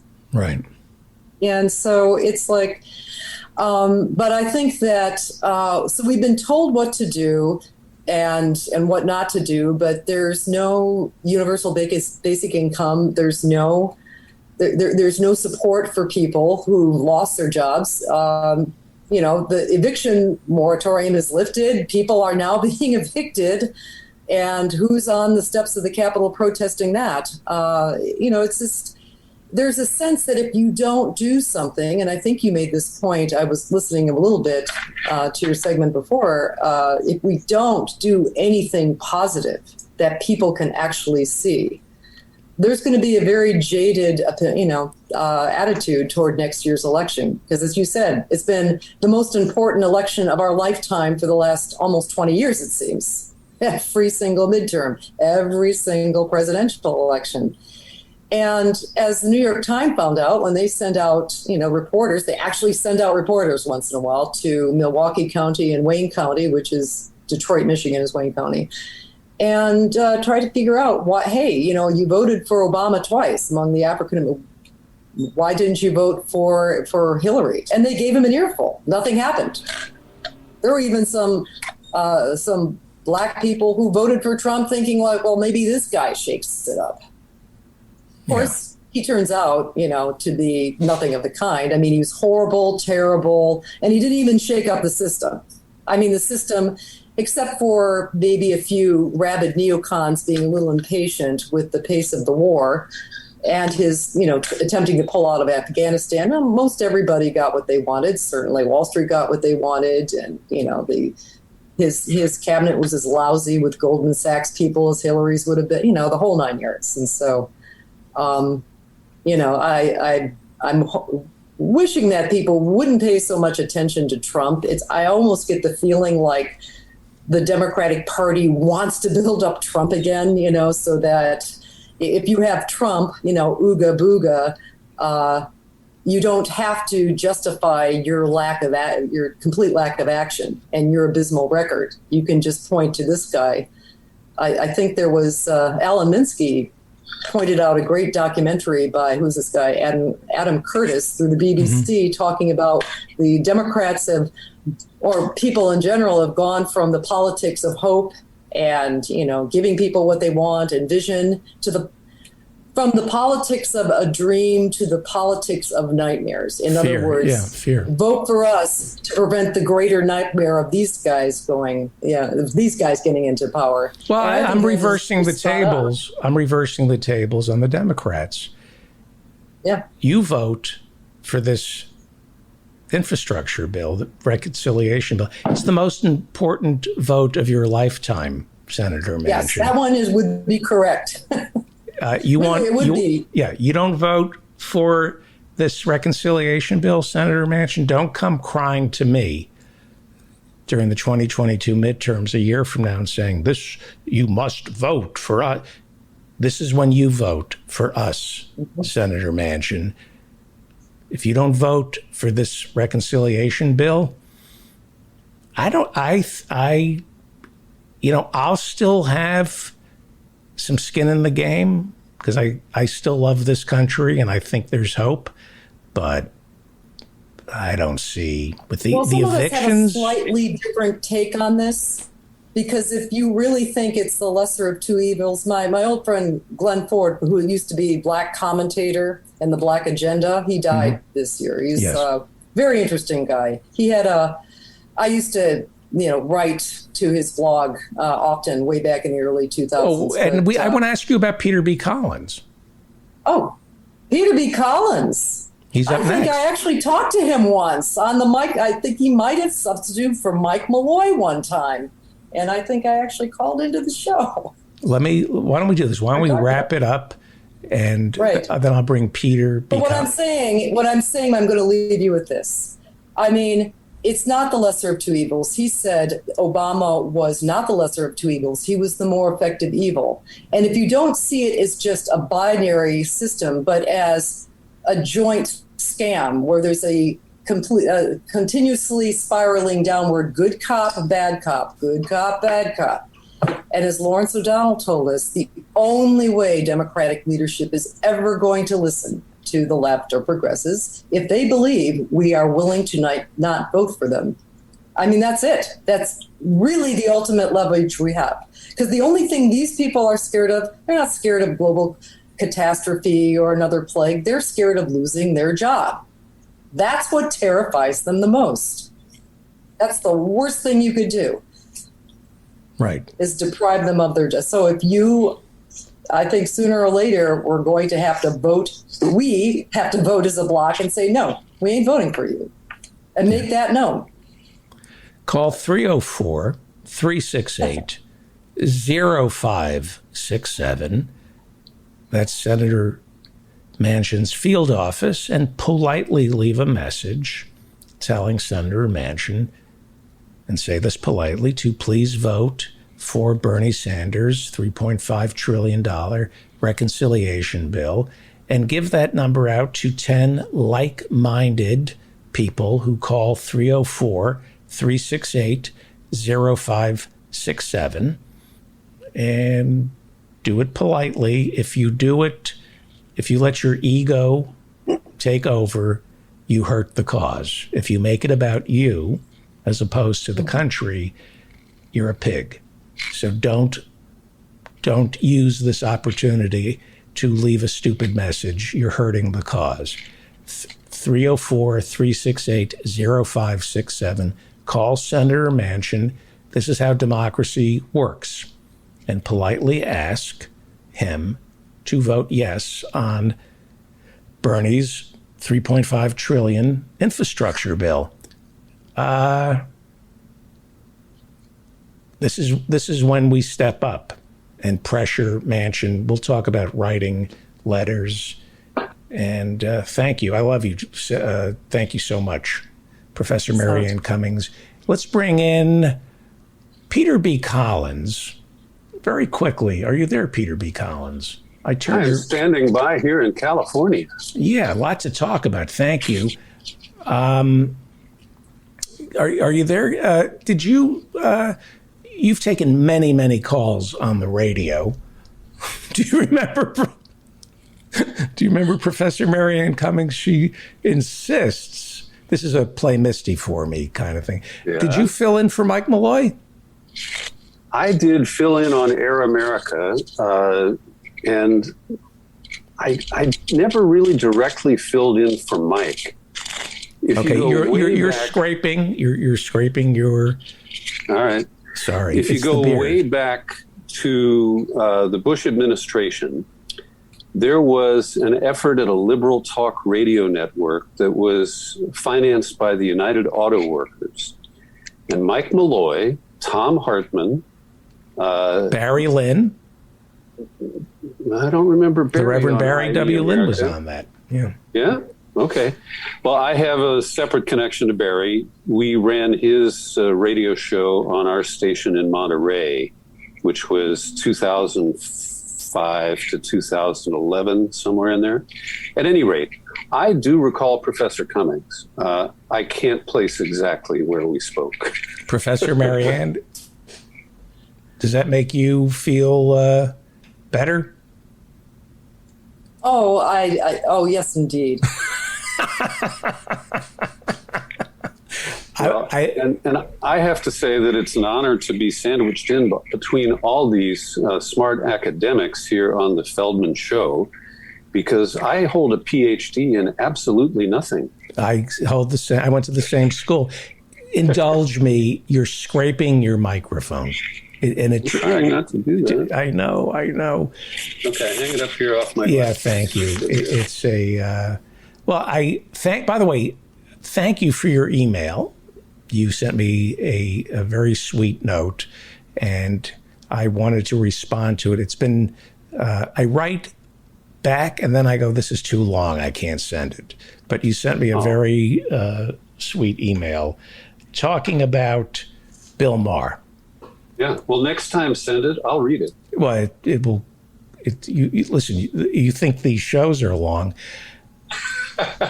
Well, can I jump in and just say that when I watched your video where you spoke back to the smartest man in television, you kept me up because I started watching it at midnight. Right. And your harangue was so well-based, it was factual, and you really spoke for me because, Maher offers the only weekly, taped live interaction with some smart people, and it has really been painful in the past year to watch him join the attack on liberals and woke people, using Trump talking points, creating a position for himself as the arbiter of acceptable liberal thought. Mm-hmm.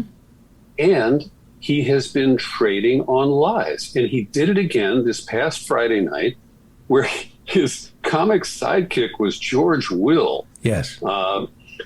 Who is nearly fully fossilized at this point. But, Will helped him set up some of the same bullshit about how, Democrats adopt policies that are onion headlines. He repeated the canard that you exposed, that Seattle wanted to decriminalize crime.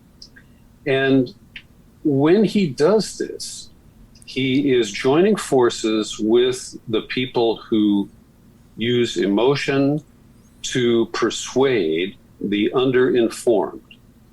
And he shows his own ignorance in ways that is deeply embarrassing because, like you, I have respect for Bill. He had Barbara Lee on Friday night. That was a good thing. Mm-hmm. He acknowledged the cover-up of 9/11, that the commission, the Whitewash Commission, created. He didn't go very far with it. But there are moments where I say, yeah, Bill, not only are you taking positions I agree with, but they're fairly well-founded. But as he has, and this comes out of a trend where over the last few years he's been pissed off at college campuses, there are some legitimate issues about silencing both left and right voices on college campuses. There is a snowflake factor, but he, again, creates this throne for himself where he alone is deciding what is acceptable for progressives in particular to advance. And it's very dangerous because you and I have talked about this before, about the legacy of Limbaugh, which is this daily attack on liberals. Liberals are responsible for everything that is wrong in this country. And Maher is now a part of that echo chamber, and it's really tragic to see it. Right, and it belies some ignorance when he blurs the line between liberals and leftists. I watched a clip from Friday's show. Bill said, people ask me, George, why do you come so hard why do you come down so hard on liberals? Because they're embarrassing me. I'm sick of leftists stealing my liberalism. Well, there's a difference, Bill, and you know that, Bill. You're too smart. There's a difference between liberals and leftists. You're not a leftist, Bill. Yes, the leftists are embarrassing you because you're a multi-millionaire. You're a capitalist, and you, by the very nature of your position, exploit labor. And the leftists don't like you because you're the enemy. So, yes, the leftists are embarrassing you because you're management. Now, as for the liberals, that's a different story. You know, a liberal can be a neoliberal, can be a Republican, and you're too smart for that. You've never been a leftist, Bill. You've been an opportunistic, pseudo-intellectual who found a lane. And you're great at what you do, and you're brave up until a point. But the real problem, because I love Bill, I really do. I worked for him, and it was the best job that I ever had. But his problem is he's an intellectual who stopped reading. Mm-hmm. Bill Maher is an intellectual who stopped reading. Bill Maher does not read. Bill Maher does not read. Period. When you were in the writer's room, did he actually listen? Yes. When you offered factual pushback? Yeah. Hey, Bill, that's a great funny line, but it's not true? Yes, and that's why I love him. But he has become sclerotic in his thinking. The stuff he says about Muslims is reprehensible. The stuff he says about the transgender people, unacceptable. Yes. And the people he chooses to give voice to, like Milo Yiannopoulos and George Will, you know, I would love to see labor leaders on the show. FAIR did a study of the dearth of labor leaders who are on the Sunday talk shows. Zero labor leaders. And it ain't shit. You ain't talking shit, Bill, unless you're talking about labor. And you're not pro-labor, Bill Maher. So you're not a leftist. Shut up. One of the other things that he is doing, which serves the Trump agenda, is assuming that all people on the left are monolithic. And let me take a sensitive issue from right here in San Francisco. We have an idiot school board that, at a time when they should have been focusing on far more important things, went through a process and ultimately declared that they were going to change the names of 41 schools. Abraham Lincoln, right? Lincoln, one that's named for Dianne Feinstein. I'm not her biggest fan. She dated Lincoln. Didn't she date Lincoln?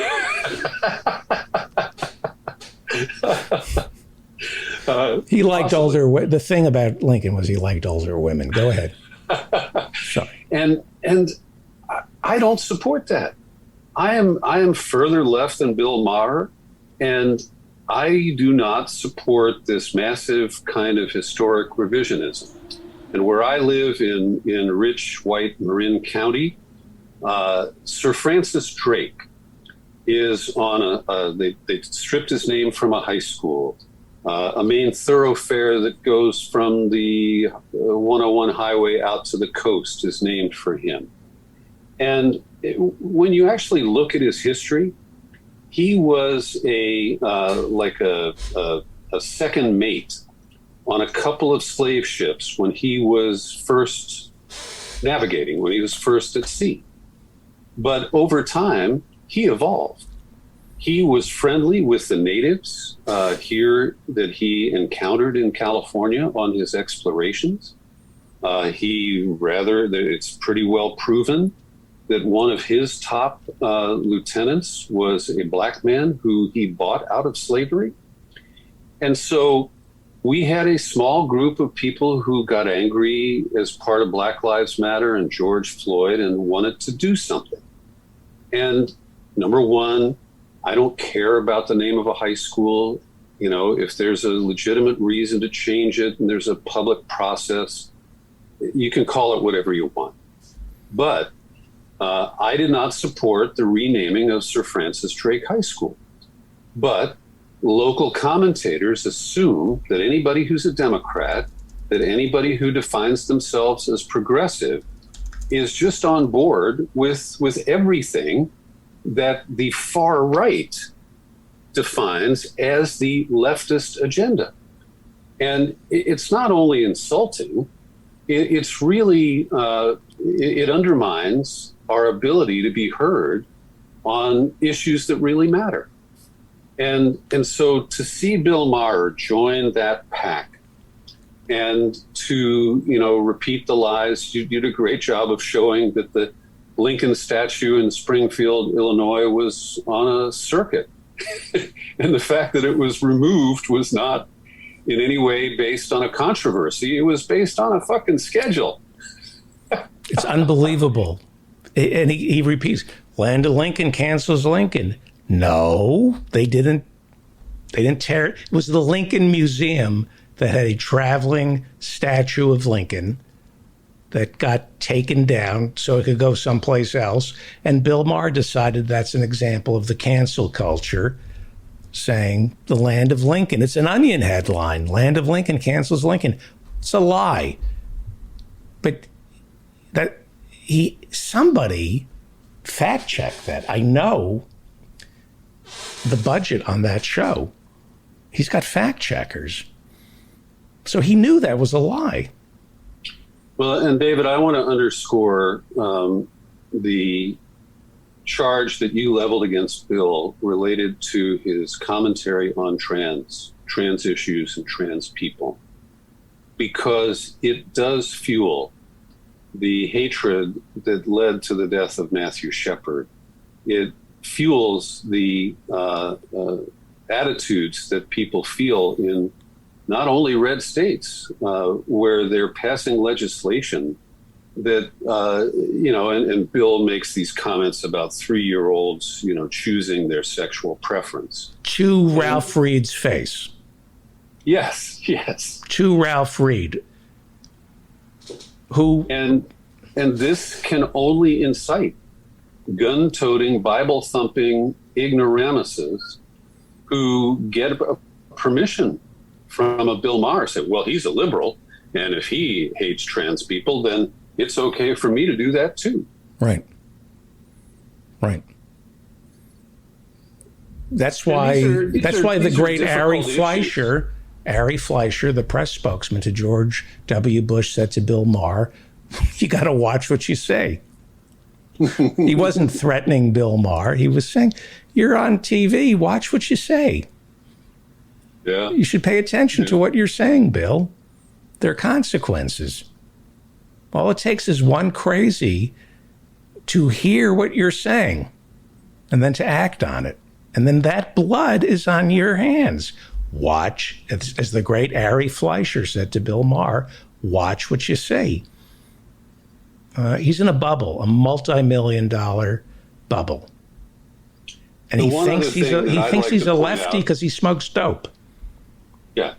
Using Ralph Reed's recent appearance as the trigger for this, one of my long-term complaints about Maher is that he brings people on the show and offers a 2-line bio.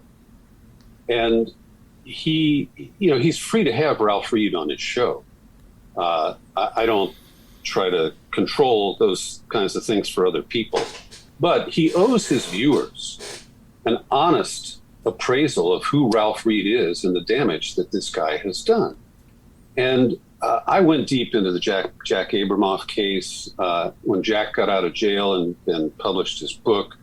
I interviewed him, and I ambushed him with a member of one of the tribes that he had fucked over, using Ralph Reed. And this all gets into and Grover Norquist. Yes, this all gets into the Alabama swamp, where I've become friends with Don Siegelman, the Democratic governor who was railroaded into prison by Karl Rove, and this same cast of characters. And it all revolved around an effort by Siegelman to pass a state lottery to fund education, like we do in California and many other states. I'm not really in favor of that, but it's hardly, a moral issue. But they rallied the Christian right with the pernicious Jack Abramoff, and they played the Indian tribes off against each other as they fleeced the Christian right donors. And so they were making money in three different streams as they, pretended to be saving Alabama from the evils of a lottery while they were in cahoots with the native tribes and their gaming operations. Right. And, these are the things that Bill never tells his viewers about. And he doesn't challenge his guests on sordid history like that. And I think that it's really unfair because as an entertainment show, people don't come to it thinking that they need to Google the guests and, look up their histories. And he gives them a platform where they get off scot-free. They get normalized. They get normalized. Good term. Yes. Mm-hmm. And so I don't know about you, but I'm almost on the verge of giving up on Maher and just going to stop watching because he frustrates me so much. Well, that's one of the reasons people watch him is because he gives you just enough to make you like him and just enough to make you hate him. He keeps people on edge. It's a trick. It's a trick to keep the audience coming back where you can't, he's slippery, so you can't quite figure out where he's coming from. He knows what he's doing. So he takes these positions to boggle your mind. It's a cheap trick, and he doesn't read.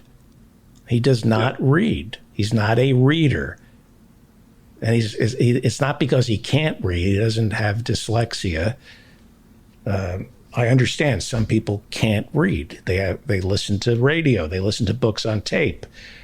Bill Maher does not read, period. Full stop. Bill Maher tries to pass himself off as an intellectual, but he is not a reader. Well, and one of the other areas where his ignorance really shows is on the Mideast conflict, Israel-Palestine. And here's this guy who, parades as America's greatest atheist. And then there's a new government, and I'm trying to give them a chance. But Netanyahu was a dangerous, evil, right-wing nut. And, Bill normalized Netanyahu. And he pipes up for the worst of American policy in failing to attempt to broker any real end to the conflict and to promote even the, Jared Kushner's peace plan. There was the 1-year anniversary of the Abraham Accords. It was a bankruptcy cram down. And, the guy who they had as the ambassador to Jerusalem was Trump's bankruptcy attorney. And they were basically saying, we're going to impose this settlement. We're going to empower, other countries and other players in an effort to bypass both Hamas and the Palestine Authority.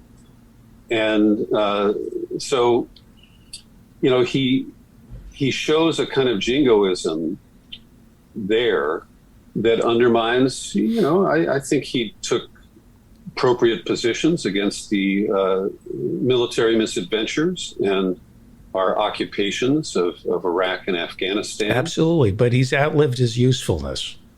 I worked for him when we had just blundered our way into Iraq, and it was an exciting place to work for a couple of years because he was taking on the George W. Bush administration, and it was career suicide, and I found him to be very brave. He challenged a wartime president and humiliated George W. Bush. But he's out, Bill, and he just got renewed for 2 more years on HBO. Mm-hmm. Congratulations.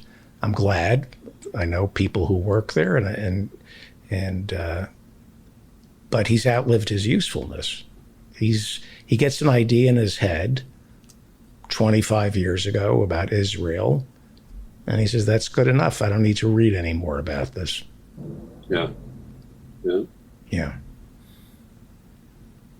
Well, thank you for taking him on. And if people haven't seen that clip, I found it on Facebook. It's on YouTube. And I do highly recommend it and endorse your findings. Thank you. I don't understand why it's so hard for people like Joe Rogan and Bill Maher to spend 30 seconds on the internet to fact check what they say, or at least correct themselves instead of doubling down on their lies. I mean, Bill is lying about Seattle decriminalizing crime, and it's a racist lie. Yes. Because what they're doing is they're trying to get rid of misdemeanors that clog our jails and prisons with people of color. They're decriminalizing prostitution and minor drug offenses, something Bill would be for, since he has been both a drug dealer and a prostitute. I think he currently is a prostitute for HBO. I used that joke already on the but he just misrepresents Seattle and says they're decriminalizing crime. It's a Onion headline. No, right. They're trying to stop locking up people of color is what they're trying to do, Bill. But and he knows that. He was told that, but he doubles down on the lie.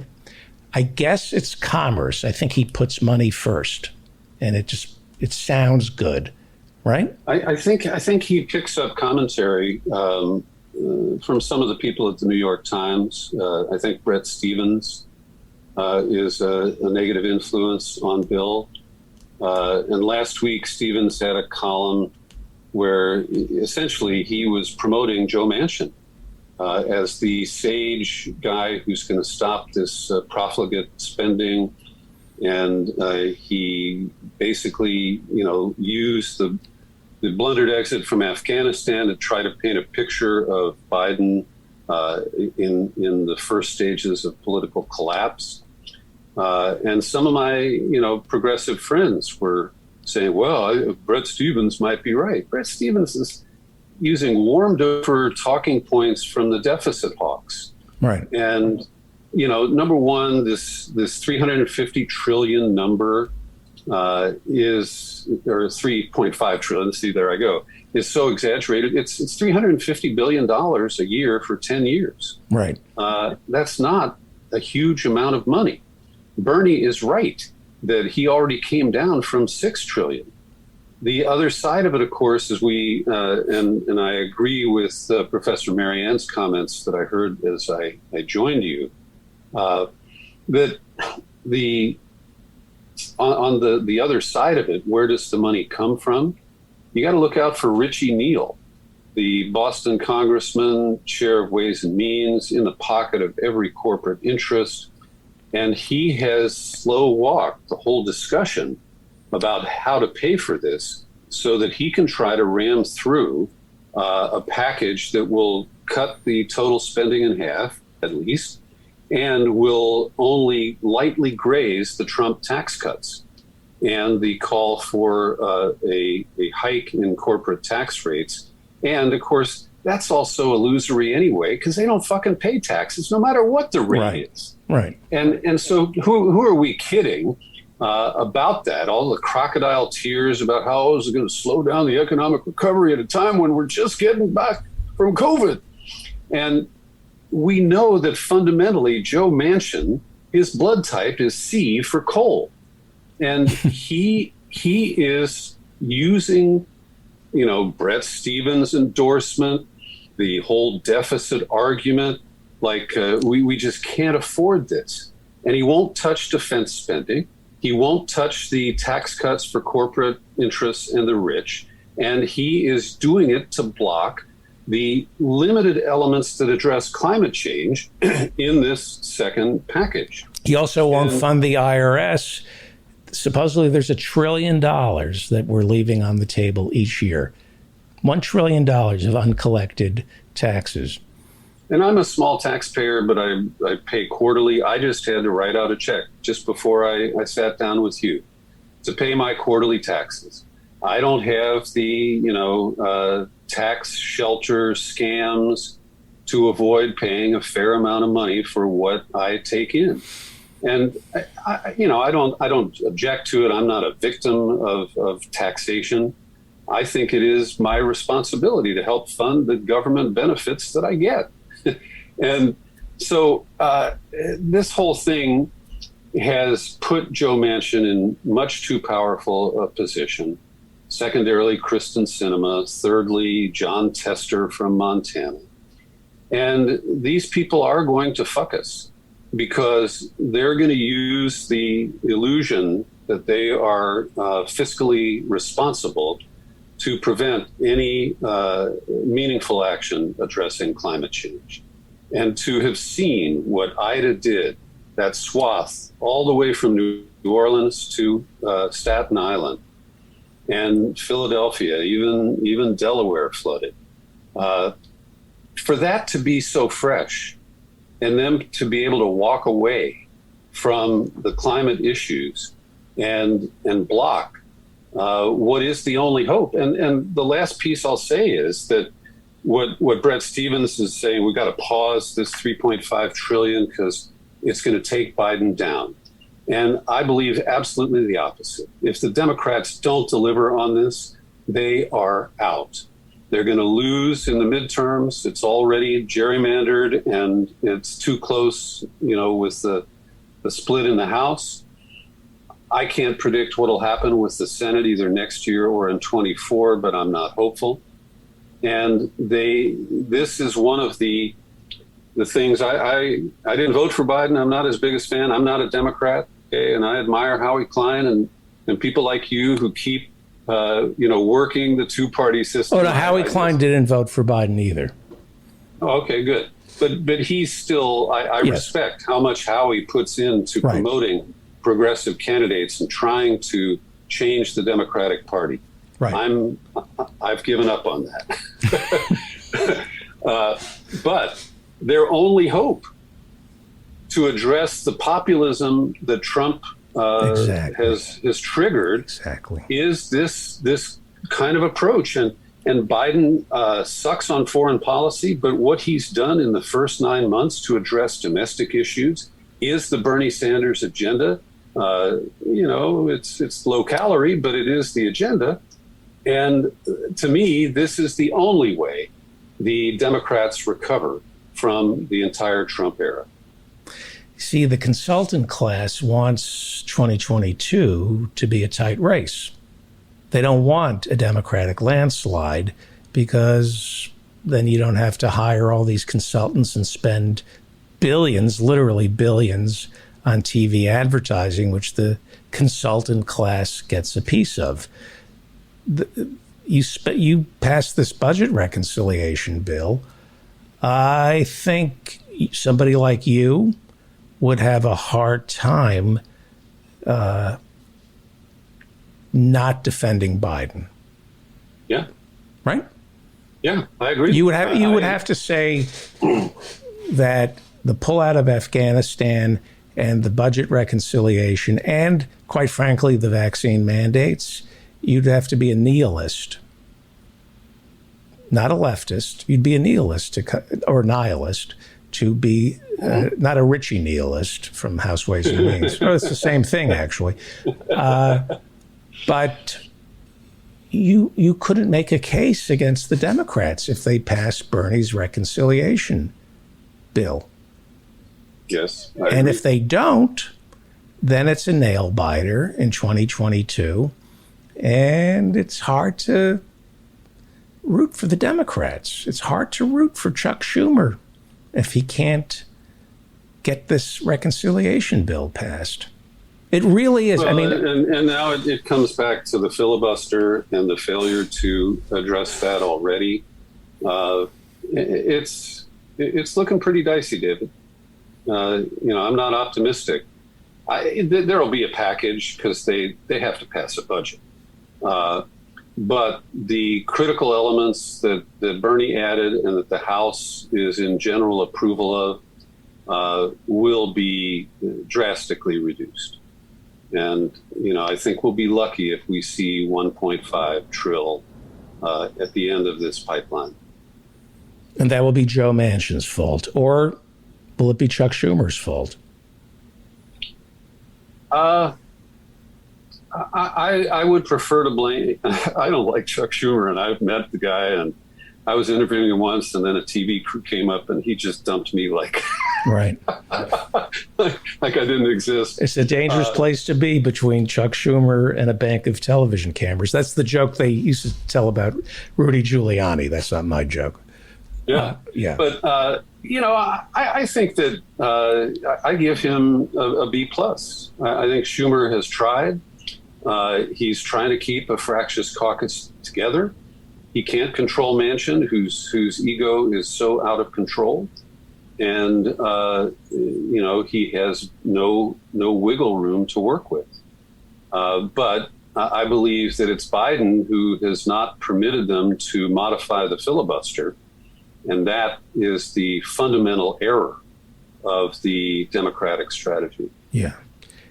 Joe, my fantasy is to apologize in a month. We'll know in a month about this reconciliation bill. My fantasy is to apologize to Joe Biden and say, you know what? There are a lot of things you've done wrong in your life, but the vaccine mandate, Afghanistan, and now this reconciliation bill, you have shown why a 79-year-old president, what experience can accomplish. If he I would join you in such an apology. I will say that I think this is going to be another thing that extends almost to Christmas, where they're going to patch together these continuing resolutions while they fight it out, and it's not going to be resolved soon.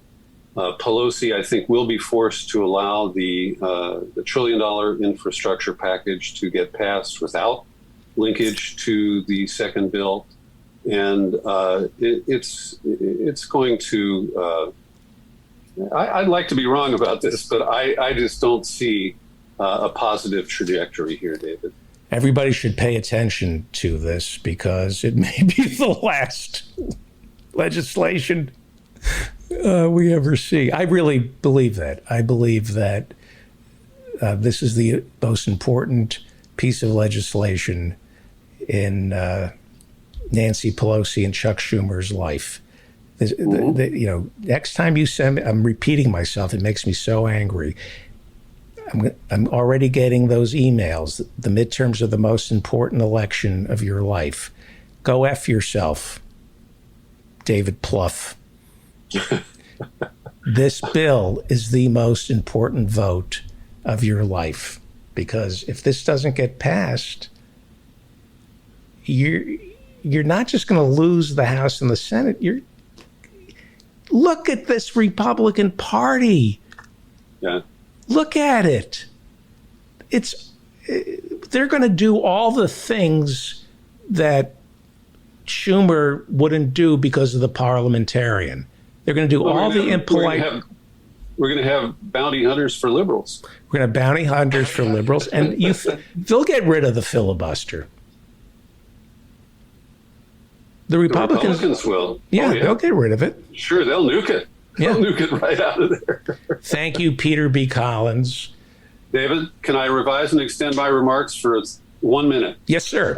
I want to recommend that people read the New York Times Magazine cover story from September 5th.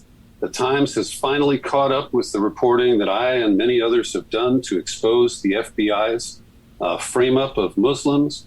This is the story of an FBI agent who spent almost 4 years in prison, Terry Albury, because he could not continue to frame people who were only guilty of being Muslim and willing to be conned by an FBI informant passing cash around.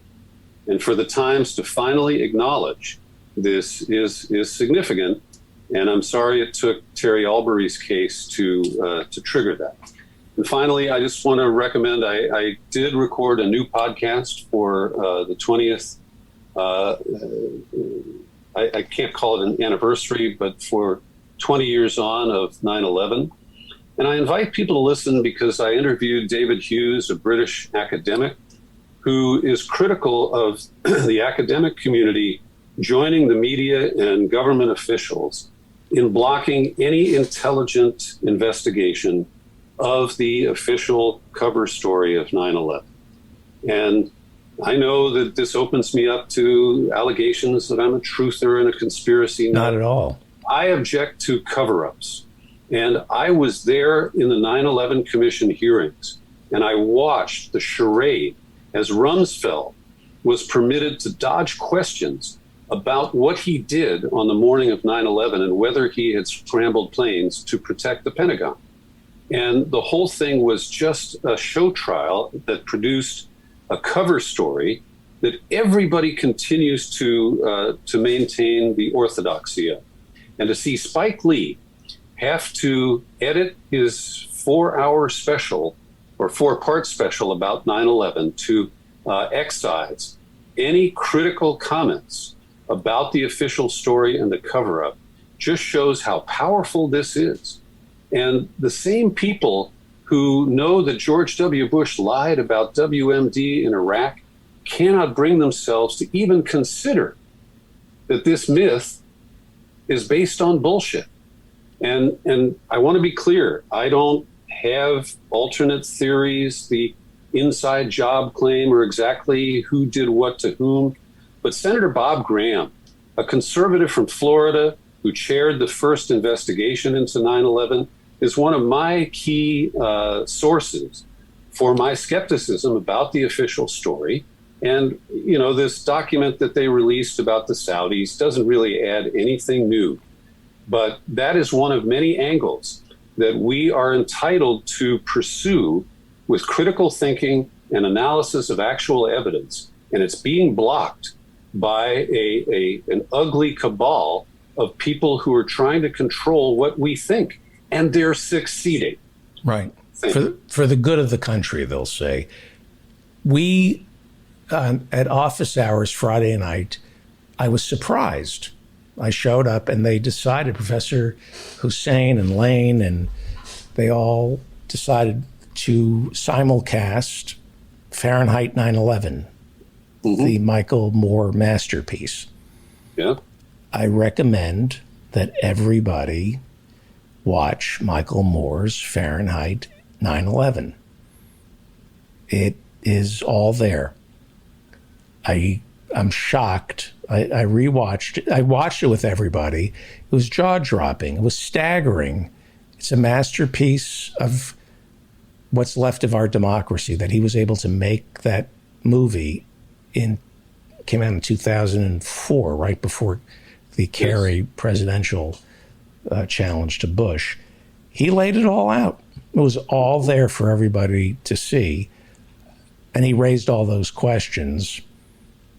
But, you know, we're such a powerful country and we're so rich, and yet we're so fragile.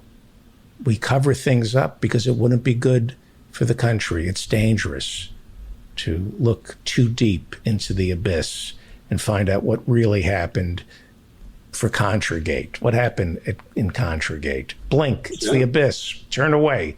What happened on 9/11? I'm not talking about, like you say, the inside. Like, I don't believe the towers came down because that they were blown up. I believe that there's some connection between Saudi Arabia. I think they produced it. I think Osama bin Laden may or may not have been the director, and he was on location in Afghanistan. Sometimes he was on location in Pakistan. I don't think the Taliban had anything to do with this movie. I think the Saudis produced it. Saudi princes produced it. Well, David, I'll just offer a friendly, slightly different take. Building 7, there is no other explanation for its cratering than a controlled demolition. And I, still await evidence of what happened to the Twin Towers, but I'm highly skeptical that the planes that hit at the upper levels were sufficient, and I don't believe the pancake theory. That is not to say I know what happened. I just am skeptical of what we have been told because, again, particularly with Building 7, it just doesn't square with any honest and objective look at what happened. Okay. Thank you, Peter B. That's interesting. Very interesting. Thank you so much. PeterBCollins.com. How do people hear the latest podcast? It's right there at the top of the homepage, and it's free. Peter B. Collins. Thank you so much, Peter. I look forward to talking to you next week. Thank you, David. Thank Enjoyed you. it. You are listening to The David Feldman Show, davidfeldmanshow.com. If you would like to attend a live taping of this show in our virtual audience, go to my website, hit the menu that says attend a live taping, and office hours every Friday night at 8 p.m. Go to my website and sign up. And while you're there, sign up for my newsletter. I am way behind on my emails. It's been a long summer, and I owe people thank you notes and emails, and I just have not had you see, if you listen to this show, you know how it's not time consuming. I love doing this, but there's just things I just can't get to right now. So if I haven't answered your email, my sincerest apologies, and I need to do better. Here's somebody who couldn't possibly do better. The brilliant David. Professor Mike Steinel, whose new book, The Lake House Part 1, can be heard on for free on YouTube. For free. It's free, David. It's free. Where do they go? Go to YouTube and put in The Lake House Part 1. You got to get the Part 1 in there because there's a lot of lake houses, evidently. Yes, I did. I agree with you. I looked up the lake house, and there's like 20. Yeah, but this is the Lake House Part 1. And Part 1, that'll get you there. And then Part 2 and Part 3 and it's a 4-parter. Okay. Have you been watching Jeopardy? I've been I just got back just after Wheel of Fortune. I made it back by 7. I drove all day today. Listen to the show. Good show last Friday. I think I listened to it while I was working up there at the lake. Were you operating heavy machinery? That can be dangerous. Listening to not my heavy show. Machinery, but power tools. Ooh, not a good idea to listen to my. People have been known to just pass out. Very dangerous. Do not. I have to apologize for something because I what would you call it? I crashed your show last week after saying I couldn't do it, and then you were nice enough to talk to me. Well, I was teasing. What did I say? I was grateful that you showed up. What? Oh, it's fine. But I was talking about I had taken wallpaper off all day long, and in this solution of water and fabric softener, and I had told somebody earlier in the day when I was talking on the phone, my hands are Permanently Pruny. And then the next thing, that's my new indie band, Permanently Pruny. Right. The indie band joke, it's universal, That's what she said, but I said permanently, and I was so tired. Plus, I started cocktail hour. I worked through the cocktail hour, and with power tools. So I'd had a few beers, and I was so tired, and I just couldn't think of the word pruny. Isn't that horrible? No, it was great. You're a godsend on this show. We're grateful that you. Hey, that clip you played of the guy reading the cards, Phil McCracken. Wasn't that great? I fell for that. I have to tell you about this. Really? I used to, for 25 years, I started and I ran the UNT Jazz Combo Workshop. And then I started a couple others along the way, a trumpet workshop and a composer's workshop. And I ran them. I finally got out of it when one year I had to send 4 people home for marijuana and talk to disappointed You mean you said go home and get me some, or they were smoking some? Good, that's a good one. Your joke count is pretty good. You keep saying that. When I listen to the show, you have a comment, but I tell you what, Ethan, he's ahead of you per minute, but he's not on for 7 hours. He's a genius. Yeah, I sent them a note. I sent Dr. Hirschenfeld and Ethan a note last night. I just said, you do realize Ethan's a genius. There was something I clipped. I went, my God. He's pretty funny. Ethan Hirsch, Thug Jew is his comedy I have to special. check that out. Yeah. Well, let me tell you about getting the Phil McCracken thing. So right. We would have this big parent and student meeting to set the whole week off. We would meet, and the faculty would play to make sure that the kids knew that we knew what we were talking about. And then I would talk for about 30 minutes and discuss the rules.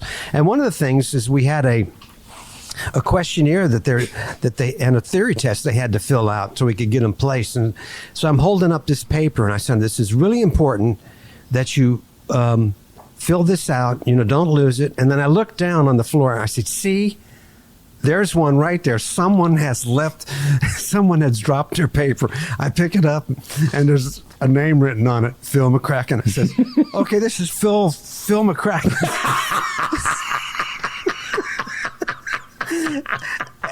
And the kids, I don't know if half of them got it. No one giggled there, but I look over to the faculty who's in the wings of the auditorium. They can't see, and they're busting up. They're laughing like crazy. One of them did it, I'm sure. Oh, yeah, of course. But I said it a couple times. It's Phil McCracken here? Phil McCracken? I love that. It was just perfect. It was just... That guy obviously knew what was going on. No, he didn't. He didn't. He didn't? No. Let me play it. This is a town hall meeting. And as I've said, a lot of town hall meetings... I think the look on his face is that, okay, I see what's going on here. Let's see. I know, because he would have stopped. This is a town hall... I think he did it to, just so, you're not going to faze me. I'm going to do this. No. Okay. We'll let the audience decide. This was a town hall meeting. I think it was maybe a Board of Education meeting to determine whether or not masks will be mandatory. And I think it took place Florida. So juvenile. I know. You guys work for us in this environment. You answer to us, and I'm asking that you do not pass this policy in Virginia. Thank you so much, Ms. Thomas. We do appreciate you. Phil McCracken. Phil McCracken. Souk Mahidik.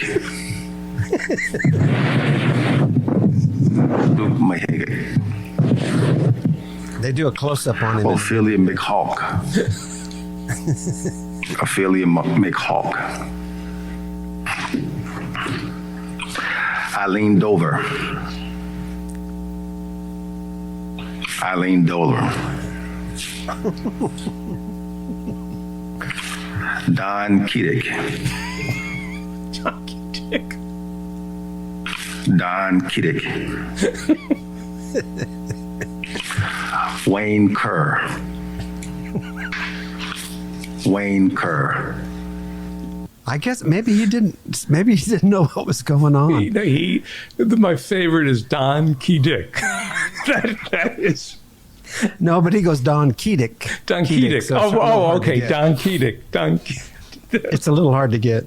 When I heard Don Keating, I just busted out laughing. I said, I got to play this. I like to think that it was kids. Just kids. Oh, it was kids? Well, it's somebody pretty juvenile. I'd like to think that oh my God. It was probably one kid. It was probably one guy and his friend watching him going like, you're really doing this? You're going to write that in there? I had one that I used to do. Remember Aer Lingus? Yes. I used to, when I was at the airport, I used to say, I'm here to pick up the daughter of Mr. Lingus, who runs Aer Lingus. Her name is Connie Lingus. Can you please page Connie Lingus? Her father runs Aer Lingus, and he doesn't know where she is. And you didn't? Yes, I did. And it was something like Connie Lingus, white courtesy phone. Connie Lingus, white courtesy phone. Does Aer Lingus still exist? I have no idea.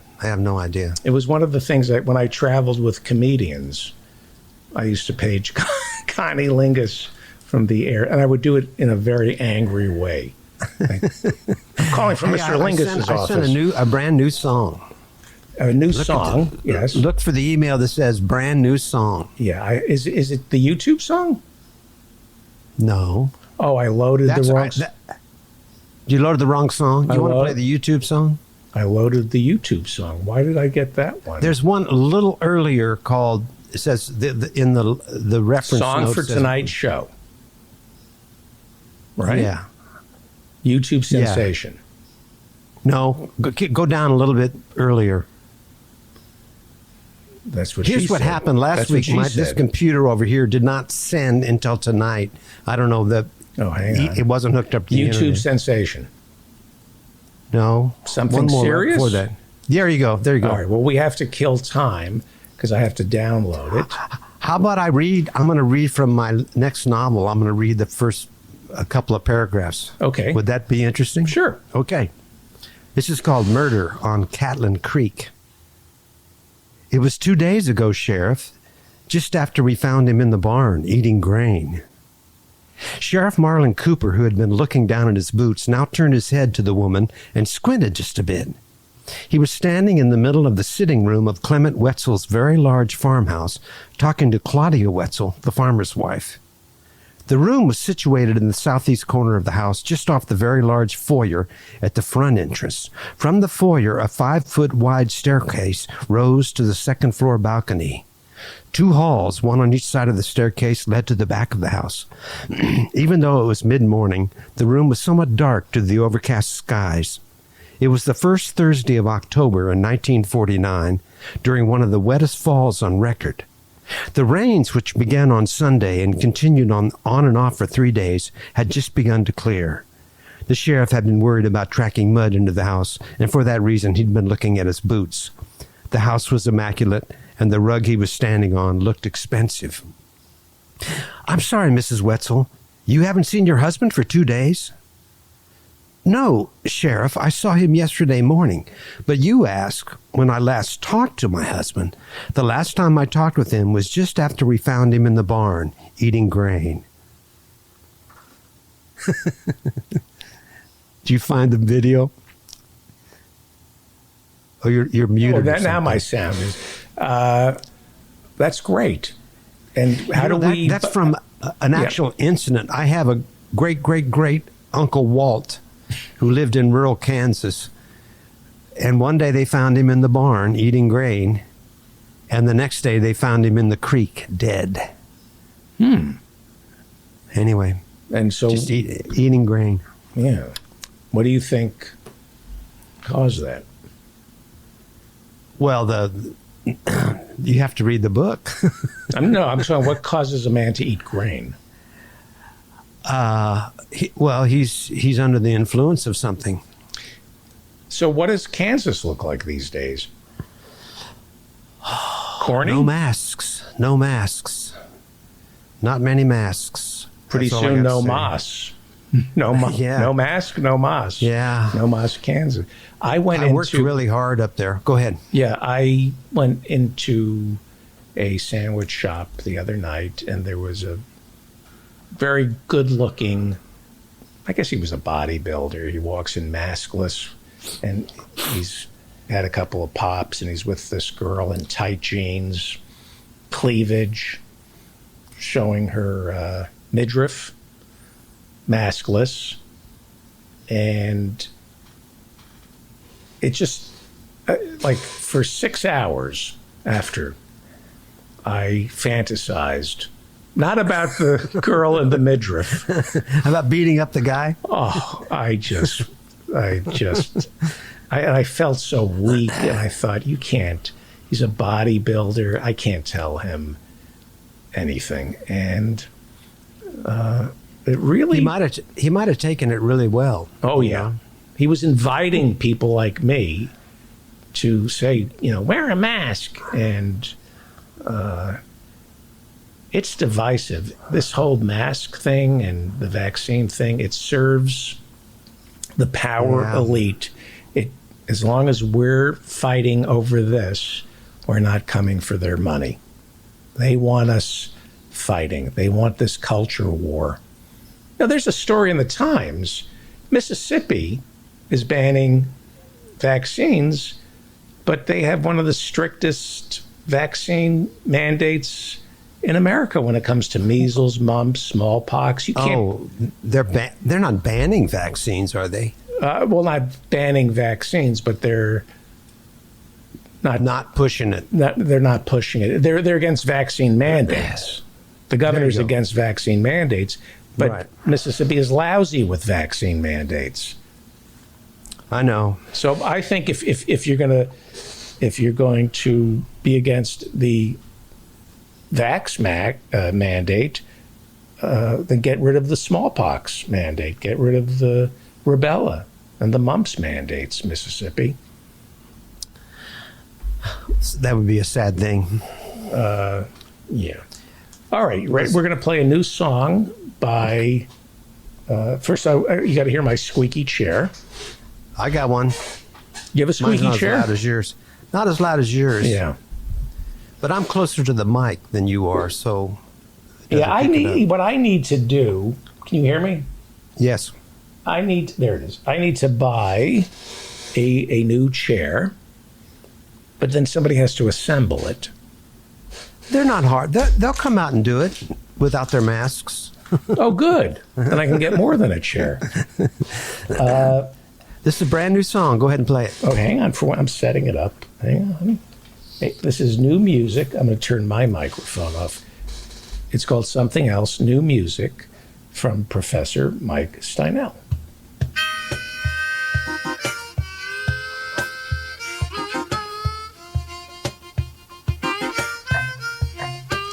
Something died in my garage. Yes, indeed. Something died in my garage. I don't know what it could be. It's a mystery to me. It might be a possum. It might be a raccoon. It might be my crazy neighbor who plays the bassoon. Something died in my garage. That's right. I alerted my entourage.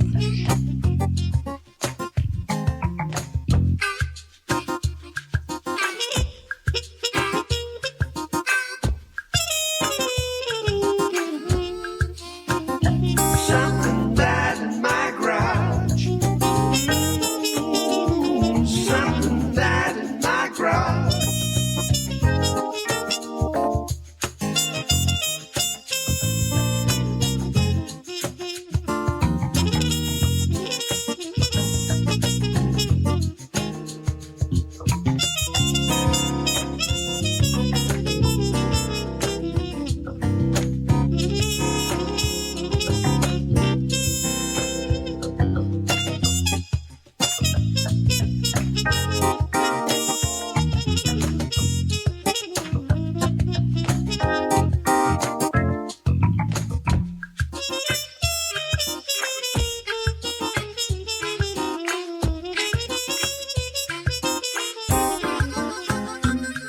Something died in my garage. Something died in my garage. It's really starting to smell, and I'm feeling a bit unwell. We've looked high and low into every nook and cranny. We're beginning to think that it might be dear old grannies. You know it might be sabotage. Something died in my garage. Everybody clap.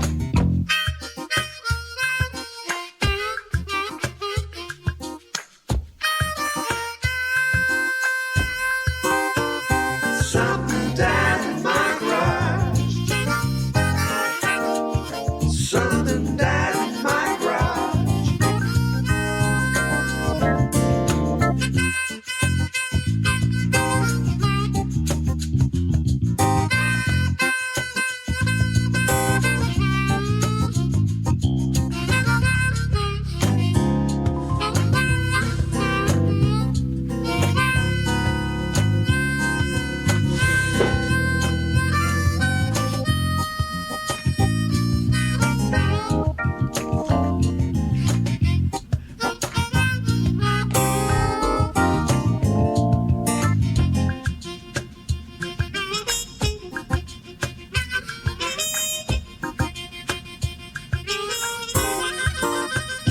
Something died in my garage.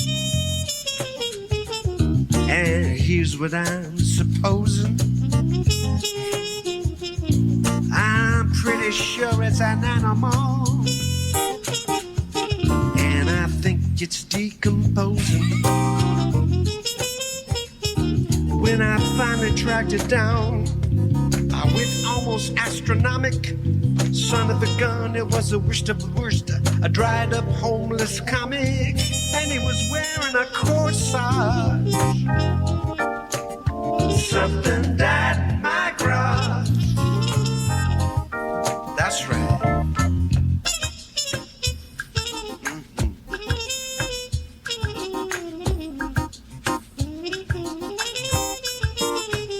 Something died in my garage. Something died in my garage. Something died in my garage. Something died in my garage. Something died. What? That? Can you hear me? I hear you good. Where's the applause? Hang on. I have a rude. I'm being serious.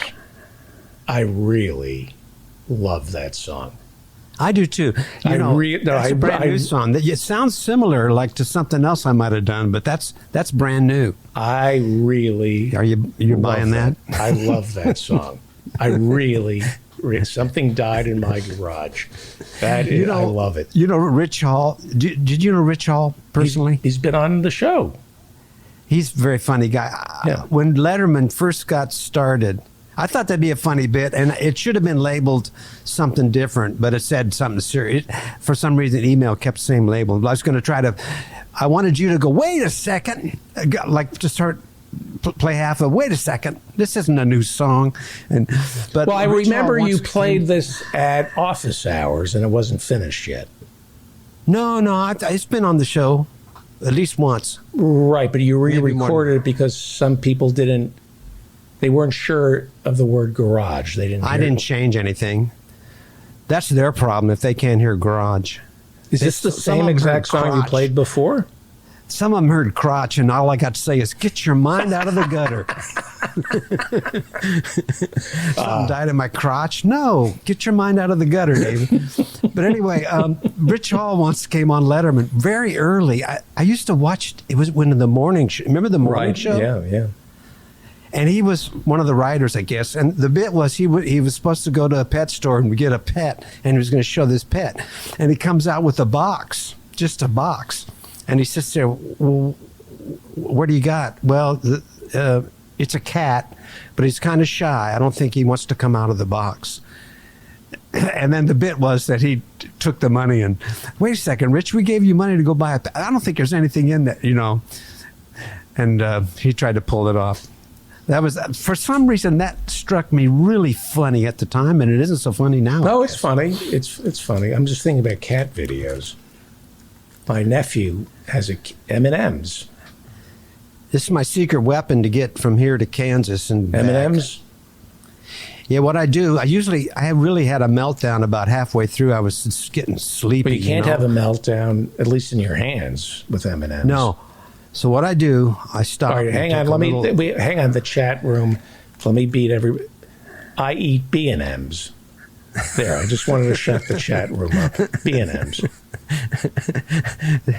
These ones have nuts. These nuts. These nuts.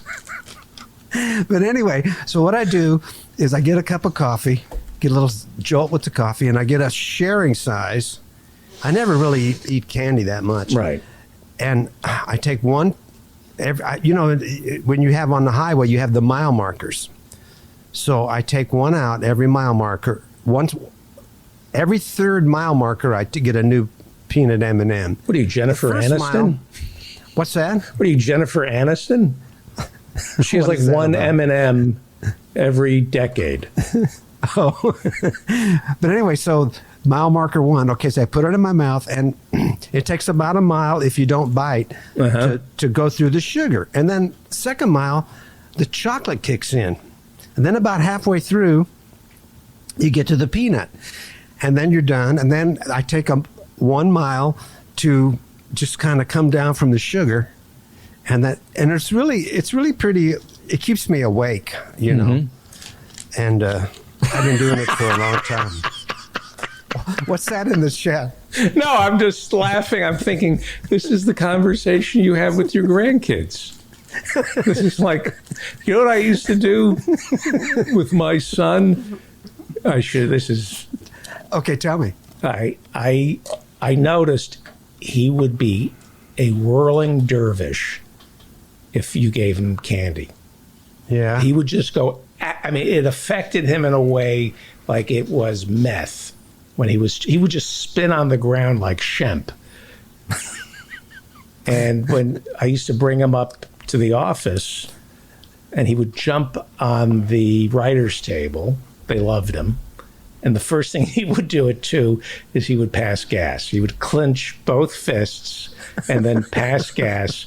And the writers, they thought he was a genius. They thought it was the funniest thing. A 2-year-old kid, he used to wear cowboy boots and blue jeans, and he would just jump up on the table and pass gas, and everybody would applaud. And he thought he should be writing on the show because they were laughing. And then I shouldn't, and then I'd give him sugar. And he'd go nuts. He would go nuts for about 15 minutes. I'd let him eat sugar. And my friend, the writers, they were like, their jaw they couldn't believe the energy that he had. I'm working on a Church of Feldman song. Good. They get older, kids. Yeah. And the thing with kids is you see them, Dan, right? They're growing up, and you know that they're growing. Like, you know that they're changing, that you can't, they're beautiful. And they keep you just want to freeze them. That's why I stopped feeding my kids, so you could freeze them in time. That's from my act. My kids don't. Sorry. Sometimes I do jokes from my act, and my kids don't want to read anything I've written or listen to any of my records or anything. I have a recording date coming up. Yeah, I might. Yeah, I got actual. Isn't that fun to say? I have recording dates. Yeah, I have a court date. Just got home from what's that? I have a court date. Want to hear a little bit of Church of Feldman? Yeah.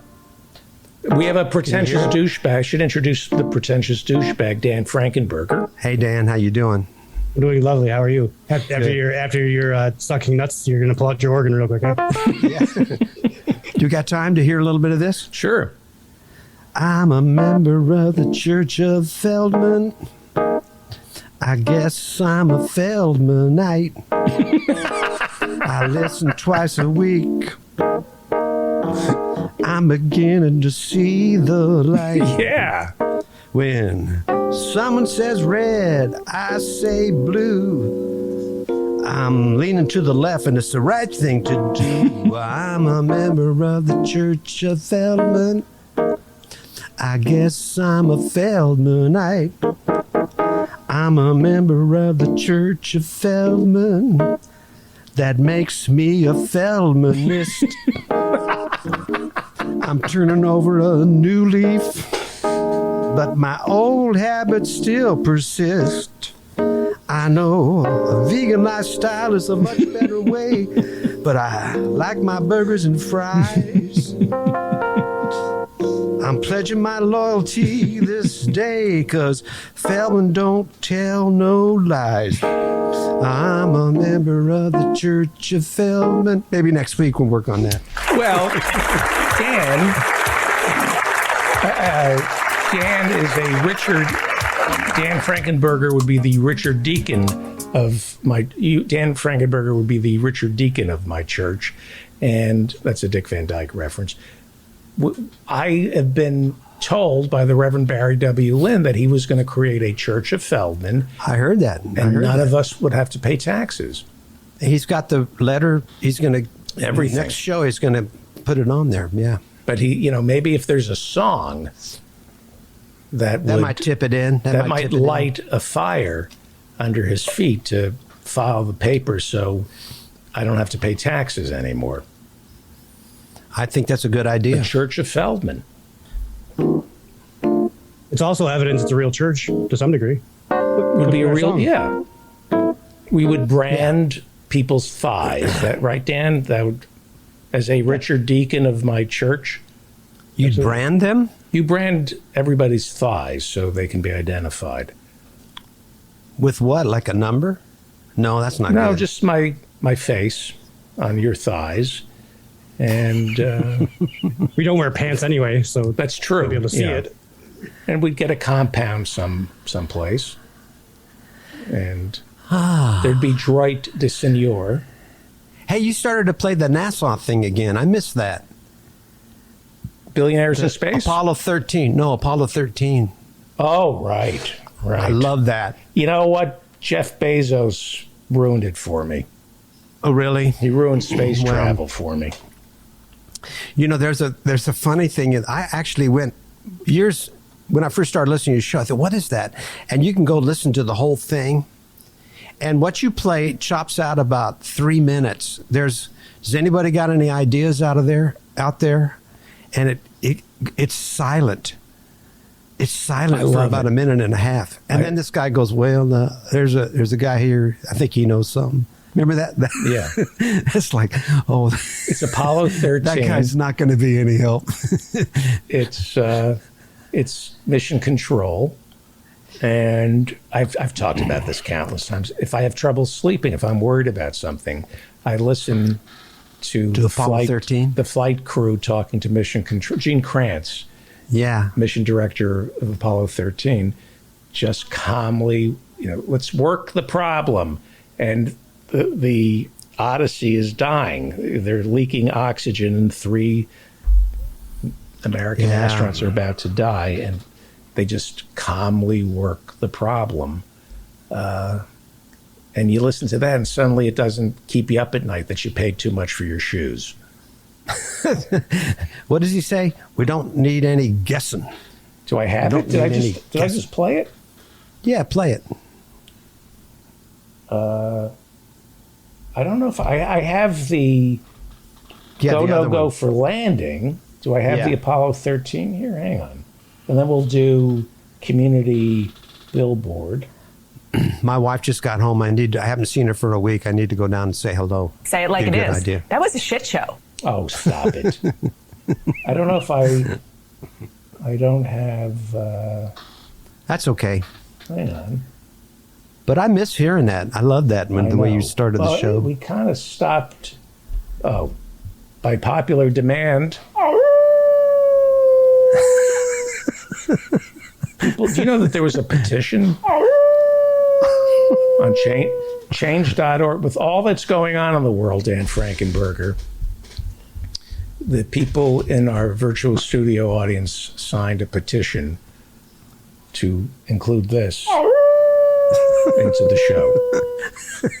Captain JJ fired that up. Captain JJ? JJ, That's very good. the last time I saw him, he was sitting on a roof petting a frog for 20 minutes. Dan, I got to correct you. He's walking around. He's got to be walking around, sitting around, or standing around. That's He could be right. Standing around. You got to get around in there. Right. That's the Rickles thing. Now, by the way, I have. I don't mean to be critical. We have a bleeper here. Say. You're not going to get me to. Yeah, no, I will not do it. It does block you out if I do this. I didn't know that. Okay. Like. Good to know. Tell your mother I said I wanted her. But you're not saying it. Your mouth's not moving. I know, but they don't need to know that. All right, Dan has work tomorrow. I love you. I Thank have to you, go. Dan. Thank you, Mike Steinel. And I meant that. Okay. Bye, guys. Bye. Sorry to keep you waiting there, Danny boy. Hey, somebody had a funny title for the show. I just came. Was it Walter? Something like America needs a vasectomy mandate. That kind of made me laugh. Do we have a title for the show yet? I have no idea. No. I have to come up with one. It was so easy last time. I just wrote Slavoj Žižek. I have to come up with a pun. Oh boy! Anything of the? Did you grab the pictures? I sent them at 7:10. Yes, I did, sir. Do you have work tomorrow? Yep. How much sleep did you get? I woke up at 4 today. 4 in the afternoon. No. I might have a Sopranos quote today. Yeah. I'm like King Midas in reverse here. Everything I touch turns to shit. Oh, that's James Gandolfini talking to the shrink, right? Yep. He was having a tough time with some depression, and Dr. Melfi upped his meds. And that was from season 1, episode 12, which also the main storyline in that one was the Cusimanos had a dental student next door, in which the episode was named after Isabella. Right, and she was a fantasy. She didn't really exist. Right, and I did not send you that picture. I should have. That's the episode where he gets shot, I believe. That could, I can't remember. So. I haven't seen it in a bunch of years. Yeah. Yeah. I'm doing a Sopranos cleanse. Yep. No Sopranos. It's almost time for me to do the opposite because it's been a while. Yeah. I'm doing like a 3-year cleanse. It just got. All right. Here we go. Ooh. That's Tom Weber. That's Tom Weber. And this one's called Old Man Forest. And it was drawn using micro pens, and it's one of several pieces in his Green Man series, which is part of his mythological figures collection. He's got the grapes in his. He looks like Carmen Miranda's idiot cousin. He's got sticks coming out of his head and leaves and everything. Nobody knows who Carmen Miranda is, but she used to wear fruit in her hair. Do you remember Carmen Miranda? Didn't she have the little finger chimes too? Yes, she did. That right? Okay. And when you get pulled over by the cops, you ask them to read you your Carmen Miranda rights. And you have the right to wear fruit in your hair. Oh, boy. Anything? Okay. I told you, you got to take a sip of coffee before you give those ones up. I know. Ooh, that looks filthy. This is from Glenn Kostick, straight out of his garden. Really? Which garden? Is garden a euphemism for pants? Well, that's garage. Oh. That is, that looks like Glenn Kostick has been dating Lorena Bobbitt. It's Glenn Kostick with bushy eyebrows. Frown.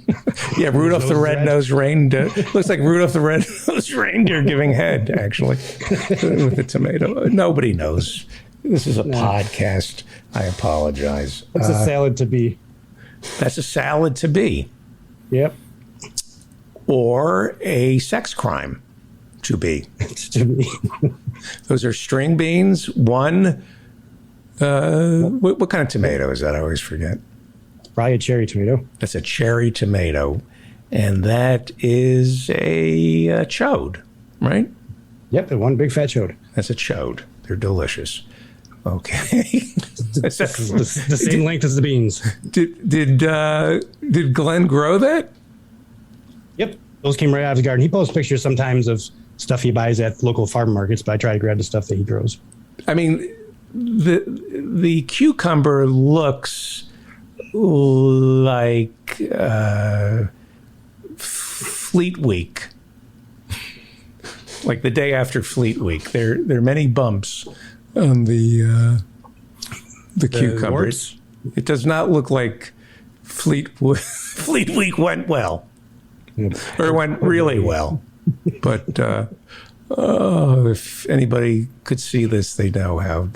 Oh my God. Is that the ragamuffin? Yup. That is Coco after a fresh haircut. Lane's pup.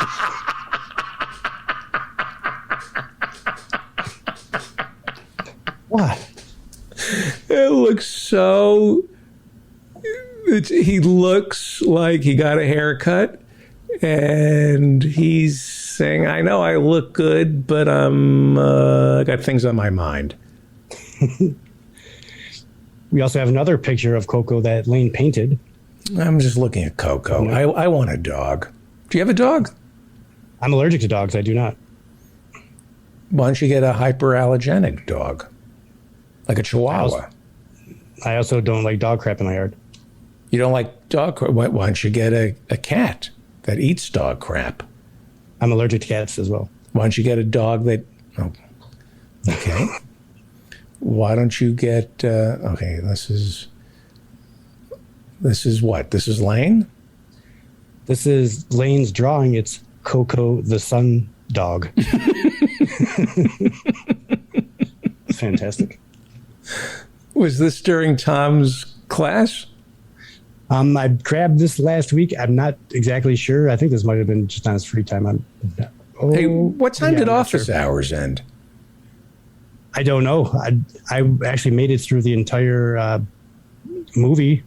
That was so great. We should do more movies. I had never seen it. Yeah. Oh, you've never seen it?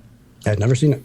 We did a screening of Fahrenheit 9/11. Dr. Fraud mentioned a movie called Capital by Costa Grava. Maybe we could do a screening of that. That was fun. Yeah, that was cool. Yeah. Here we go. Oh, is this Mary Ann Cummings? This is Mary Ann Cummings. This was during one of the office hours events. This was during office hours and hours. And this is pictures of a flower and a bee. Says, he's a little dirty, a little inappropriate. There's no bird, so I'll let it slide. But I do. Do I see a bee? There is a bee. Mm. This is the same picture after 5 minutes, 15 minutes, and 90 minutes. So you can kind of see it developing. Yeah. Well, she's a ringer. Yup. She's, I mean, her art is just amazing. Amazing. And what is this? The latest episode of the Ralph Nader Radio Hour. They talk about why do we still have the Electoral College. They have Alex Kaser on there and Steve Silberstein, and you were there for that one. Yes, I was. I support the Electoral College. You can go to RalphNaderRadioHour.com and check out the latest episode. Yeah, it's great. Everybody should subscribe to the Ralph Nader Radio Hour and go to Ralph Nader Radio Hour and join Congress Club and get letters, suggestions on letters that you should be writing to your Congress person before it's too late. I support the Electoral College. I think if we don't have an Electoral College, presidential candidates will just stay on Martha's Vineyard, collect lots of money, and they won't go out and meet the people. They'll just win the popular vote by hanging out in California, New York, and Illinois, and not traveling through the Rust Belt. The Democrats are already elitists. They're already out of touch with the Midwest, the farmland, and these hyper-educated technocrats should be able to figure out how to win in Wisconsin and Michigan and North Dakota. If you're so smart with your Ivy League education, you should figure out how to get the vote in Kansas. But they don't care about the people in Kansas. Get rid of the Electoral College, the elite Ivy Leaguers will be even more out of touch.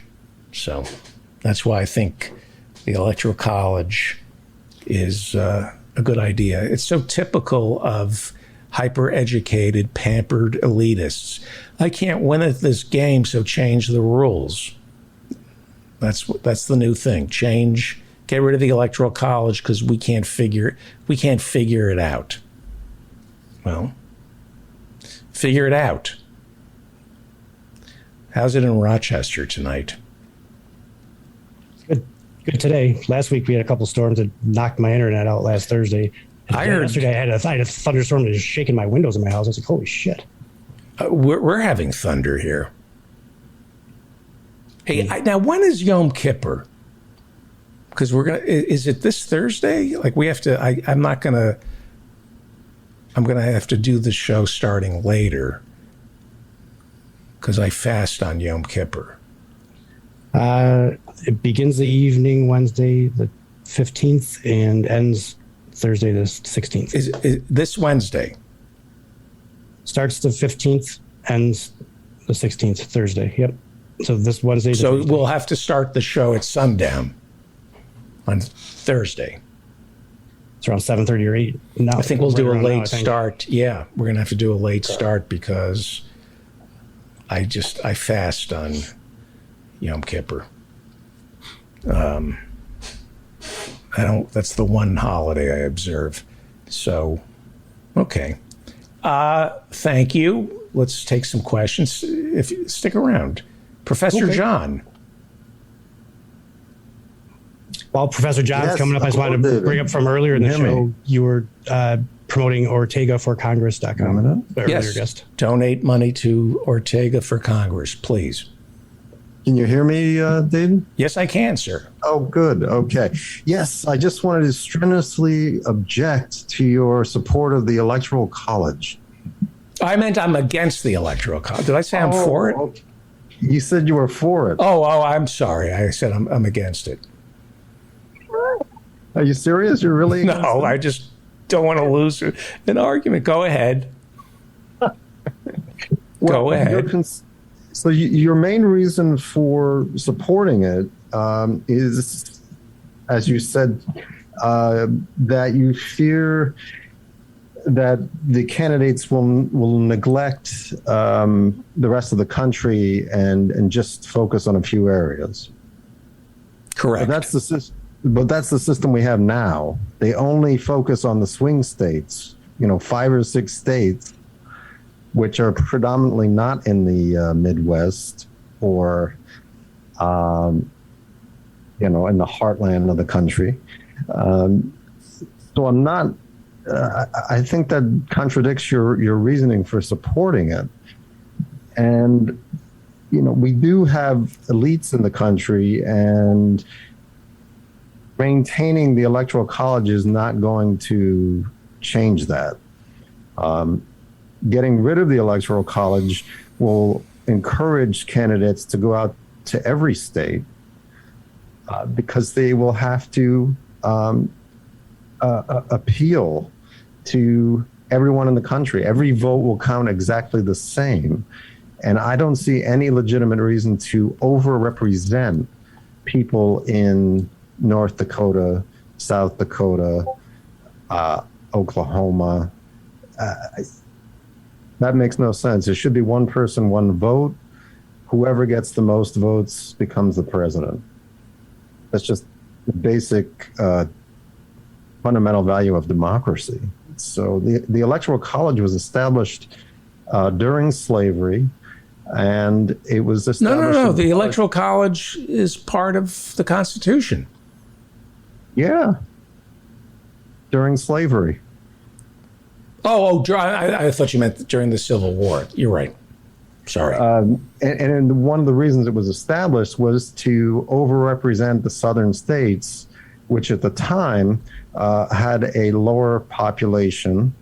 And therefore, if we simply based representation on population, then they would fear that the other states would overturn slavery. So it was a way of protecting slavery. And it was established at a time when there were 13 states. We've grown to 50 states, and it's an antiquated, outdated, anti-democratic institution that should have been done away with at the Civil War, if not before. Right. Because I think it helped to cause the Civil War. That was one of many things that did, but putting it into historical perspective tells us that it was born illegitimately. There are a lot of things that were born illegitimately, but the other virtue to the Electoral College that I see is it does create a more perfect union, because when you admit Wyoming, the Dakotas, the other shithole states, why would they join the union if they were going to be subject to the whims of the out-of-touch coastal elitists? So by giving them 2 senators and giving them a little power in the Electoral College, it keeps them in the union. They don't feel like seceding. Not that I wouldn't. I mean, if we lost Wyoming, but right. That's how we got the landmass, because of the 2 senators. That's how you expand, by saying, no, you won't be overpowered. I mean, to say that you get as many votes as your population merits seems to be the way to do it. If it were okay, so if we didn't have an Electoral College, if Wyoming didn't get 2 senators. Well, wait. Now, you're mixing up 2 things. So the Senate is one thing. Well, the people are also saying get rid of the Senate. Yeah, I do that too. But let's stick to. So if we got rid of the Senate and then we got rid of the Electoral College, what is to prevent the American people from deciding to fence off Wyoming and just create a camp? Just use Wyoming to dump all the deplorables in. I mean, I think they've already done that with Wyoming, but based on the voting, I think they may have. Is that fair to Wyoming? They would. You have to protect these shithole states. Protect them from what? From democracy? Majoritarian rule. Majoritarian rule is democracy. But don't you want to protect minorities? I mean, our founding fathers. They wanted to protect minorities, and by minorities, I mean rich people, slaveholders. Right. I have no interest in. They can defend themselves quite well. we don't need anything explicit in the Constitution that protects rich people, because they have the most resources, they have the most power, economic and political. So there's no reason to have something explicitly in the Constitution or in our form of government that benefits. If I thought, here's my answer to you. If I thought we could get the Electoral College, there is this compact, interstate compact, where several states adding up to 270. The idea is if you can get states adding up to 270 electoral votes, they all agree to turn their electoral college votes over to the person who got the largest, won the popular vote. There's currently a movement afoot, right? Right. Yes. Yeah. And the idea is you need enough states to constitute 270 electoral votes to agree that their electoral votes will go to whomever wins the popular vote. Then you don't need a constitutional amendment to get rid of the Electoral College. It will just make it irrelevant. And there are only a couple of states that you need for this compact to go into effect, right?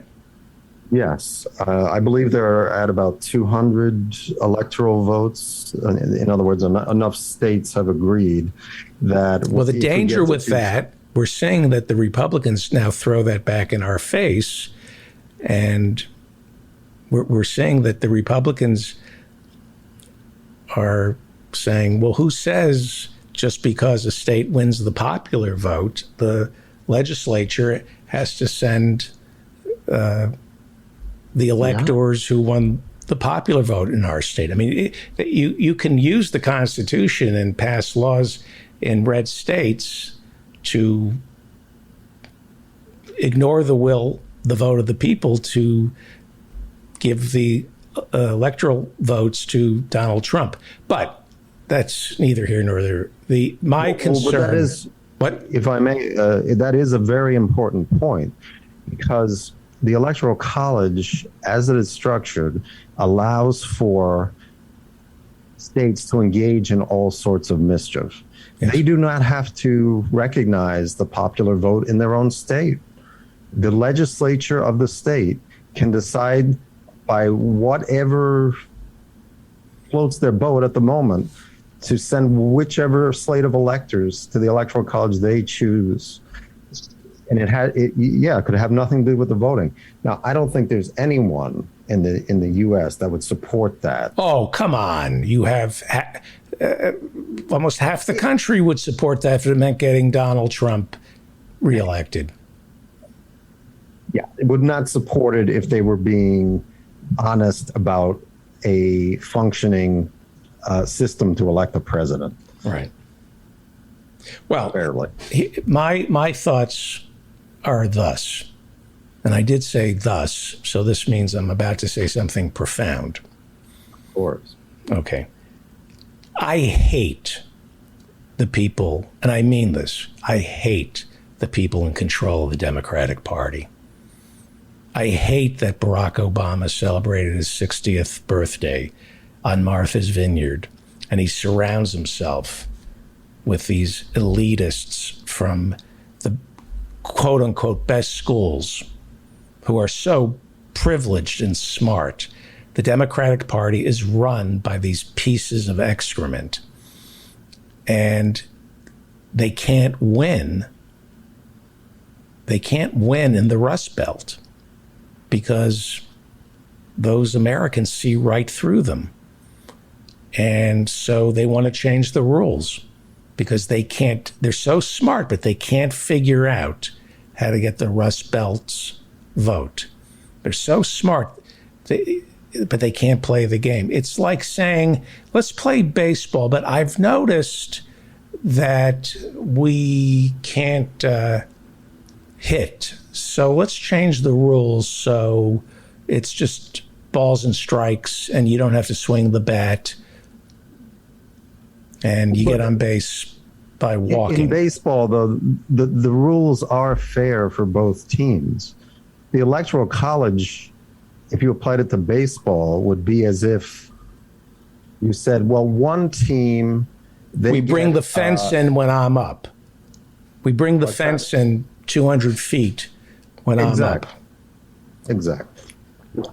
So changing the rules to make it fair is not a bad idea, in my view. You know what would make it fair?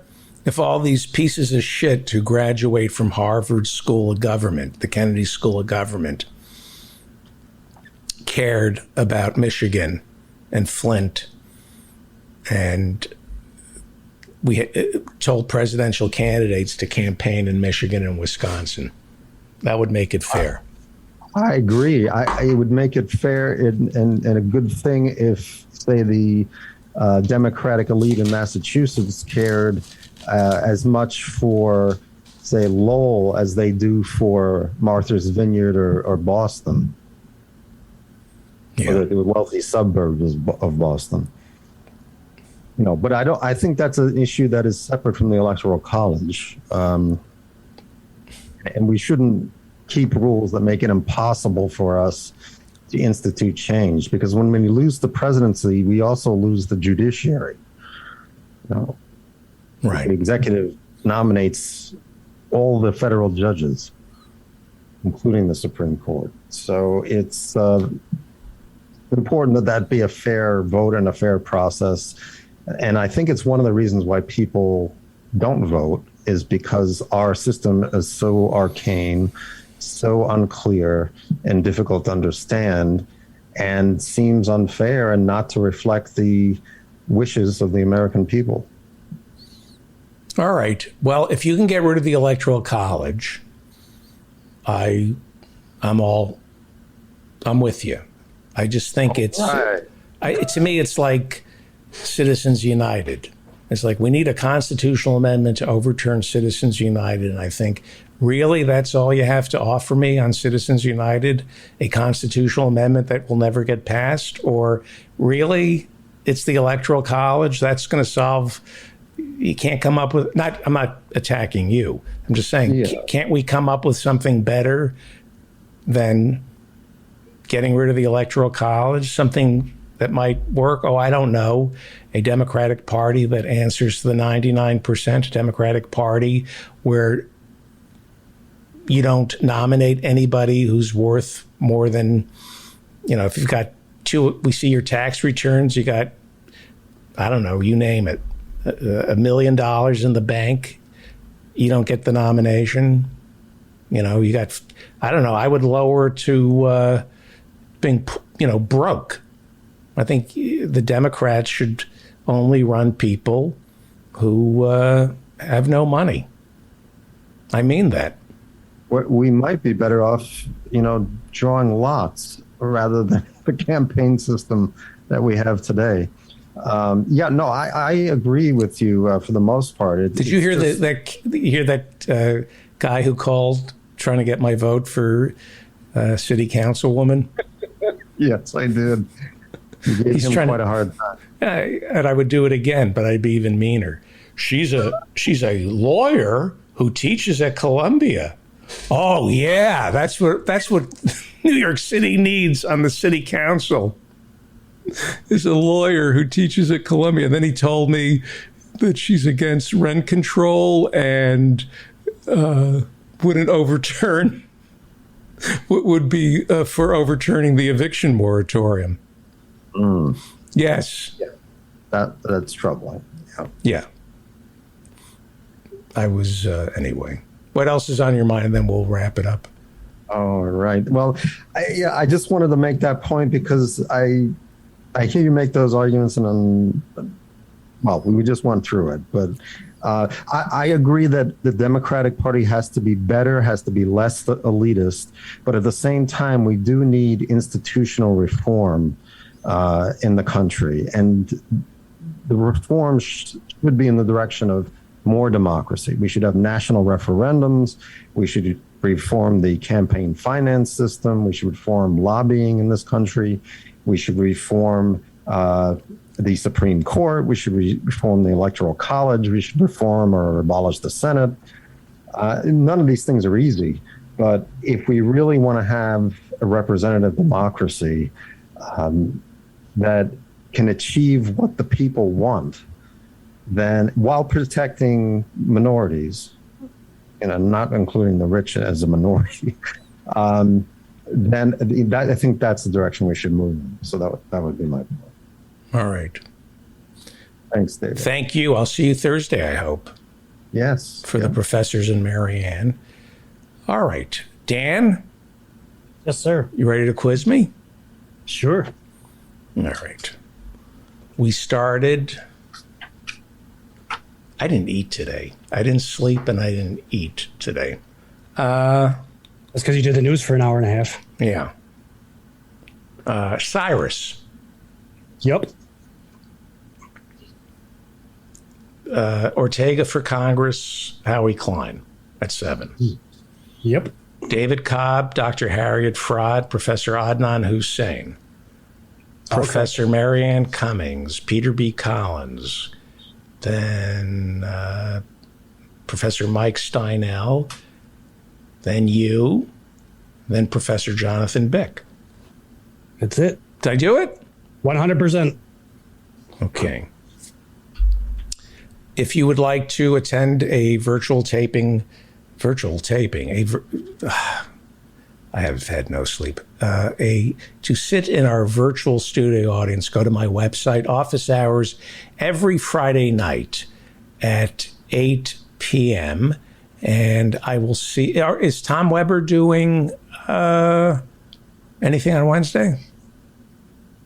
He's normally been doing his spirituality and activism group. I'm assuming it's still continuing. Okay. I want to say another reminder that Thursday's recording is going to start late.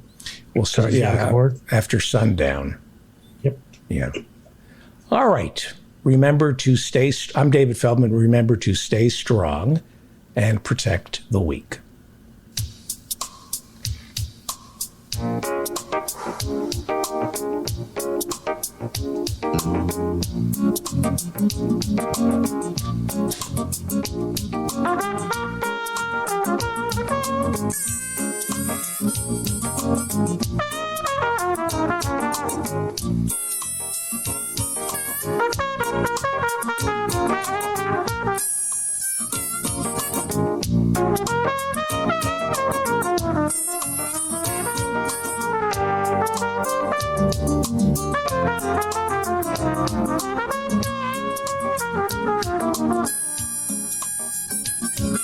Hard time.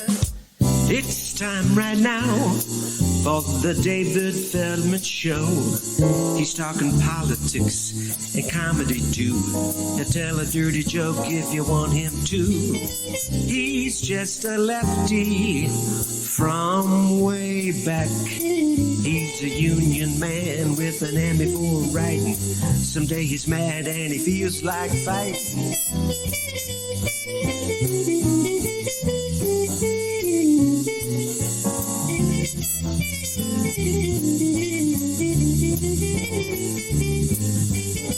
It's time right now for the David Feldman Show. To get your ears on right, buckle in real tight. He's got a lot to say and he's coming your way.